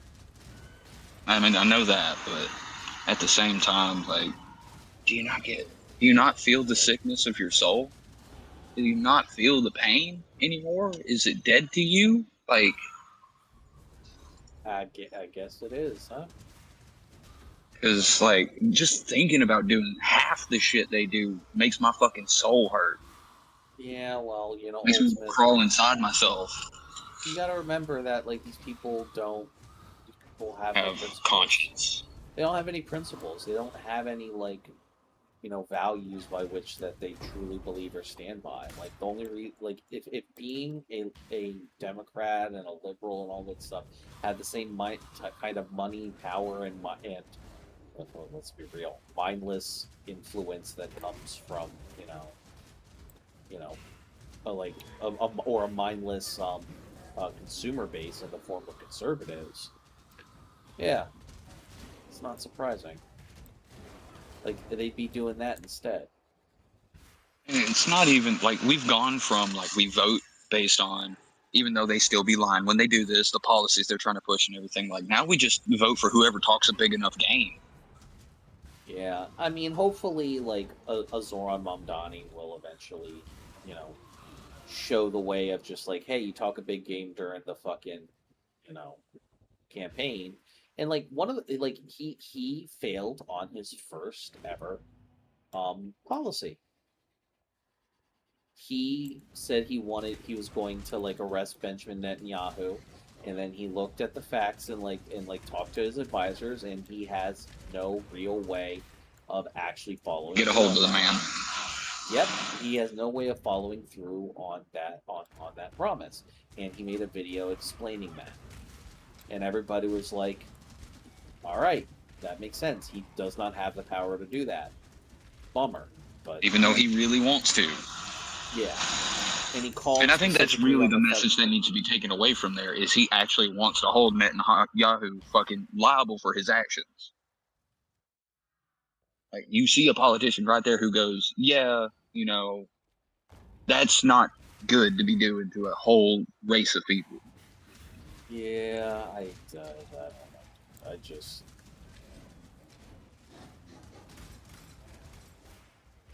When I'm ready and not before. I live in such a fucking Zionist area, dude. It's insane. I almost feel like I can't really like talk about it publicly until like. I mean, I'll put it at this: we've already spoken at length off camera about our views of it. That's all we need to say. Our general disdain of ethno-states, broadly speaking. Don't matter what banner they're under. Whether it's in the fact that a certain Middle Eastern ally of ours is also an ethno-state. Yep. Yeah, my fellow believers of God, go over to Israel and find out real quick how they treat a Christian. Yeah, they don't. They it's bad. They do not like you. They don't want your money. They don't want you. They hate you. Oh, they want our money. They want our weapons, but they don't want us. And they just they hate us. They hate you. Like they don't care. They don't care about the fact that the entire world hates them because they can't stop wanting to invade and kill Yemeni people because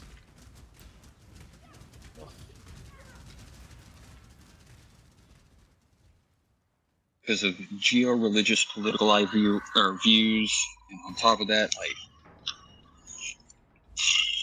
we're dropping it there. It's not a safe topic. Nope, it is not. So the World Cup's been going real good. World Cup's over, my guy. Yeah, I know. It went real good, though. God, who was that one football player I was seeing? It was a big old Norwegian boy, it looked like. Yeah, Hal? Maybe. Like, I'm talking, he had a ponytail, and this dude was, like, towering over people. Yeah, this man was built like a fucking brick shit house. Yeah, like someone tried to sweep him, and they hurt themselves. I was like, ooh, this man is literally a monolith. And, like, I was hearing his kicks, dude. He kicks at subsonic. Like, that motherfucker sounds like he's breaking the sound barrier. Like, I don't see how any goalie could catch that ball. I don't even fuck with soccer and football. And fun fact, soccer is the correct word. It is. It is slang speech created by the British youth when football was first being introduced. It is actually known as soccer. Humanity has... Keep your wits about you. You have made peace with us. Going? I am not surprised. And that's something I had to look up because I didn't want to be bullshitting on my like. That's the thing. Like, I see information, I'm like, Thank you for I can't believe everything I see. Go with courage. That would just make life This old mine shall. Like, as a kid, we used to be able to take shit at face value and be okay with it. It is a But then we get burned one too many times, and our innocence dies.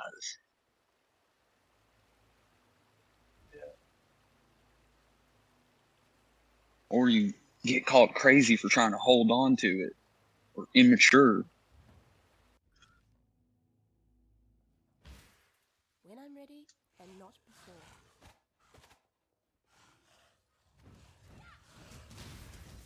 It's not immature to love something with your whole heart.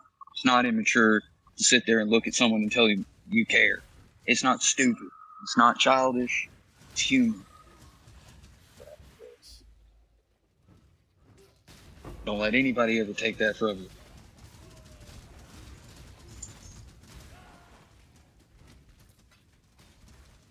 We are human. I don't mean to sound ungrateful, but we've no time. God, you beautiful little orange cat. Ow! Yeah, come up here.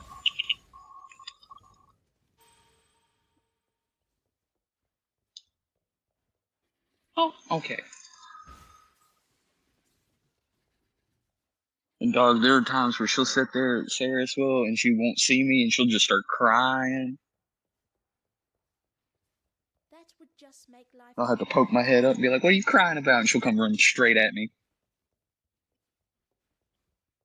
I look forward to the morning because like Elza will come up and bother me for love, and it makes me very happy. Yeah, because you free feed her, don't you? You don't do like what I have to do. No, yeah, she doesn't relate food to like getting to like me. She just gets fed when she gets fed. Yeah. And see, for them, like, it's diet. Like, we have to, for their weight's sake. Yeah, I give her like a gram every 4 hours. Come no closer. And then with Cypher, her sensitive stomach, we have to, like, make her food, personally. Like, we've tried every sensitive stomach, we've tried medicine, we've taken her to the vet. And it ain't just hairballs. She does have hairballs, but there are times where she'll just straight Ralph for no reason. And it's just because her stomach gets upset.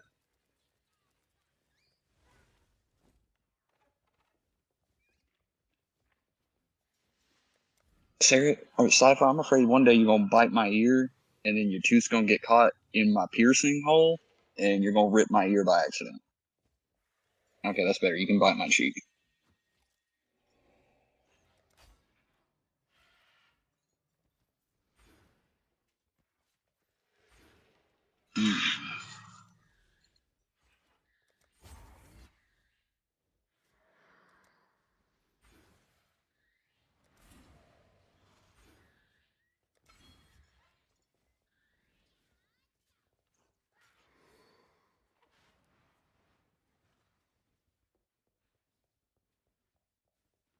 That would just make life complicated.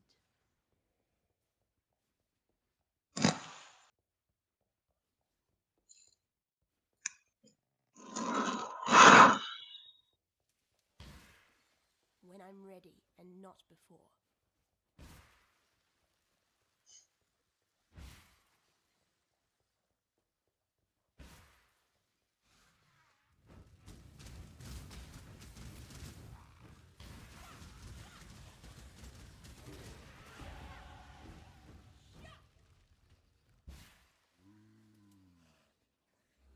Oh yeah, I forgot to mention to you, because this will actually make great content for anybody looking to play Digimon Up. Don't. Why? It is a nostalgia cash grab, and it is extremely like let's go back to Modern Warfare 2 COD lobbies. The chat in that game is racially charged every day. Damn. Like, I log in, just to do my daily shit, and all I see is hate speech. Jesus Christ! So it's like unmoderated completely. Oh no, there's filters and stuff. People get around it.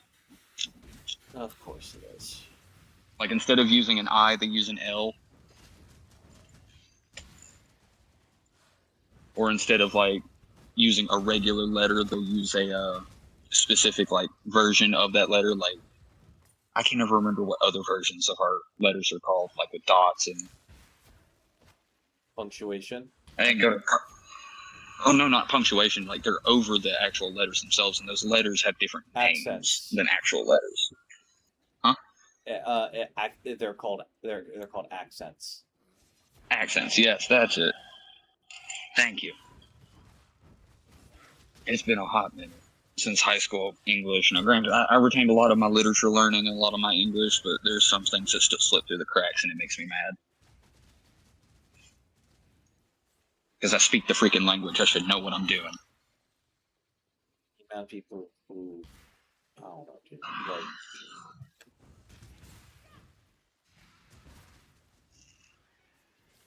what good is it at learning having a more verbose vocabulary when most fucking people are too stupid to understand what you're saying in the first place? I used to write a lot. Distribute a lot. I was writing a book in high school. I had about 10 chapters and a prologue written. I had a little black book I kept all my world building in. All my organizations, like government systems, I actually had it built, like a whole world built. And it was on Earth, it was just post-apocalyptic. There was this, like, umbrella-style company that I called, what was it? When I'm ready and not before. I think I called it Solaris. I can't remember. But anyways, they were experimenting with a paramecium to try to enhance the human genome, like gene editing. Right. But introduce it. Like, and what instead it did is once they finally got to P183, they finally figured out a stable version, but instead it caused horrible mutations in human genome and like mutated people into monsters depending on like race, sex, gender, everything. Like this thing was very targeted. You getting there? Good luck to you. Talamoana. And I wanted to make sure that like I had a systemic enemy for the entire world to hate. And then of course, like I kind of called the East versus West Coast Civil War.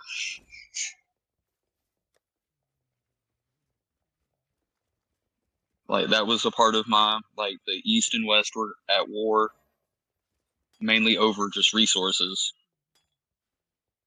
Because like the West was going through a major drought, but over on the East side, we were getting so much rainwater that it was drowning us. And like, we wouldn't do anything. We wouldn't help the West. We kept it. And so they went to war and tried to kill us.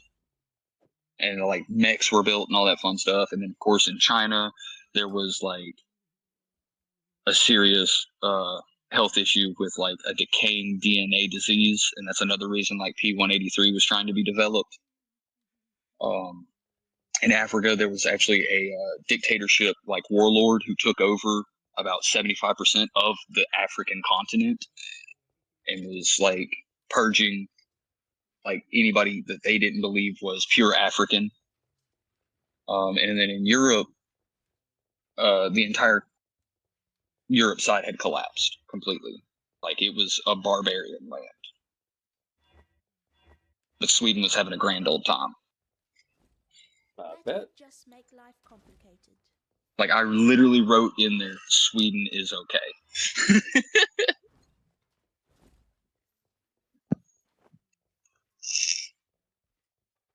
Yeah, like if you were like grown men like us, you would become what I call a reaper. Your torso would extend, your spine would start extending out, blades would grow where your fingers are, like a whole blade like a mantis. And like you could like I even written in details like you can still see finger stumps where the hands used to be. You would grow extra legs and become like an humanoid insect. And then like young girls between the ages of 12 to 15 become what I call jackals, which are like, instead of like fingernails, you know how we have like a knuckle right behind the fingernail? Bone protrusions out those knuckles. So And they just body- scream. So it's just body horror. Yeah. I was doing real good with it too, because I'd let my friends read it and they would be like, you need to keep writing. You need to keep writing. But like the prologue introduced the jackal first, and like if one sees you, they're all gonna find you. They're like pack hunters. And like unlike most people who make like creature like books, like they usually dumb down the creatures. No, they still had human level of intelligence.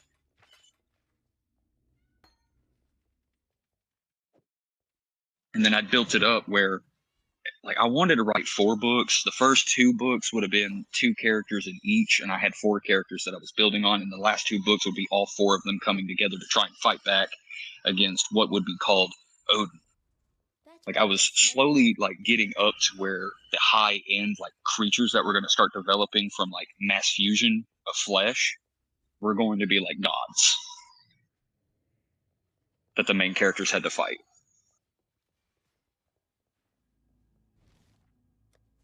I gotta go back to the fucking Chamber of Sins. Fuck me. When I'm ready and not before. And then like each of the main characters were actually scientific experiments from Solaris. So what? So why didn't you finish this?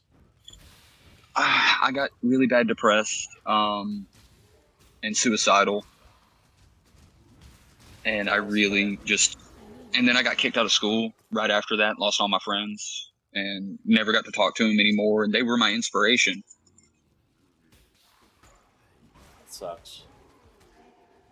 Like my friends in high school kept me alive. Like from like my second school, my first school, yeah. And I had a friend there that kept me from doing horrible things. I could have been a terrible person, Evan. I could have. I had good people who cared about me, and I'm grateful. I could have been a monster. I was real close, dude. Everybody could have been a monster. It all comes down to a choice. And I made my choice. I didn't want to be a monster. There you go. Because I had people who loved me and cared about me, and I wanted to protect that. I wanted to keep that. And that's what killed me the most when they like came to me and like, I've already told you, I'm not going to say it again, what happened to me, because it's still like a sensitive subject in America today, of course, and anybody who hears that can extrapolate where I'm going with this in school. I did not do it. I had no intentions of doing it, and that's what broke my heart the most, is because I love deeply. And so why would someone who loves so deeply want to hurt those around him? And everybody thought I was going to be a school shooter and shit. I accidentally wore my stepdad's trench coat to school one day instead of my normal black coat. And everybody was very much on their P's and Q's that day, and realizing in hindsight in like the funniest, most ironic way. Like everybody thought I was going to be a I was going to go postal at some point, but you know, whatever. Shit happens. Now, my first school, that I was so close to doing that. Like, I only had one friend there. I will say I wasn't going to do it because, like, first of all, like, I was way too much of a people pleaser. And the other reason is that I got liberal fucking parents, man. Nobody in my family had a fucking firearm. I mean, people in my family have firearms. It's just, like, nobody I fucking lived with. See, I'm different. My grandfather had plenty of firearms. Dog, you live in country ass Alabama. Everybody got the guns there. Yeah. Like hell, you know how much damage I could have done with just a 30-06? Yeah, Charlie Kirk. Like I could have literally been on the roof of my gymnasium, and I didn't want to do that. Get off that topic. Get off that topic. Yeah. I need off because it's dark, and I don't need to be that kind of Zach. Yeah. Yep. And also, like, business reason, not great content. Yes. No. But yeah, like I love too deeply to be that kind of person. I can't bring myself to hurt people like that. Tell me more about Godzilla. I don't know what to talk about there right now. What do you think? What did you think of that Godzilla that came out? What was it? 2014, I think it was. The one- legendary? No, like just it was just called Godzilla. Yeah, the legendary pictures version. Yeah.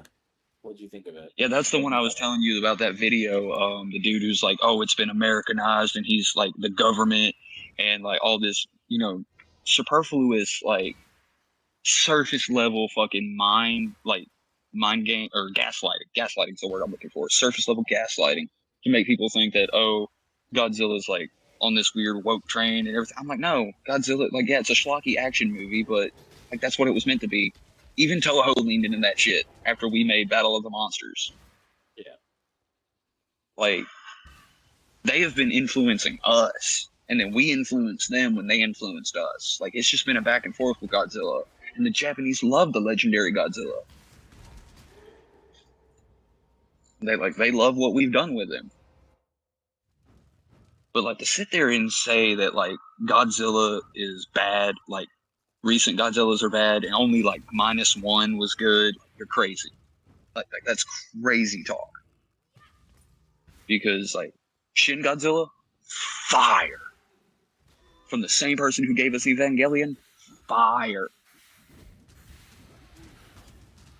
Is that whole scene where he first unlocks his atomic breath and he just starts spitting like he's just spitting flame. Like he ain't even condensed it yet, and then you just watch it get condensed into the finest beam as he slices like skyscrapers in half. I'm like, oh! Sorry about that noise. You're good. And then I hate that we still, if I'm correct, I still don't know if we're going to get a second one. Because if we do, we'll actually get to further extrapolate on the whole tail splitting into humanoid form. Like, because what they did is to stop Godzilla is they had to reduce his internal heat to a point where he cooled, super cooled.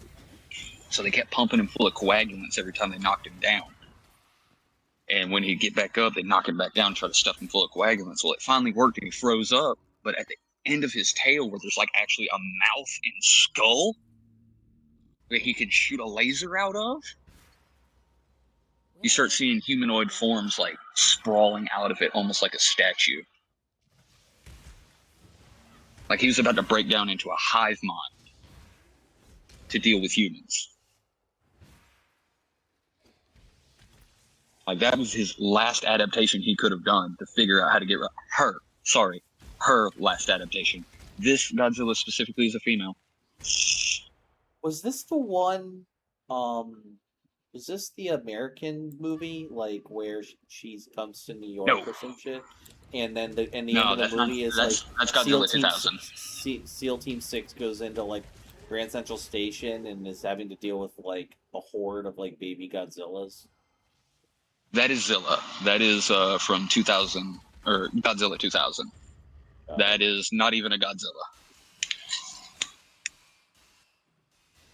And again, I like that movie, but as like colloquially all the Godzilla fans, we don't accept that Godzilla. Even though it's an American Godzilla, we don't accept that Godzilla.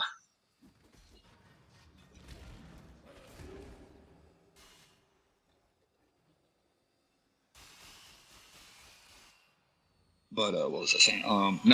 Shin Godzilla is the one. It's based in Japan, but it was right after the severe earthquakes that shattered the I think it was the Fukushima power plant. And it was basically like basically written to explain like or showed the same way original Godzilla showed nuclear power. This was to show the ineptitude of bureaucracy in a crisis.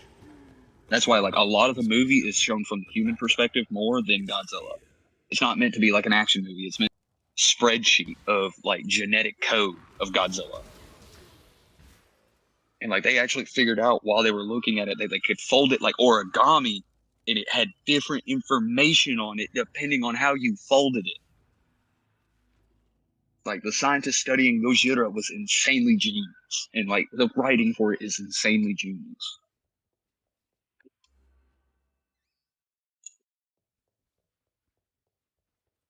That's always been my, like, that is now my favorite Godzilla is Shin Godzilla. That version of it. Because it brings back the body horror, too. Like, Godzilla is in constant pain.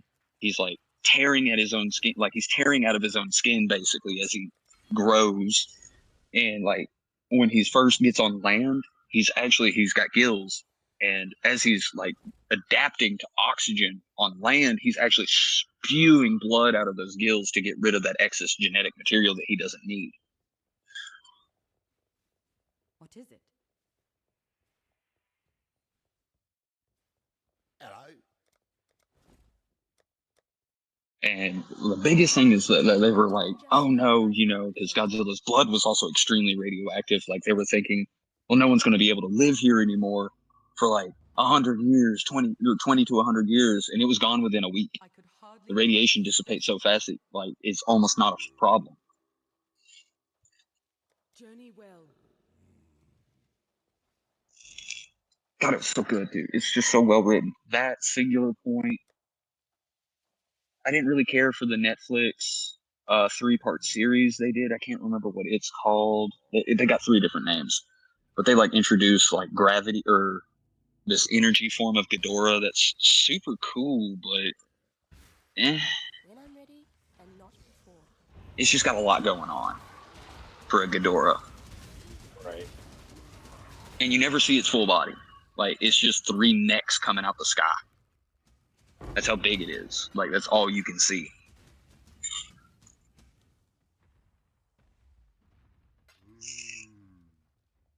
Now I will give that. I think it's that one. It's either that or Singular Point. I can't remember if Aquilus was in Singular Point or the Netflix series. They're both Netflix series, but that one also has some of the coolest Godzilla beam attacks I've ever seen.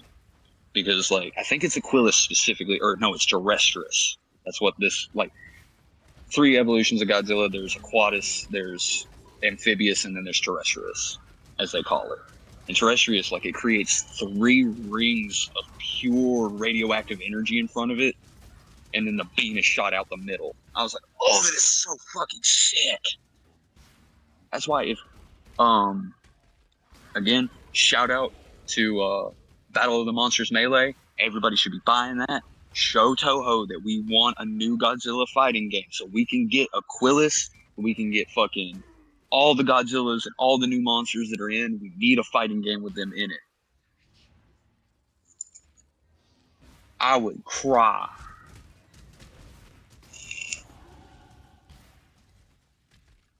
We deserve a good Godzilla fighting game. I'm hoping if they remaster the original 3, because the one that came out on PlayStation 4 was decent. The fact that they delisted it now and you can't find a copy, and a copy of it is about $300.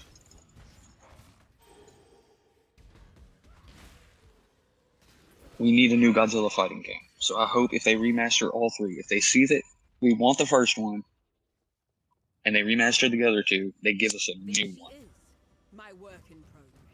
Let's see if Ray class. Because Godzilla's had a resurgence since the Legendary movies and since -1 and -0. And Shin Godzilla, like Godzilla is eating.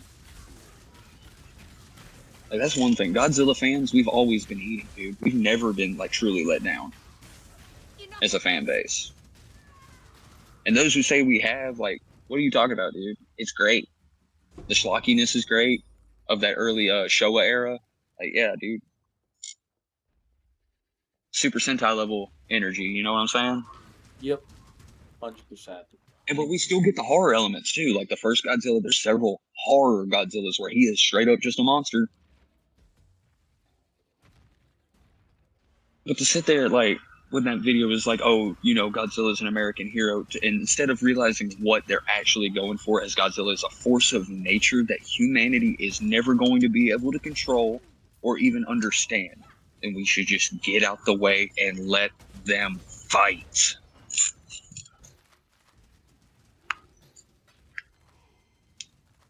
Like, each of these Godzillas have always been like an apt description of human folly in some form or fashion. Like with 2014, it is how humanity tries to control nature, knowing full and well we sure as hell can't do that. The original Godzilla, nuclear power and its devastating effects on humanity if mishandled. Shin Godzilla, the destruction of red tape that bureaucracy causes when inaction gets people killed in a crisis. Like, these are serious, like, thought processes put behind these monsters. It isn't just, ooh, schlocky monster fight. That's why I like the Monster vs. Godzilla. Back to, sorry, I went on a tangent, but back to 2014 Godzilla. Yeah, I liked it. I really liked it because, A, it was, again, another return to form of Godzilla. Like, he is a force of nature. He's not, like, just some superhero. And hell, we watch him get rocked, too. Like, he's not, like, invincible. And then, hell, in the Godzilla vs. Kong, the only reason Kong got an upper hand is because Godzilla was fucking tired. And he was drugged. And then he still, by your throat, Be careful. King Kong grabbed you and threw you with his mouth. God! Tolman's dead then. The only reason you had a chance against Goju was because you're tired and you had that radioactive absorbent axe. Horseshit. You had hacks. That's it. Hand to hand, you would have died. I love me some King Kong. I love this legendary version of King Kong. He's super, like, thoughtful, processing, almost like Peter Jackson's Kong.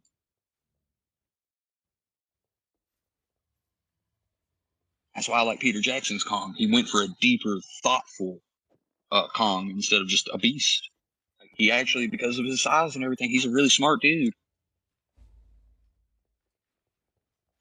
That would just make life complicated. What are you looking at? And of course, with Kong and Skull Island, like, it goes into aptly to describe to you that his whole species got wiped out. He is the last of his kind. An eternity, it's called. For twinkled promises of jewels and eternity. And so he's suffered from trauma since a child, like an infant. So he's, yeah, I love Kong, but I'm sorry Godzilla was winning that fight. Godzilla is just as smart, and he's lived longer than you have. He's been on this planet for millions of years. Madame was sure of herself. Fighting titans before you were ever born and after, dude. Straight eating people and spitting atomic breath down their throats. I love that move. Oh, I love that move. Every time I see it, like every time he pries the jaws open and just goes boom, right down that Muto's throat until its head fucking melts off its shoulders. I was like, oh, it's so hard. And if I'm correct, he does it to Ghidorah. No, he takes off like Ghidorah's heads and eats them as he's melting him down. I was like, oh. And see, at the end of that movie, King of the Monsters, I was sitting there watching it, and they had that end of credit scene where they showing the skull of Ghidorah. I was like, oh, they're about to make Mechagodzilla. Watch. Sure enough.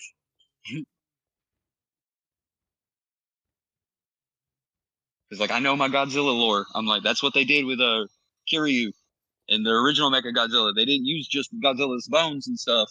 They also used Ghidorah's skull to power that bitch.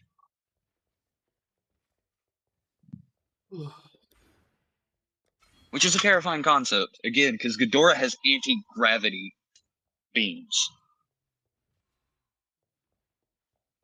And not all Ghidorahs are like super, like I said, that analog horror that I've been watching of Godzilla Just Pray.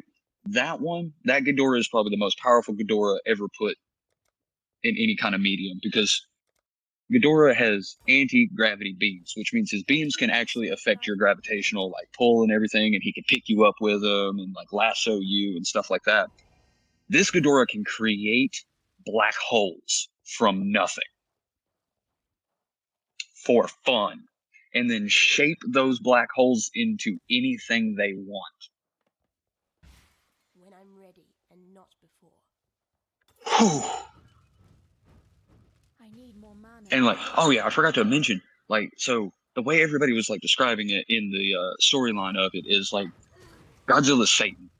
And so what I think it is like Ghidorah is not some angel or something like that, the way that everybody's believing it. I believe it's like a cognito hazard, and it infects people's brains. And what it does is like it took on that iconography because everybody was believing Godzilla was Satan and they needed a savior against him. And so it took the form of a three-headed dragon angel thing to best manipulate the population of that planet to worship it.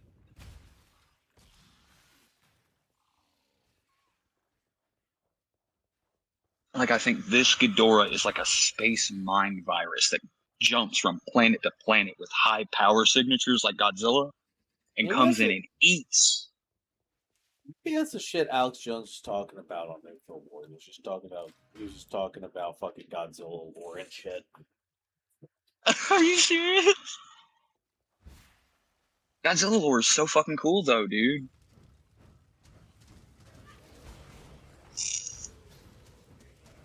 And it gets goofy too because there's like people living under the freaking earth. There's aliens. Several species of aliens that want us dead. And Godzilla. You got Gigan, Megalon, Space Godzilla, Ghidorah, Meganura, Destroya, Biollante, all these amazing monsters.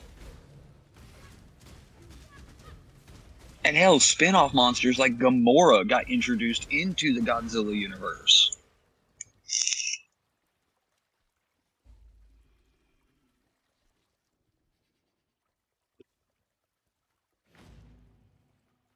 And then there's another analog horror I've been watching. It's called Shelter 54.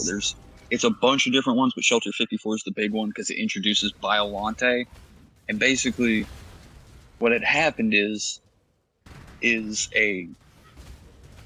there are levels of shelters you can get during these monsters attacks. Like the expensive ones go to the ultra rich, and of course the cheap ones you're more than likely still going to die in. Oh, instead of dying, this bunker was filled with this biomatter that fused everybody together into one being with plants. Gross. And only one person was actually conscious enough to speak to people, and they had to set up a system where it like had a camera on a small eye that could still be seen within the flesh. And basically that camera would pick up eye movements and it would be used to translate what that person was thinking. And they would ask her questions like, do you feel pain? Yes. Do you feel everyone there? Yes, we are here. And then eventually the scientist overseeing it, he wants to kill her because she wants to die. But when he electrocutes her, it accidentally kickstarts this evolutionary process where it becomes the giant rose that Biollante becomes before it fully forms. And then Godzilla shows up when it fully forms, and it literally shoves a tentacle down Godzilla's throat, steals his genetic material, and becomes like him. But it becomes like the Shin Godzilla form. So I was like, oh! I was like, Godzilla, you deep throating. What's wrong with you?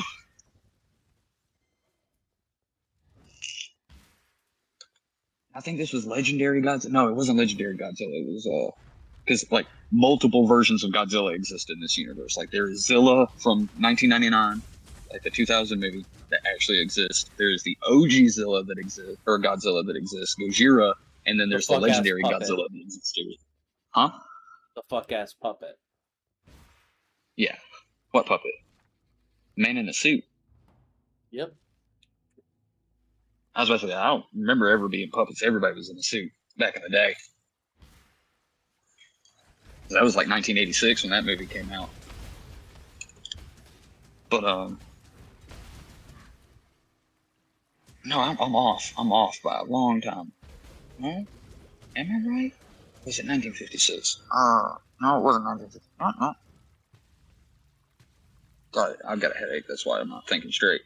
But yeah, and then there's another analog horror on that I'll pray for you. where it is called The Man in the Suit, where this dude like wants to be the Goji. He wants to be Goji, so they give him the job, and he fuses into the suit and actually becomes Goji. Light is reacting. And like they have to like keep him in prison so they can keep making the movies, but he like keeps attacking people, and like every monster he fights, he actively tries to kill the people in the suit. Like, I think it was Anguirus, yeah, he was fighting. He actually pries the suit mouth open and spits blood down it into that person, and it fucking dissolves them in the suit.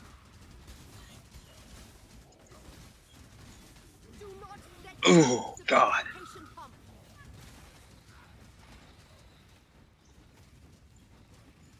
And then, like, one of my favorite Monster Hunter shit posters actually made an analog Monster Hunter horror, and it works so freaking well. I bet. Monster Hunter is fucking terrifying. Yeah, like, it shows, like, what if monsters were in today's society? Like, we still have hunters and stuff, but, like, imagine just your average Joe having to deal with, like, a couple of Velociprey. Like, full-grown raptors everywhere. Or in the case of the first episode, it shows a dude hiding from an Anjanath, the big turkey-looking motherfucker, the pink-headed motherfucker. Don't get a big head. And it's like sitting there sniffing for him, and then you see that nose bone inhale deep, and it cocks its head right at him. I'm like, oh, yep, run. Should have been running a long time ago, but run. Time to go. And like all you hear is a quick scream and a snap, and that's it. When I'm ready and not before. And I'm like, at least it got you quick, dude.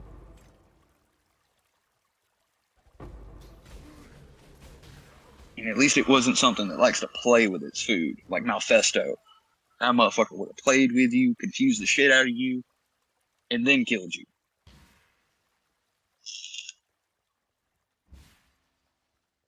Or Nursilla.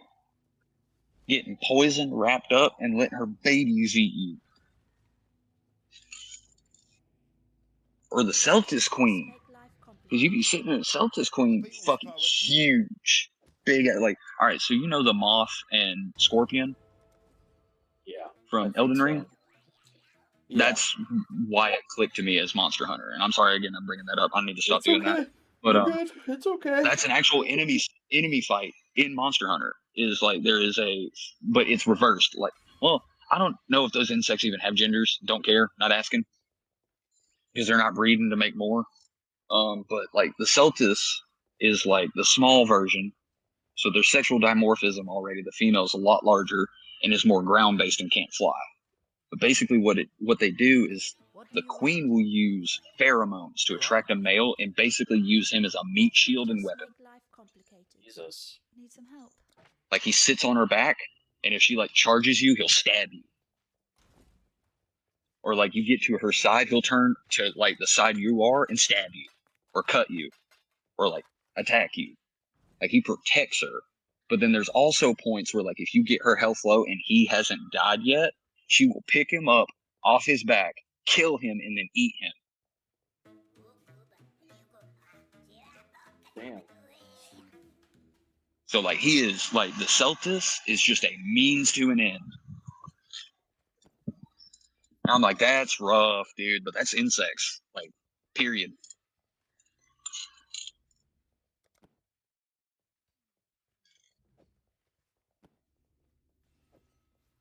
And then they made a cool ass monster for Generations Ultimate, dude, which was like this mantis with freaking spider silk that like can make a mech.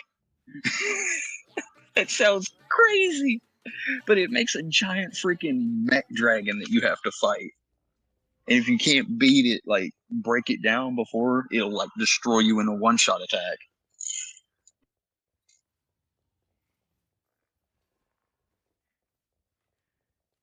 And then there's Nibble Snarf, which is a goober, but like, imagine an anglerfish that lives under the fucking sand.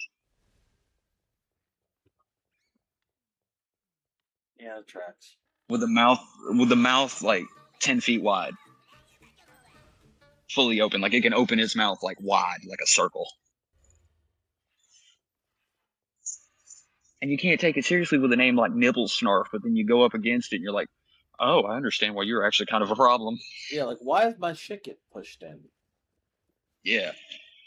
Something Why the fuck do every time I attack you, you spit sand in my face and it actually hurts? And then you've got like herbivore monsters that are not friendly, like Monoblos and Diablos. Like they are aggressive. And there's a reason they are hunted by other large monsters, and so they have to be as herbivores. But dude, when I tell you breeding season for Diablos is bad. Because the females, they're very distinct. They are dark. They are the black Diablos. And they get that way during breeding season. They get hyper aggressive. Unlike the males don't fight for mating. The women do. They find some cuck boy, they beat the shit out of the bitch, and they take their man.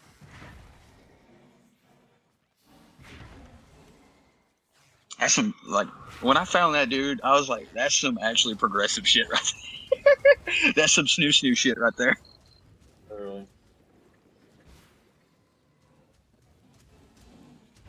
And then you've got, like, Kezu, who is blind, but has amazing smell and hearing, hangs from the ceiling with a suction cup tail, and with a neck like a snake, fucking eats something whole. And you can still see it kicking in its neck. Ugh.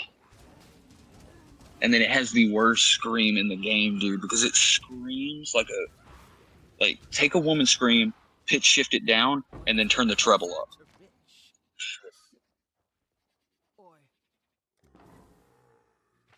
And like, it'll scream randomly. Like most monsters don't scream unless they're angry or they first see you.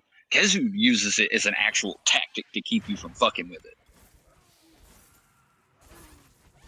Like it'll just randomly just start screaming for no reason. There are other monsters that do that, but it specifically does that. Like if you don't have that thing scream at least a dozen times when you're fighting it, like you probably killed it too quick. In which case, thank God, because fighting that thing forever sucks. I remember playing Monster Hunter. That monster in particular was my first big wall. Because, like, its electric attacks can fuck you up early game, because you don't really have a whole lot of armors that give you electric resistance. Like, good electric resistance, like you should, or thunder resistance. Because, like, especially when it's enraged, one of them leaping attacks, if you are, like, not expecting it, it'll take a whole health bar.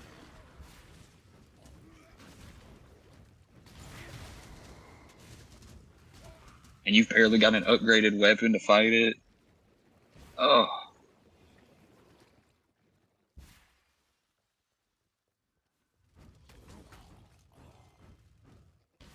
And I just love the Monster Hunter, like, ecology lore.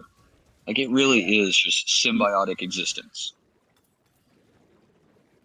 Like, humans trying their damnedest to not interfere with the ecological systems around them, but also trying not to die by those same ecological systems.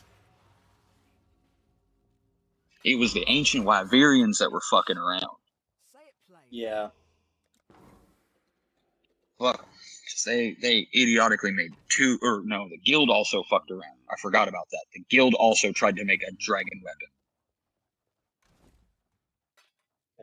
And yo, brother, it's 3:30. You I got to gotta call call it. I gotta call it. I love you. I Man. love you, Talk brother. later. Good night.